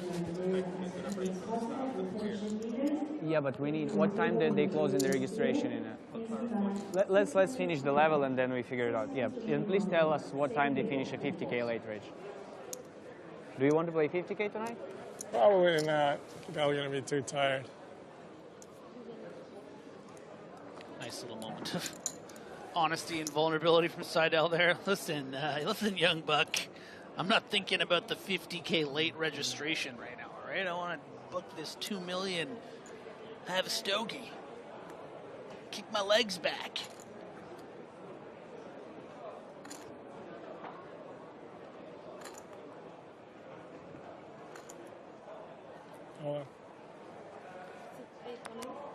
Seidel just playing the ace-9 as a shove for 16 big blinds.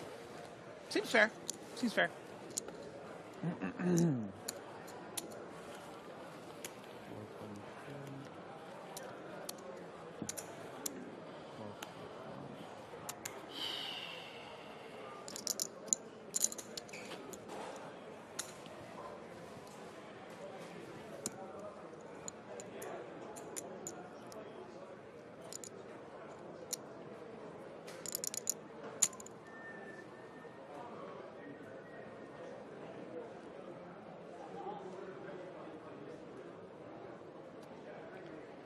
$37 to 16 big blinds. We have seen Nikita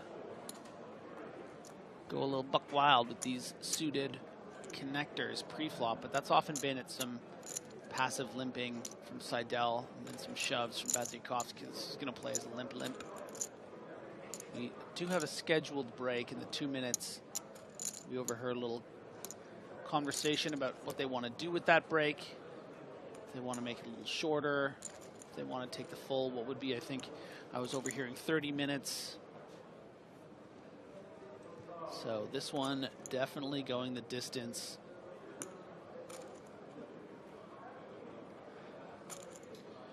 Federer versus Djokovic. Back and forth.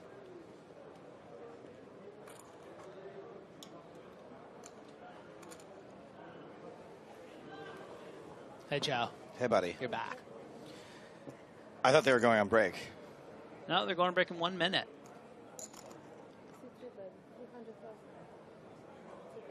And we don't have a definitive answer yet of how much of a break they're going to take. This break, I think, was supposed to be scheduled for 30 minutes. We're talking about maybe we can get 10, but Seidel said he wanted a full one. Is a full 120? We'll see. 35 minutes remaining from the late registration period of the 50 days.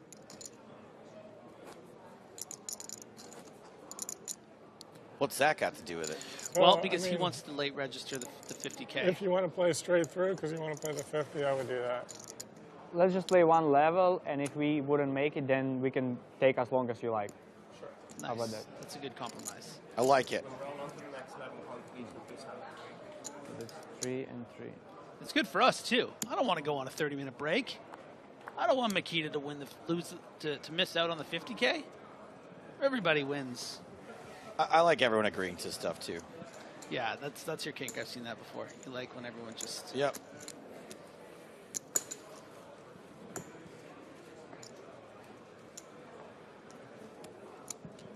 Like the hold cards thing, you know? When everyone comes together and agrees, it's hold cards. I just like when people get along and when what's Appreciate right is you right. don't mind playing. No problem. So cute. There's just this like camaraderie between like, you know, the old school and the new guard. It's just... Okay, so I just have to address something happening on Twitch right now. So there's some discussion about my Twitch channel, which is twitch.tv/Joe Stapes. But please don't follow the channel, because when you do, I get crazy notifications. It blows my phone up, and it's annoying. You don't want followers. No, because it annoys me so much because I don't know how to turn the notifications off. So it tilts me when people follow me. Do you see this? Look. What? They're just doing it. Look at this. Look how crazy my phone's going right now. It's so annoying. All right, guys, knock it off. Did you play your button? Yeah, I played Seidel all in. Yeah. Not getting called by Jack Deuce. You know what's funny is That's the first time that happened. I was actually going to do it to tilt you until I realized. So we're playing 2-4 now. Yeah, don't do it. It tilts me. Okay. 2-4, getting serious. All right. Yeah, blinds up. Yeah. Yeah, again. Yeah, it's 100K, Eric Seidel. Oh, it's getting serious now? You heard my joke, see that? I did. I heard it. But he laughed. Oh, Eric. Eric's got a good sense of humor. Yeah, he does.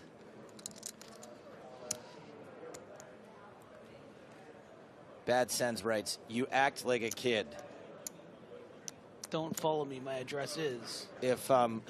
if I acted like a kid, would I be like, you act like a kid, and then ban you? Because that's what I'm doing. You banned.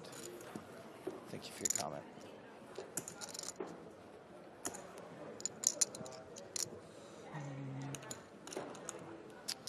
Ethan says, sad how we never see the Negreanu's, Helmuths, Ivies, Dwans, etc. in these final tables anymore. I've seen enough of them.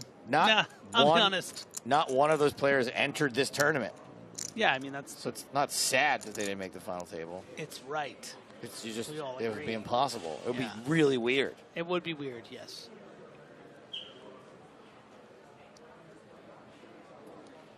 Podjakowski down to 13 big blinds again. Seidel with only 26 big blinds. I mean, this has got to end. Yeah, I think Mikita's got to just shove this in here. You don't really want to play this as a limp call. Safe. Safe.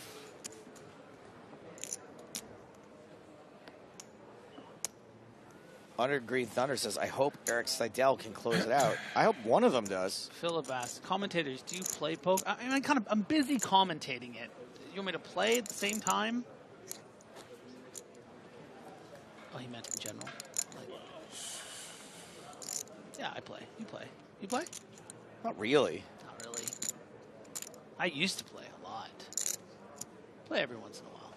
You know what? Actually, I'm so glad you asked this, Philip, because my local poker establishment, Playground Poker in Montreal, had a little mini-series. First time since the pandemic, and I went down for their 1K, and I final tabled it.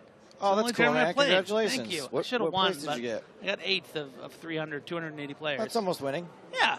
I Yeah. mean, I turned, what was it? 20,000 chips into millions. That's hard to do. Mm-hmm.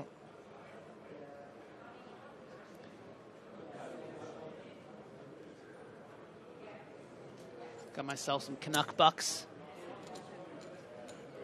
Loonies and Toonies? Yeah. Obviously, I requested loonies and toonies. All right, we are going to see a flop for the first time in a little bit. That's a monotone flop. Eric Seidel with 3 spades. Does have the best draw here. Also has the best hand with queen high. Podjakowski has missed entirely, but does have a gut shot.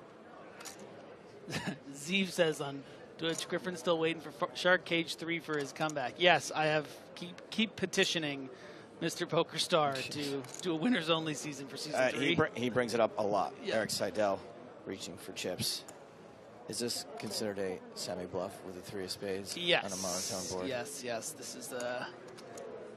You're hoping for your opponent to just have Jack 4 of clubs and fold. You might even want your opponent to have 9-6 of diamonds and find a fold. I mean, it is a gut shot, but we're You're playing fine with quite that. shallow. 1 million. Podjakowski makes a thrilling raise on this monotone board. I can't believe it. What a crazy play with 9 high and gets a fold from Eric Seidel.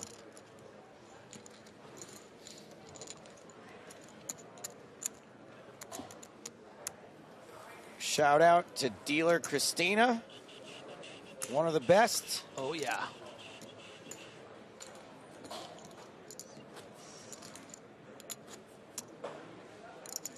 I just followed Joe on Twitch. You should have seen his face. He was like, "Arr." It's really annoying when people follow me on Twitch.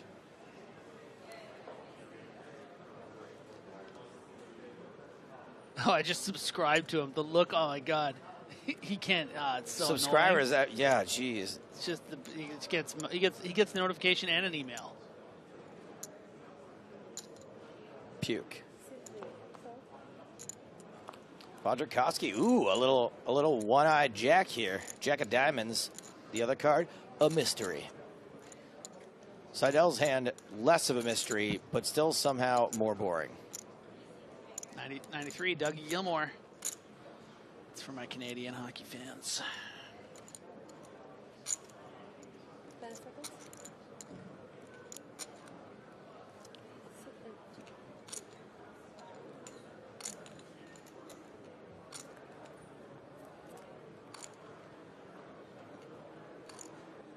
King 10 deuce, 2 hearts. Somehow 9-3 whiffs.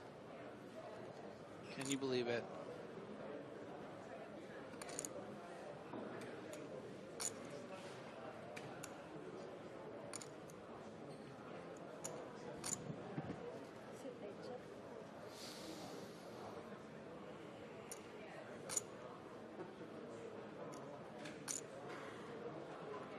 Maybe they'll decide that they want to play the 50K and just chop it up, like at the last minute. Oh, so you missed the best part of the 50K discussion Oh. is that Makita said, do you want to play the 50K? And Seidel said, I don't think so. I'm a bit tired. It was this great kind of... Don't let him see you sweat, Eric. Yeah. Come on.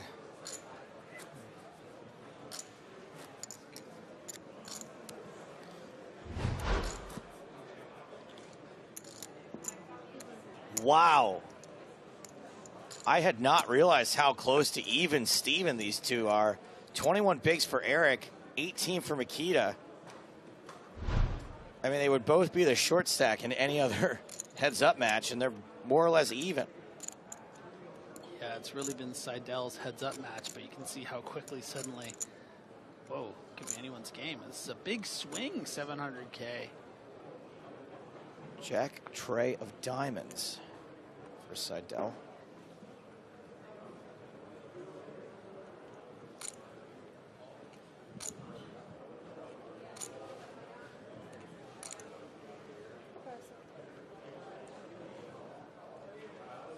$11,000. 1100,000? 1,100,000, yes. He's tired, okay? It was 1,100,000. 1.1 million for some of us, but 11 is easier to say. I'll give him that. And we all knew what he meant. And Badziakovsky saying, slow down, partner. I got a big monster. Domination situation. Seidel risk it all. cannot call it off with Jack tray of diamonds. I mean, he can make up numbers, Joe. He can do whatever he wants, okay? That's Eric Seidel. That is a living legend. 11.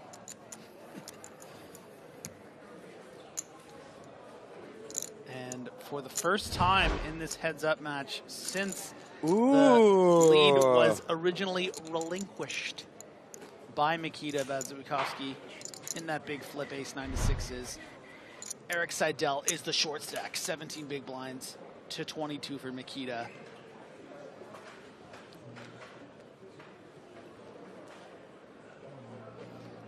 And this is just a lesson to everyone watching. Well, it's going to be more of a lesson if he wins, but never give up, you know?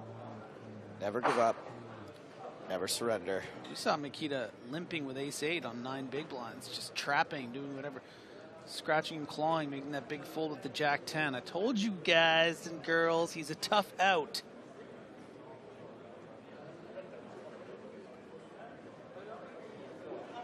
Gerald may be onto something here. Bodrakowski should start to realize he has a younger, in quotes, a younger advantage. Eric is getting tired. He did express as much, in fairness. Yeah, but maybe Bodrakowski hasn't picked up on that yet. Okay. Gerald, you got to get your message to Makita. If only there were some signs. If only Eric had expressed in some way, shape, or form.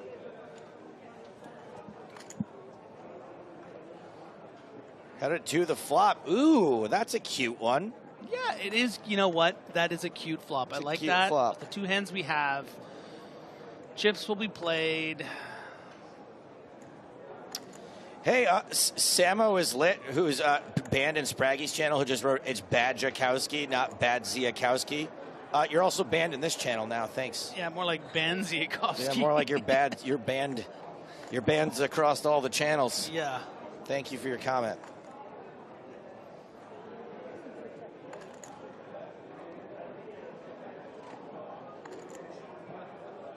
Oh, Natabata. That is the Stone Nuts.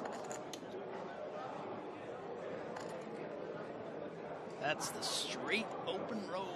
And then this here. What's with the constant bashing of Seidel by the commentators?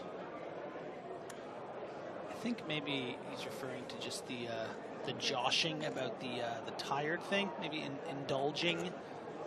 When, in fairness, we're just having a laugh over the fact he expressed that he wasn't going to play the 50K later. It's not a legitimate. I don't think Seidel is tired. If he was tired, he would have taken his break. I've been He's ready to go. singing Seidel's praises Yeah. all the live long. I've been your backup singer. You're banned, by the way. Thank you for your comment. And the 4 on the river does not do Bajakowski any dirtier than has already been done.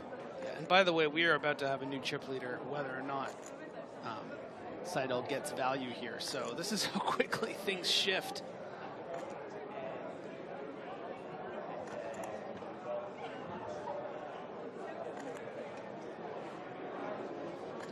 Wow, sad story from Lacus here.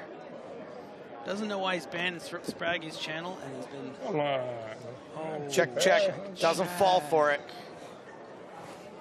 Does not fall for it. Takes the showdown value with a pair of 6s. Seidel's like, ba-da-ba-ba-da-ba. I tried. That's exactly what the sound I heard when he gives me that face.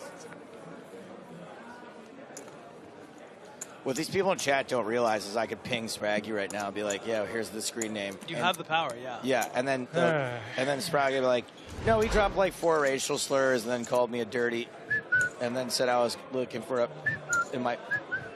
And then Which he might have been, in fairness, but yeah. most of the stuff has been enough, yeah. So Seidel back on top. If you don't know how numbers work. That's coming from the human calculator himself. But it's still 21 big blinds, 18 big blinds. There's 39 big blinds in play.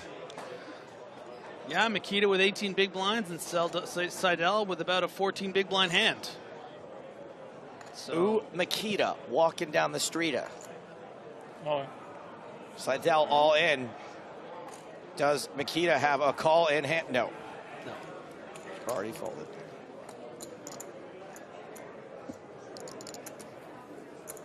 Oh, a little smile from Eric. I'm gonna win. Just quit stop bashing. Sorry, Eric Seidel. Eric Seidel for being tired and bragging. His facial expressions and his cool, edgy hat. I think he's so cool, smirking. Taser He is so cool. letting us know that there's 39 bigs to play or 1,700,000.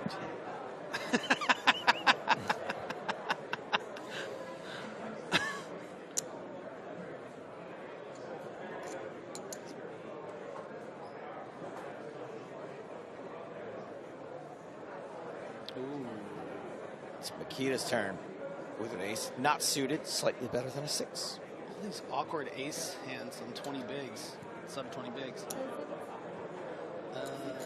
Just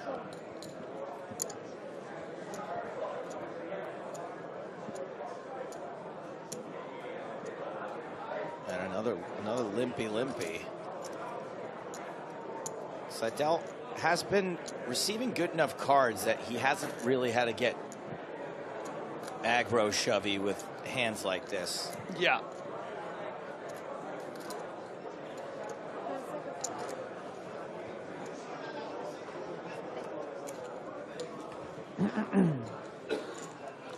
Flacco writes, Makita won, he just tweeted. Dude, spoilers get banned. I would watch it there. Mikita's ace high, doing great on this board. Hawkagen, don't worry about it. Sorry you had to cancel your trip. I didn't mind. Sucks. Just to clarify for the thousands of people watching, that's a joke. Nikita wouldn't tweet that he won. Nobody knows who won. Don't get yourself banned if you do know. Simma down now says my car's a nice spoiler. I would be faster to ban a car spoiler than a stream spoiler, and I ban those pretty fast. Seidel facing a bet of 400,000 on this 9-8-9 board, and queen high.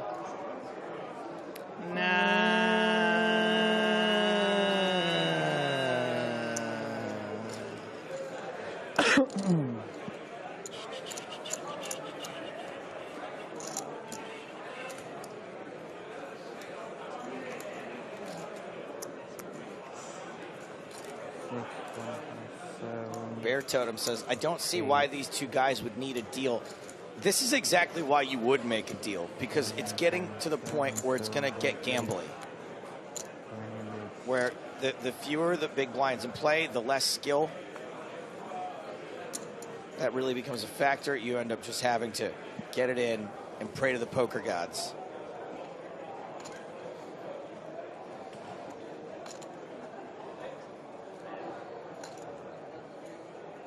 Saw the ace-6 shooted shove from Seidel. What does he do with the ace-6 off? The same thing! That's balance right there. And once again, a suited club low card hand. Jack-3 of clubs for Nikita last time. Mix it up, dealer. Papatron says at some point Eric can play all his time cards and blind out Nikita. I'm not sure how that would work. Yeah, so the flaw in your theory is that Nikita, you know, will also be able to act in hands. There's so much to unpack. I don't know if you want to. You're doing this intentionally to tilt us, but it's working, and you're not banned because I think it's a good prank. DW on YouTube asks who the commentators think will win it. Personally, I don't know about you, Griff. I think the player with all the chips at the end is going to win. Yeah. I think the person who wins the next all-in will win. How about that? Copy a little that. off book there, but thank you for your question. Yeah.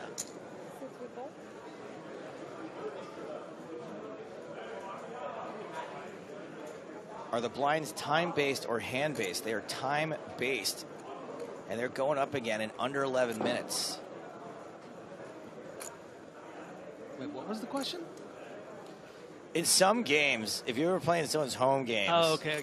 sometimes they don't raise the blinds until like they play a certain number of hands or someone goes broke. All legitimate poker tournaments, the blinds go up based on time. I had like a delirious understanding of what that was. I thought it was like he was asking about time bank chips. Oh, it's no. It's like per hand. Like if you get a really good hand, you lose a chip. Yeah. The time bank chip. Oh, trips Nikita. For Budzik. Yeah. And I will say the only danger out of position here for Seidel is that this is the kind of hand on this kind of board that you might want to mix in some little baby check raises. The problem is you don't have a lot of flexibility and room with Nikita only playing 17 big blinds. So I think Seidel's going to comfortably get away. But I don't think it's outside of the realm of possibility that, you know, Seidel just makes it, you know, 1,100,000 here. 11? Do you really ever got to stop making fun of Eric Seidel. Do you ever think that you can just peel a turn here? Try to catch it back like a back door, like a heart? Sometimes, but okay. I mean, just you're not working with a lot. You got here, no right? you got no chips left. And I think with that pot, ooh, it's close. Seidel's still slightly. Once he puts the blinds in.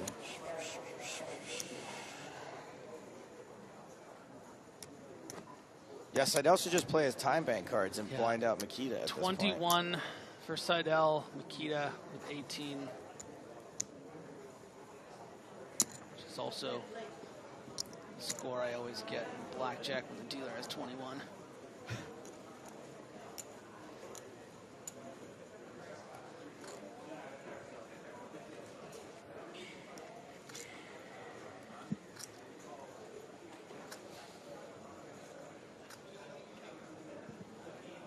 Can the player take a break? They can and they will. I believe they will be taking a break after this level. In 8 minutes, we'll be taking the break. And a great tragedy, really, at that stage, as Seidel has the ace-deuce, 20 effective, does just shove, is that poor Mikita will miss the registration for the 50K. Unless he wants to, like, register it and blind out, but that doesn't seem like a good idea. So many jumps are getting through.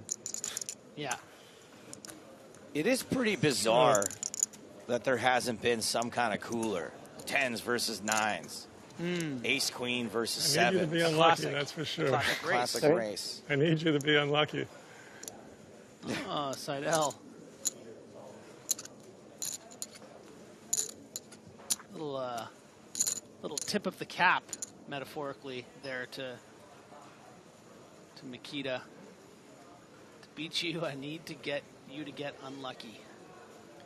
And certainly a good point here from So Cool. Says, I mean, they're only playing for 750K. We have to remind ourselves of that every once in a while because it's TV to us. But that's insane. That's an insane first place prize for almost any other tournament anywhere. And that's the difference between the prizes here. So you're absolutely right. Fight with every last breath that you have to win this heads-up match. How do you feel about this tweet you just got, by the way? I can't answer it on the air, sadly. Ooh, tricky raise from Seidel, recognizing that Nikita does not want to fold any buttons and has a blocker and says, you know what? Here we go. And just that pot alone makes it 24 big blinds for Eric Seidel and 15 for Mikita. And all Mikita can think about is registering that 50K. Sorry, Clantos says, Joe, do you like guacamole? I do like guacamole, but you know what I like more? Updog. Wait. I've heard this before, but what? I'm a bigger fan. What's Updog? Not much. What's up with you? Oh, no. No. Got him. Got him. Side down with King 5 on the button. Egg on my face. Oh. Ooh. This is one of those ones you really want to get through with the knife. King 5. It did get through.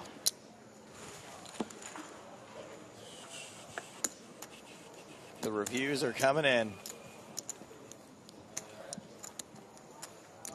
And Seidel pulling away now again a little bit. 24 bigs, playing 15 bigs. Yeah, and after that pot, actually, it's going to be even more.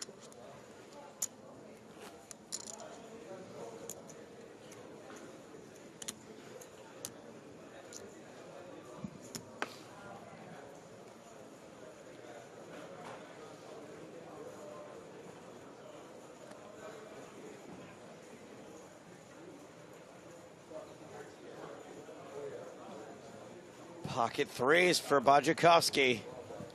I'm all in. Ameline? Ameline.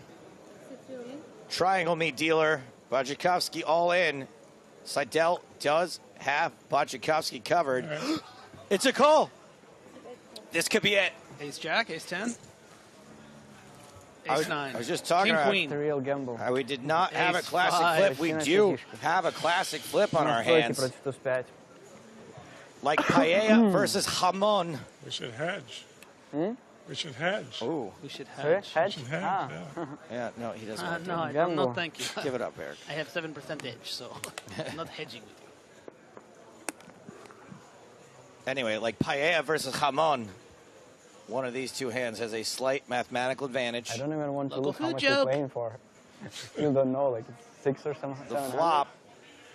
King 9. So we've got some Spades. possibilities. 8 of spades. of counterfeiting That's where the ultimate Bajakowski. sweat, huh? Yeah, any overcard of the 5 that's a spade. Oh, and that is a disastrous 3 turn card. You kings see- on board now. Bajakowski fills up, oddly enough, on the turn. It's looking like a Bajakowski double up. Indeed. That might do it.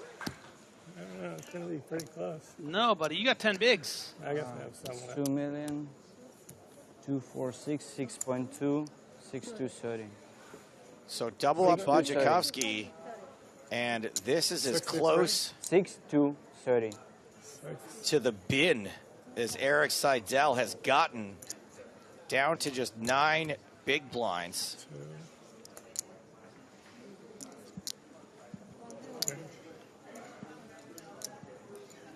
That is going to be Nice hand.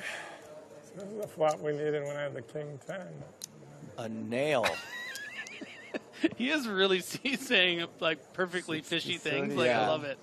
How much do I have? That should have been the flop when I had the king 10. 12, So great. Love Seidel. 12.9 to 13. You have 4.1, right?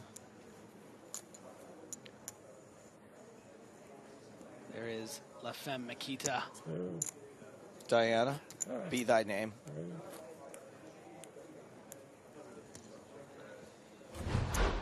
Yeah. It's a sad state of affairs right now for Eric Seidel. Does have a runner-up finish already in a Barcelona Super High Roller, but also has a win Always the in a bridesmaid. non-Barcelona Only once the bride. Super High Roller.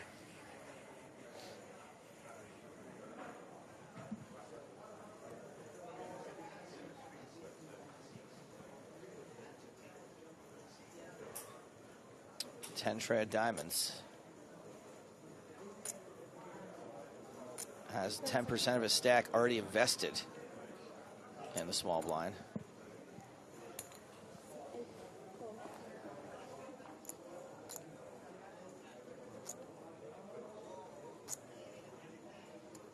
An ace-6 for Bajakowski. Can't fault Seidel for maybe wanting to get a cheap flop here and get something going with the suited 10, but Makita's got that ace power. He's forced to ditch it.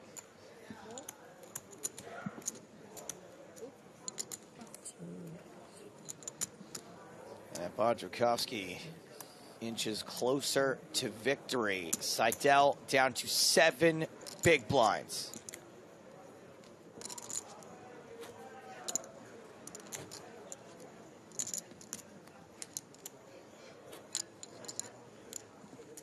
A chill filled the room. So what is it? 2.5, 2.6, 2.9. 2.94. 2.3. Just 40 big blinds in play. Makita holding 3-3 and a 33 king, of right? those Oh, to if you count Seidel's that, 7.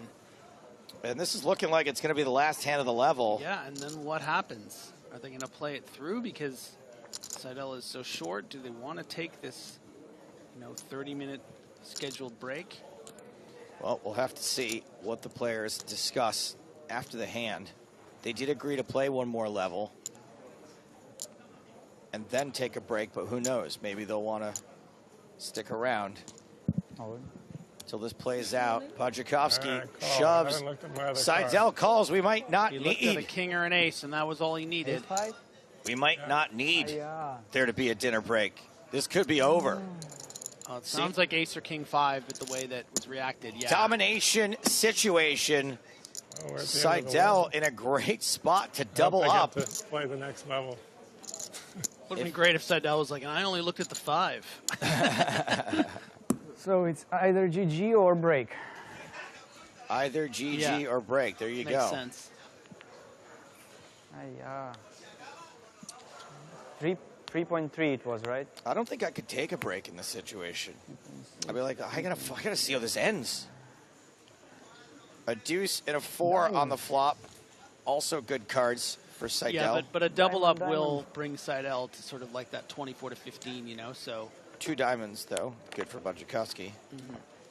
3 on the turn is a straight for Seidel. Bajakowski drawing. No. You need a 6 or an to a ace. chop. A chop. At 5 does not chop this pot. Eric Seidel doubles up. Bajakowski still going to have a significant advantage, but Seidel is at least up to 17 bigs now, 24 for Bajakowski, 22. 22, yeah. Wow. Well, I guess I'll see you guys in half an hour.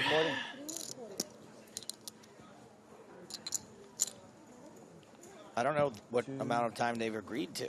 Sometimes it's a 90-minute dinner break. Oh, it's dinner. This would be around the time when the dinner break would happen.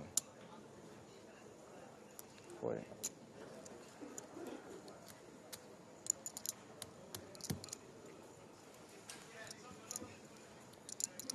Bajakowski a little dejected. Are we knowing going on a break? So I just want to clarify this. 1 minute left of late reg is 50K. So we're like, we'll make it. Request that we play 1 final level and then have an extended break. That suits you. Sorry? No, I mean like now we should clearly go to break. We didn't have a break for such a long time. If you want to play the I don't know if they probably wouldn't do it, but Sorry? we could do this another time. Oh, interesting. I don't think they would allow it. I doubt they would. Yeah, because they've got the cameras and everything. Yeah. I'll watch the table. It's fine, yeah. We just, how long do you want to have a break? I don't care. It could be 30 or like the full dinner I would break. say at least 20. Yeah, let's do 20. He said at least 20. Oh, they need 30, I think. Right. I think they need 30 minutes at least. 30? It would be nice to give the people working at least a 30-minute break. Yeah. Yeah, okay, let's do 30. What do you guys want to agree on? Sorry? Do you want to agree on 30? Or We could do longer if you want. I mean, 30 is fine for me. Let's do 30. Because like we're gonna finish probably pretty soon, so like we don't really need to go eat now. So 30 is good? Yeah. Yeah, you'd rather come back So 30 what is the minutes, chip count? finish it It off, was then go 3, eat. 2. I think is the. All right. 340, so 680 plus it is 90. confirmed there will be a 7 million, right? 30-minute dinner break. Like 7 million. Let's take a look at the chip counts. When we get back, blinds are going to be 250,000, 500,000. So Eric Seidel, 14 big blinds. Bajakowski, 19 big blinds. More or less even, although Seidel obviously with the disadvantage. And we're going to go on a break as well. This is going to end pretty quick when we get back, but for now, it's 30 minutes dinner back from Barcelona after this.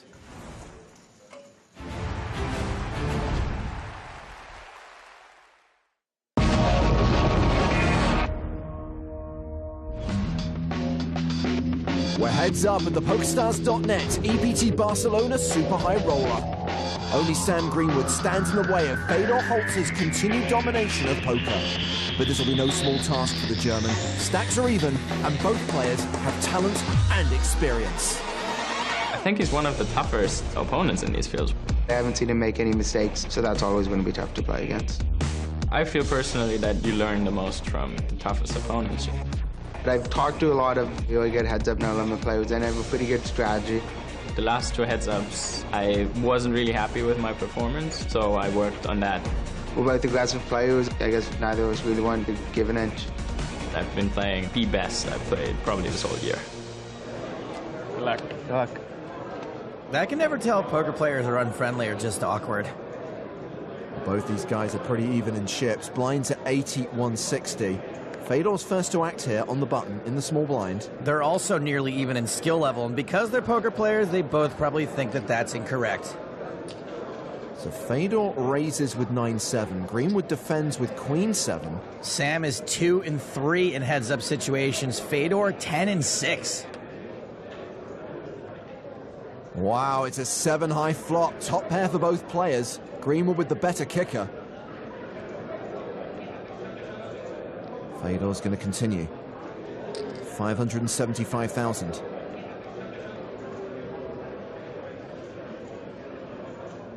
Sam looks so serious. I think we're mostly going to see a call here. But nope, we are seeing the rare top pair good kicker flop check raise. 1.9 million total. And somehow Fedor's got the exact hand Sam wants him to have, a worse top pair.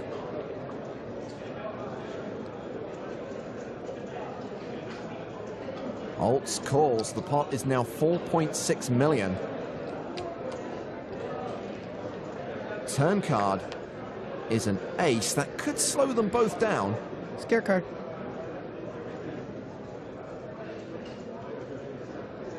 Sam checks. Spooked ya.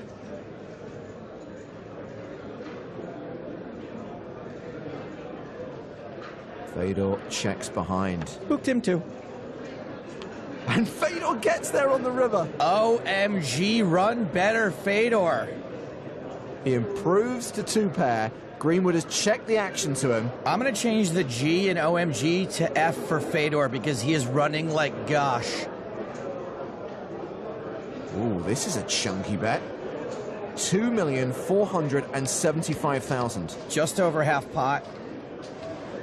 In general, it's really hard for this card to have helped Fedor. Sam might just grit his teeth and call.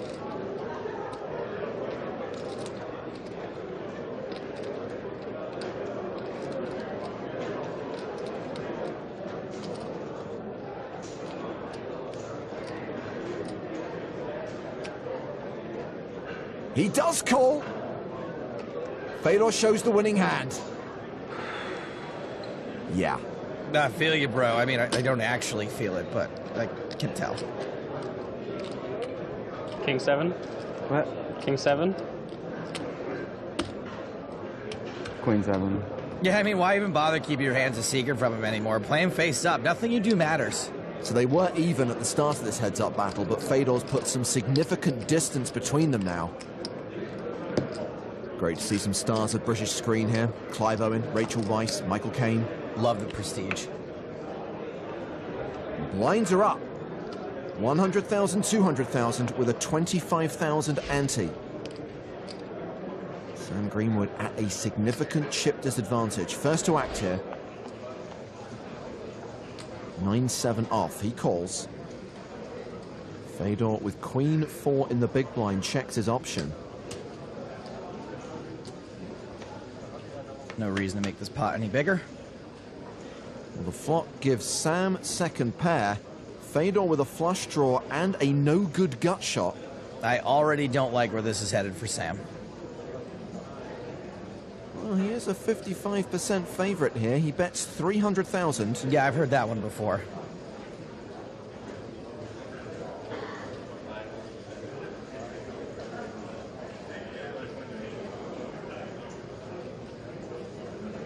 With his draw, Holtz calls. So many bad cards for Sam on the turn.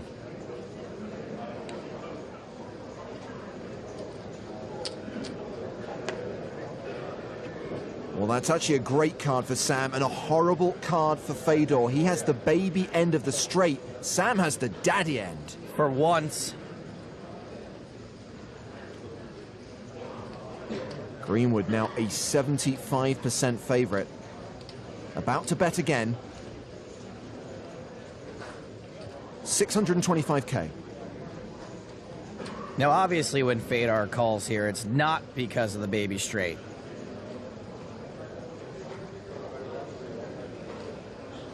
It's the heart draw. I'm sorry. Did I need to specify that? It would have helped. The river card. It's a heart. Fedor gets there again. Oh, my goodness, Fedor, please stop. You know, I thought these guys might have been here to rail you, but now I think they're here to take you away like 11 from Stranger Things.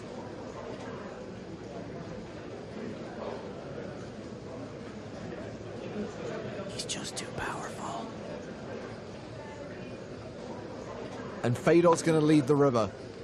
2.3 million in the middle. He bets 625,000. Oh, it's so annoying. He's got a call. The literal cycle from Sam Greenwood. And what can he do here? I mean, Fedor's running so golden. Definitely some frustration involved there. How in the fudge does he always have it? Fedor Holt closing in on another major title. 22 million plays 3 million. Sam Greenwood on the ropes. This seems nearly insurmountable.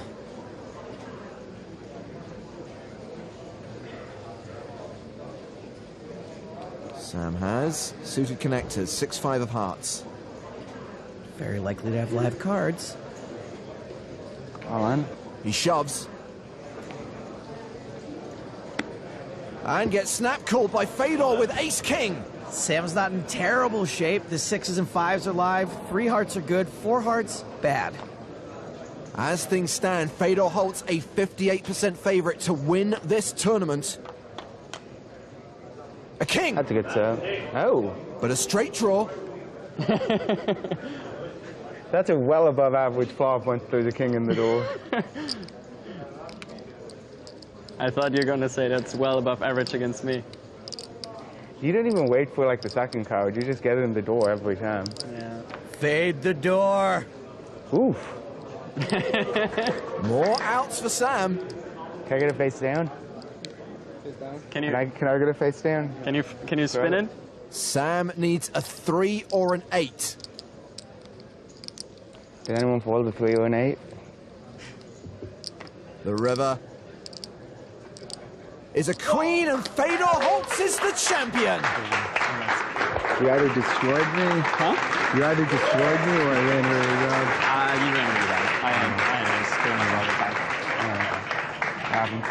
Yeah, just running too hot. Yeah. Can't do much against that. You could always get your twin brother to kick his butt in the parking lot. Okay, just a thought. I think Lucas should give Sam a hug. That was brutal. Ooh, sick. Got it. Oh man, I don't know. It's so great. The heater continues as Fedor Holtz wins another major title, another super high roller, and another 7-figure score. Fedor Holtz, you put on a masterclass as far as we're concerned. How do you think you played today? I think today I didn't have too many tough decisions. I ran really hot, obviously. So I think my opponents had a lot more to struggle because I always had good hands, and yeah. Are you happy that you came out of retirement? And is this it now? Are you going back into retirement? No, I mean, I come out like once every 3 months and play a little. And I think now it's time to enjoy the beach and enjoy the retirement. Fedor Holtz is here to stay or not. I'm not really sure. Who knows? Let's get a big round of applause for him, your EPT 13 Barcelona Super High Roller Champion.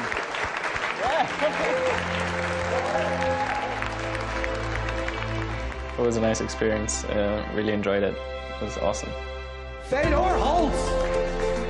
I should not fight against him. I give up. Maybe this year? Might.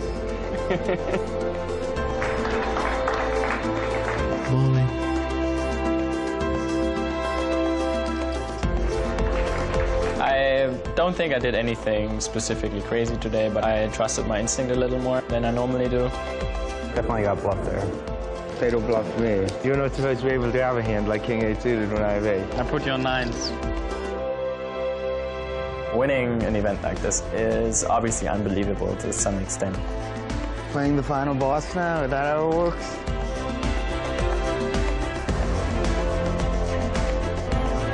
I think the only thing I can do is just enjoy the moment and be with my friends and just celebrate it.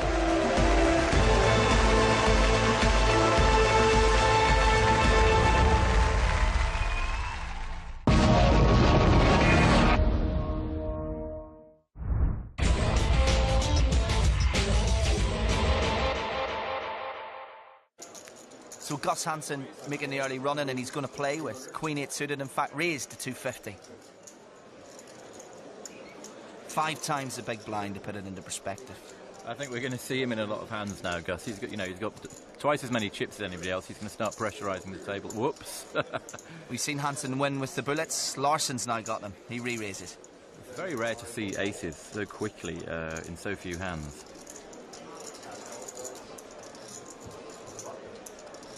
Okay, so early on, some players will play tight. Some players will play like Gus Hansen. Okay, so he's called. He likes to see a flop, Gus. He likes to think he can outplay people on a flop. So let's see how this turns out.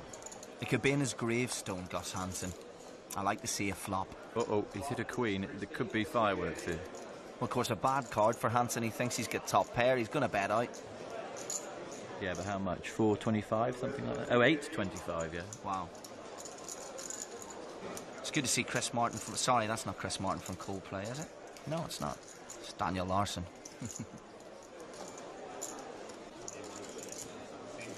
So Larson raises over the top of Hansen's bet. Is that a good thing? Should he flat called him? And well, the thing is, I'm not sure that he's raised enough here, really. I mean, Gus is getting pretty good odds to call here if he makes 2 pair, or let's see, even if he puts him on an overpair. Oh wow! Trip queens now, the best 5 cards you can make out of the 7 that will eventually be available. 5 in the middle, 2 in your hand. Hansen's got trip queens. He checks it. Okay. Larson seems slightly baffled. Ha ha ha! Poker queens for Hansen. And of course, Larson's got the full house with aces. He knows there's only 1 card can beat him. That's a horrible and that's the card. Queen. I mean, it's a horrible card for Larson because he's got to call now. That you know, and if he's got quads, he's going to want to see it. You know, he's got the best full house you can have, Larson. It's going to be really difficult, and he's going to go out if he... Yeah, he's called. Goodbye, Mr. Larson. Hansen with a dream start here in Barcelona. Pocket aces. Poison chalice to so many players. And a little bit of rainbow disappears from the TV table here in Barcelona. Don't worry, off you go, into the arms of Gwyneth Paltrow.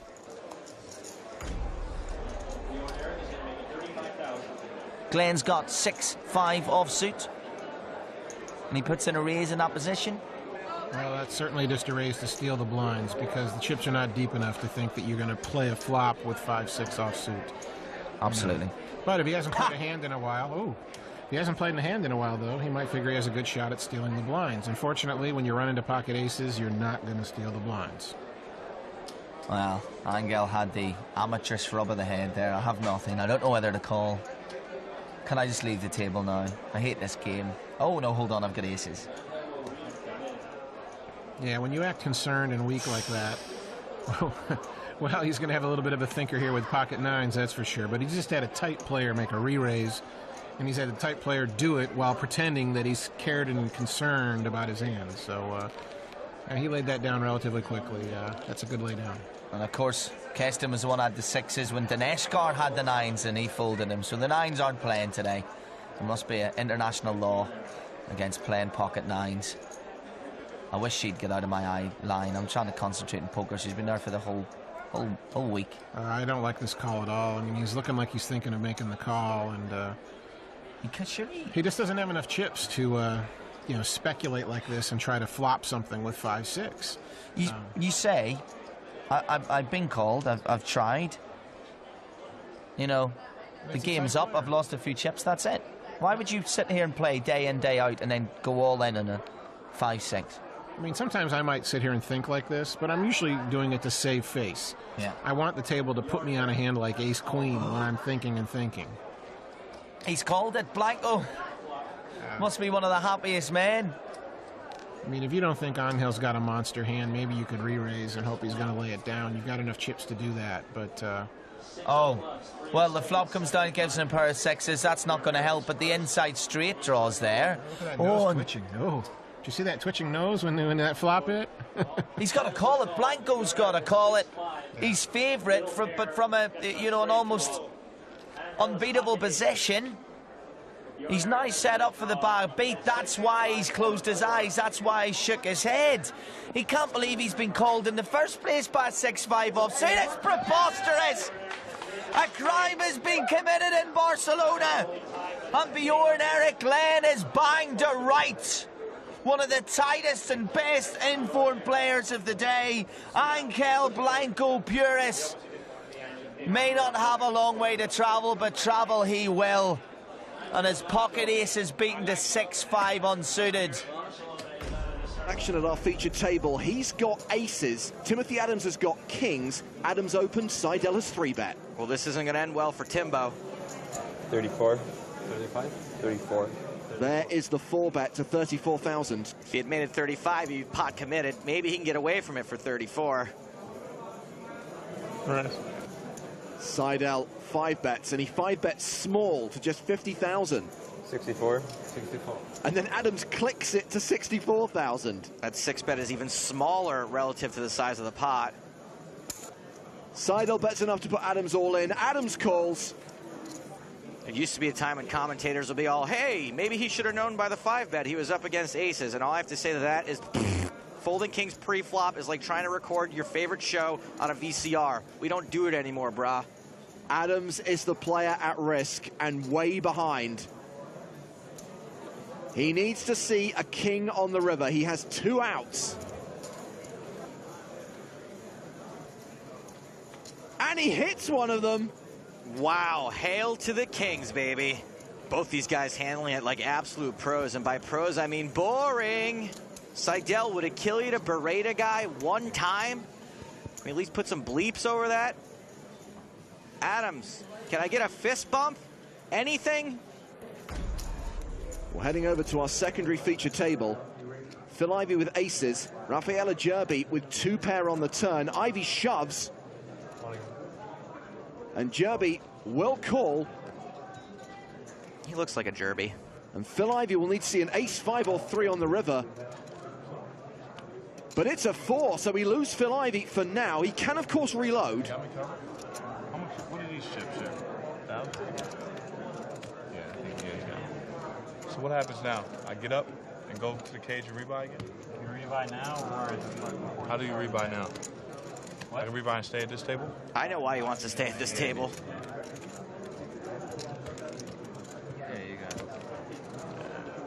Okay. There are 2 reasons why Phil will want to stay at this table, and they are Raphael and Jerby. It's going to cost Ivey 50,000 euros to come back into the tournament. Jerby now up to 410,000 in chips. And this graphic should read, Phil Ivey, he'll be back. The power of Timex compels you. Well, Timex is actually a 4-to-1 dog here. Bullychev an 80% favorite to double up. Timex flops a gutter ball. 6 or 9 would crack those aces. The turn is a 10. McDonald open-ended now. And the river, a 9. A set for McDonald. Yamo be there. Ilya Bullychev sent to the rail. And most importantly, the tournament average is not the sign of the devil, sign of the devil. Mike McDonald now has more than $1 million in chips. Actions on Elke in his kimono. And he's got aces under the gun. And he's doing a good job of looking pretty bored by them. Which may not be an act. He could just not enjoy the challenge of how easy it is to play aces. Sicko. He raises to 325. Hasn't found a customer so far. Blasvara has king deuce off. That'll go in the muck. Fold it around to Phil Gruesome. Yes, Phil Gruesome. This kid's always good for some action. 7-9 suited on the button. I wonder where Elke keeps his wallet in that thing. You know what? I don't want to know. Gruesome calls. Belly folds from the small blind. And the big blind will pass as well. We're going to go heads up to the flop. Elke with way the best hand. Gruesome with a decent hand for cracking aces. And he's flopped a double gutter. Elke's still nearly a 2-to-1 favorite. And he continues for 400. Oh, Philip. 13. He raises to 1,300. The semi-bluff raise. Told you this kid's always good for some action. Elke not folding up. No, he calls nonchalantly, and this battle of the high rollers continues to the turn. Which is the 6 of diamonds, giving Gruesome the straight. That turn card is the worst thing that happened to Elke since he caught that kimono in an elevator door. He checks. My guess is that Elke's just going to have to station the pants off of Gruesome unless this board gets obviously worse. 2,500. 2,500. Elke's already stationed his own pants off. Super gross spot for Elke. Phil's probably not always raising all of his 2 pairs in sets either, so there are way more bluffs in his range than there are hands that have Elke beat. And that 6 really only helped a few specific hands. Elke does call. Nearly 8,500 in the middle. with Elke drawing dead, the inconsequential king of spades on the river. Elke will check, and Gruesome will bet 7,500. This spot is grosser for Elke than the part of the robe he's been sitting on all day. That's a visual image I really didn't need. And it looks like Elke is folding. He lets it go. Wow, what a read. I don't know how he does that. So many people are calling there. Also. Show one. Show all. Come on, show one card. I never see you showing anything. Back over to our secondary feature table. Action on super high roller newcomer Vitali Lunkin. He folds. Ace-king suited for Juha Helppi. He raises to 4,000. And his fellow countryman Jani Sointola has aces. This will be a re-raise, a 3-bet to 12,000. Now who's this handsome devil on the button? Philip Sternheimer. He folds. O'Dwyer and Lemansky both fold the blinds. Action back on Helppi. I'd say long gone are the days of folding ace-king suited before the flop, but I don't think they were ever here. Helppi calls. He'll be first to act on the flop.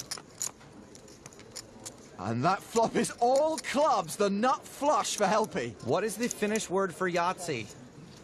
He checks. Sointola does not continue. A 4th club on the turn. I don't love that check behind, even though he was losing. Helppi checks a second time. Sointola checks again. And the royal flush on the river for Helppi. That time I was a fan of him checking. Hard for him to get called by worse in that spot. This is a big hand for Helppi, but tough to get paid with it. 28,000 in the middle. And he bets small, 6,000.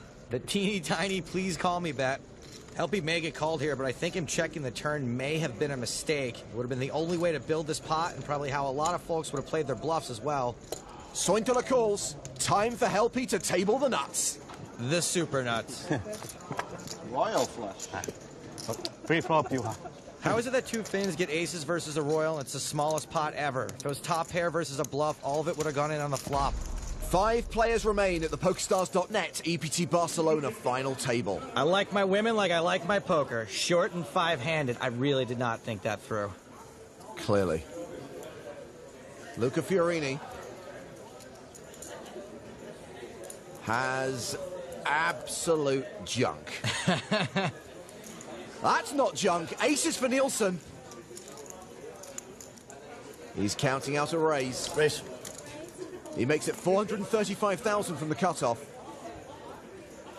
Queen Jack for Kimo Coco in the small blind. And while he's got 4.4 million, that's sadly only 22 big blinds. He shoves! Sormanen in the big blind. I'm surprised Creston's containing himself over there. King 8, he'll fold that. Nielsen's calling faux show. I call. Eventually. I'm going to rule that not so much a slow roll as a big moment roll. Someone disagrees with you. I just heard a Finn say slow roll. Yeah, the Finns also think these hats are a good idea. They didn't work out last year, and they're not doing so hot this year either. Bad juju. Kirko at risk and way behind. Big Toro stack about to get even bigger. Let's see a flop. Queen 9-8. That does give Kirko some hope. He's got 9 outs. Oh, now he wants it quiet. A queen for trips. A jack for 2 pair. A 10 for a straight. It's a 3 on the turn. You guys, he said, shh. Kirko is a 76% favorite to go out in 5th. But he gets there on the river again! Huge double up. Aces cracked. And is there an audio problem? Because this place is silent. What were you saying about those hats? Well, Jan Heitman is the last remaining Team Pro. He's just called Mark Wagstaff's all-in. Jan a 4-1 favorite with aces against Wagstaff's queens. I had an uncle who was a Wagstaff. Yep, wagged it right at a flight attendant. Ended up in jail. Jan now an 88% favorite. Set to become a top 5 stack.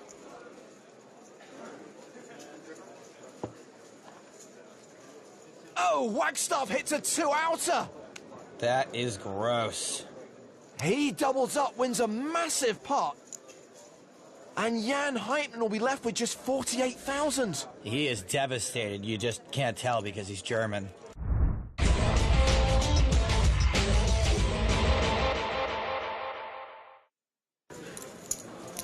Giuseppe Pantaleo on the button with Jack-8 offsuit. He's had a good tournament so far. A very aggressive player, this hand being no exception, makes it 165,000, gets Tor Stung to fold the small blind. Lozano looking interested in the big blind with Jack-10 of hearts. This is a good hand to call and see a flop.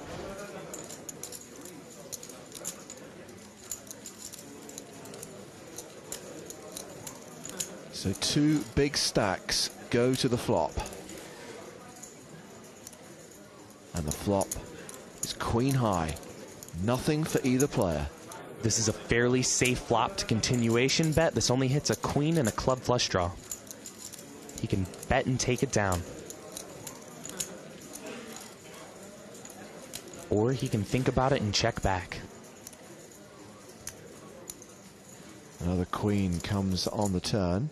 It's also a third club. And Lozano feels like he can steal it. Giuseppe slowed down on the flop. Jesus is going to take a stab. 230,000.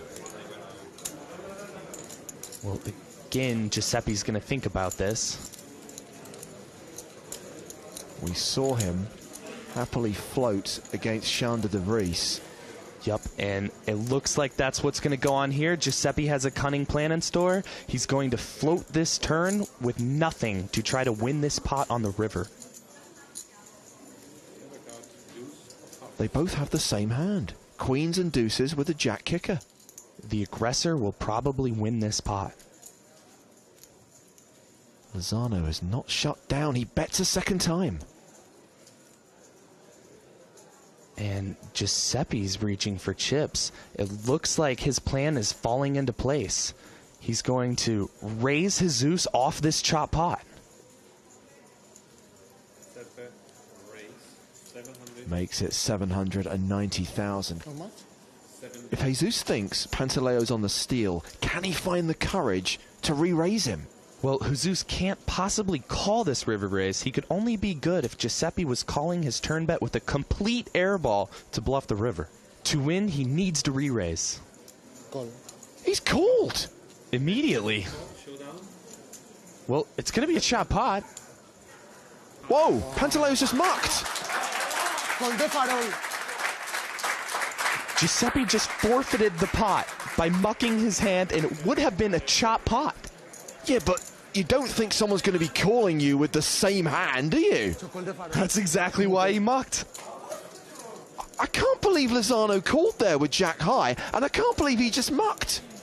Well, if there's one lesson to be learned, never muck your cards until your opponent's hand has been revealed.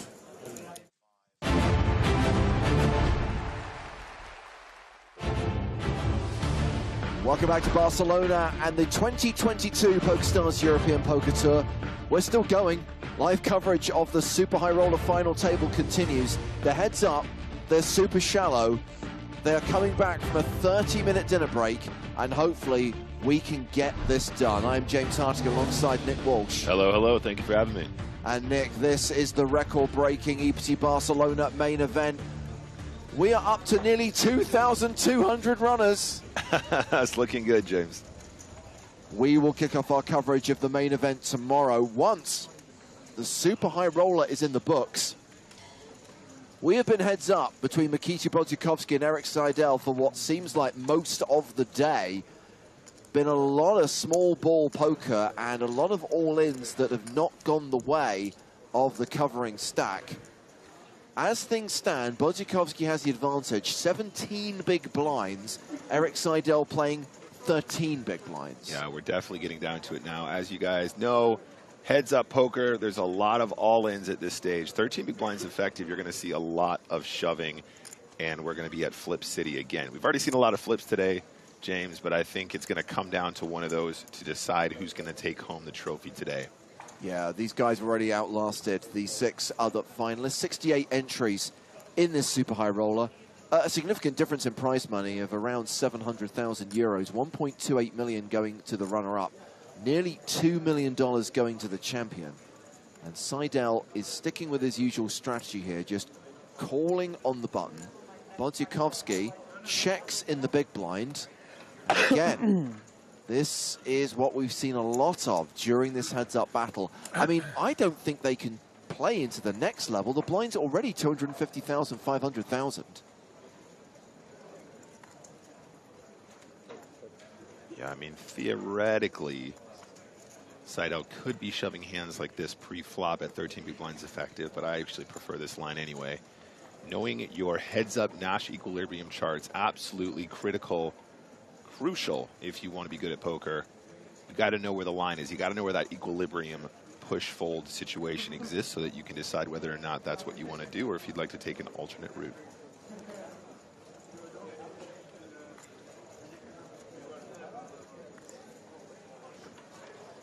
Check, check on the flop. Bodziakowski bets the turn. Yeah, I think Eric, if he's going to check the 7-4 on the flop, is definitely going to want to call the turn, though, for sure. If you're going to play slow on the flop, then you got to continue when somebody leads into you here, of course. Eric with the advantage with that pair of 7s. Bodziakowski with a gut shot straight draw. And gets there on the river. It is the 9 for the straight. Yeah, I mean, as far as rivers go, not too shabby for 10-8, but I'm pretty sure Seidel's plan here was to probably just try and get to showdown for cheap. I think there's a very good chance that another barrel would have won this on the river regardless, unless it came like, you know, the deuce of hearts or some brick like that, and he could justifiably call. Bodziakowski obviously could have missed straighting cards and then obviously some missed flushes and stuff like that. And goes for max value near enough, 4.2 million. And Eric Seidel smiles, does not even seriously consider heroing with a pair of 7s there. Yeah. A little bit greedy there. But I'm thinking my guy just goes, okay, if he's got a king or something, he'll probably pay me. Let's just get it in.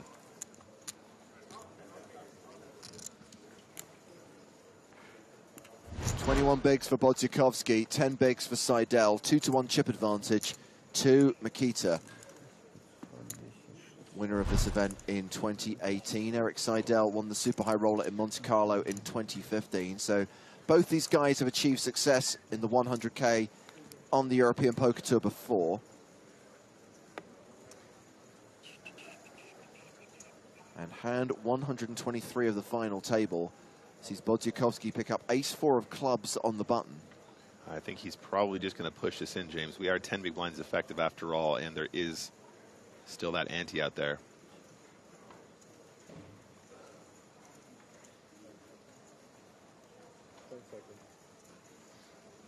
He's all in. Shoves on Seidel. Queens. Eric Cole saying, I have queens. 2 black queens. And Eric Seidel gets it in good here against Mikita Bodziakowski. And if queens hold, that is going to flip the situation around. Yeah, absolutely. This could be his way back in. It's been a lot of flips on this final. Pocket queens, the Black Mariah right there. Queen of spades, queen of hearts. Not the queen of clubs, but 2-1 favorite for Seidel. But there is an ace on the flop, always an ace on the desk, and Seidel is now drawing thin. 2 outs, 9%, needs hit on the turn or river, or we have our winner. The jack on the turn gives Eric Seidel additional out. He does lose. The queen of clubs is an out. The actual Black Mariah. Queen of diamonds, any king. Seidel survives. Any other card? Mikita Bodziakowski wins. It's a blank, and we finally have a conclusion in this 100K Super High Roller. it is Mikita Bodzikowski who takes it down for nearly 2 million euros, celebrating with his partner on the rail.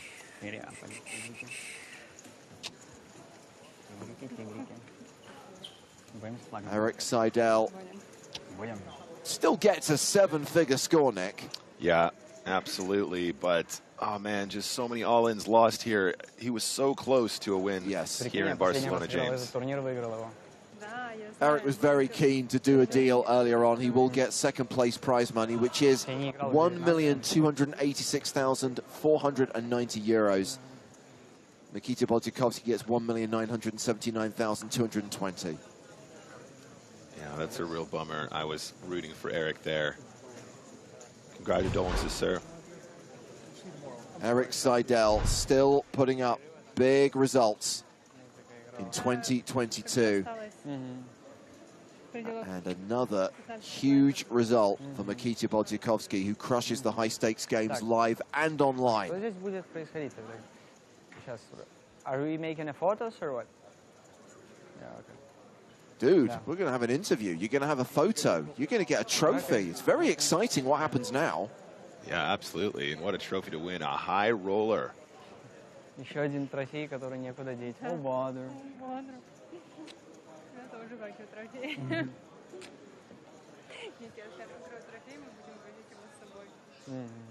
Besting a pretty big field in this 100k buy-in event. 68 total entries, and it is Mikita Bodzikowski who is the champion. I wouldn't say easy.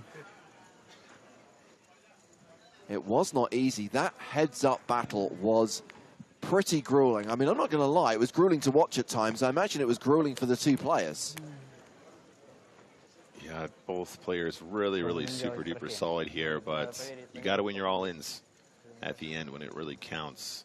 Still, 1.2 million euros, almost 1.3 for Seidel. Feeling pretty good about that, I bet. Absolutely. Well, I hope you've enjoyed our coverage of this 100k final table. A reminder that we are going to switch focus to the main event from tomorrow.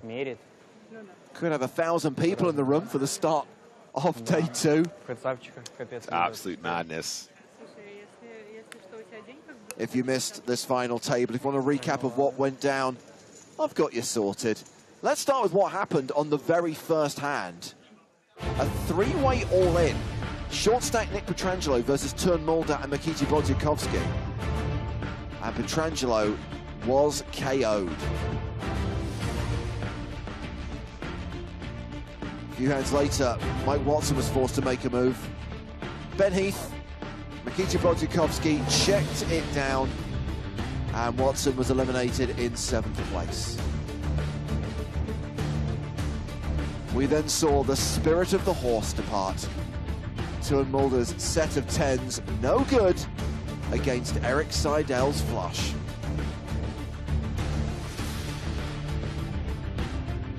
Tim Adams hit the rail in 5th place, falling to Mikita Bodzikowski.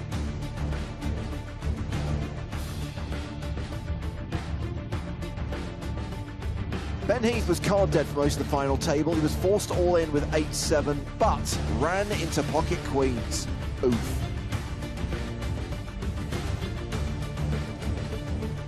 Overnight chip leader Kevin Paquet went out in 3rd place. 2-pair versus 2-pair, leaving us with the heads-up battle that's taken several hours to conclude. Mikita Bodzikowski versus Eric Seidel. It was long, it was epic, but it's Bodzikowski who takes down his 2nd EPT Super High Roller title here in Barcelona. Well, let's hear from our winner. Mikita Bodzikowski is down on the floor by the main stage with Joe Stapleton. Mikita, the first ever 100K Super High Roller from Barcelona was in 2018, and you won that. You just won this. That's got to feel pretty cool, right? Yeah, it feels amazing. Yeah, really loving it. And you said that you didn't play at all in 2019, so this is actually kind of... Yeah, I didn't came in 2019, so for me it's back-to-back and just being very lucky. Well, speaking of luck, the heads-up match didn't seem all that lucky. It seemed like it was pretty grueling. Was it as tough as it looked? Yeah, it was a grind. We had lots of small pots, like mostly small ball strategy, and eventually I got lucky in all-ins.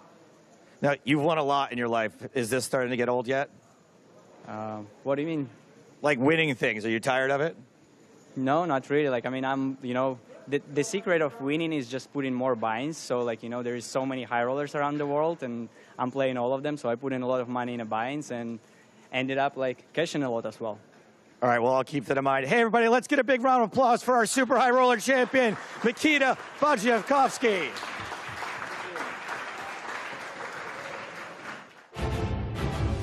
So concludes day 3 of 8 of our live coverage from EPT Barcelona. Main event coming at you, 5 consecutive days. But now it's the last chance to celebrate this final table and celebrate the success of Nikita Bajevkovsky. Yes, he gets paid nearly 2 million euros, but he also gets the Champions Trophy. So let's head back to the main stage. Let's head back to Joe Stapleton for the winner's presentation. Thanks to all the players at this final table. We got several hours of top level poker from these super high rollers today. But now it's time to present the trophy. So I am joined by EPT Tournament Director Toby Stone and Pedro Berlanger, Gaming Director at Casino Barcelona. The PokerStars EPT Barcelona super high roller today had 68 entries, creating a prize pool of nearly 6.6 million euros and a first prize of nearly 2 million euros. The recipient of that first place prize and the golden trophy is Nikita Bajevkovsky. Congratulations, you are the EPT Barcelona Super High Roller Champion. Latest numbers from the main event, 2,104 entries. It's a record breaker, closing in actually on 2,200 as I speak. Go to the PokerStars blog, get updates on the main event and other tournaments here at EPT Barcelona, and join us tomorrow because we're going to start our Cards Up coverage of the main event. Tomorrow will be world-famous bubble coverage, and then we'll follow it all the way through to the winning moment on Sunday. So thank you for joining us for the Super High Roller, but I really hope you can join us for the main, because that is really the meat and potatoes of what we're bringing you from this leg of the European Poker Tour. We're going to be on air at 12:30 Central European Summer Time. We'll see you in the usual places for day 2 of the main event. But for now, from Joe Stapleton, Nick Walsh, Griffin Benja, and me, James Hartigan, it is good night from Barcelona.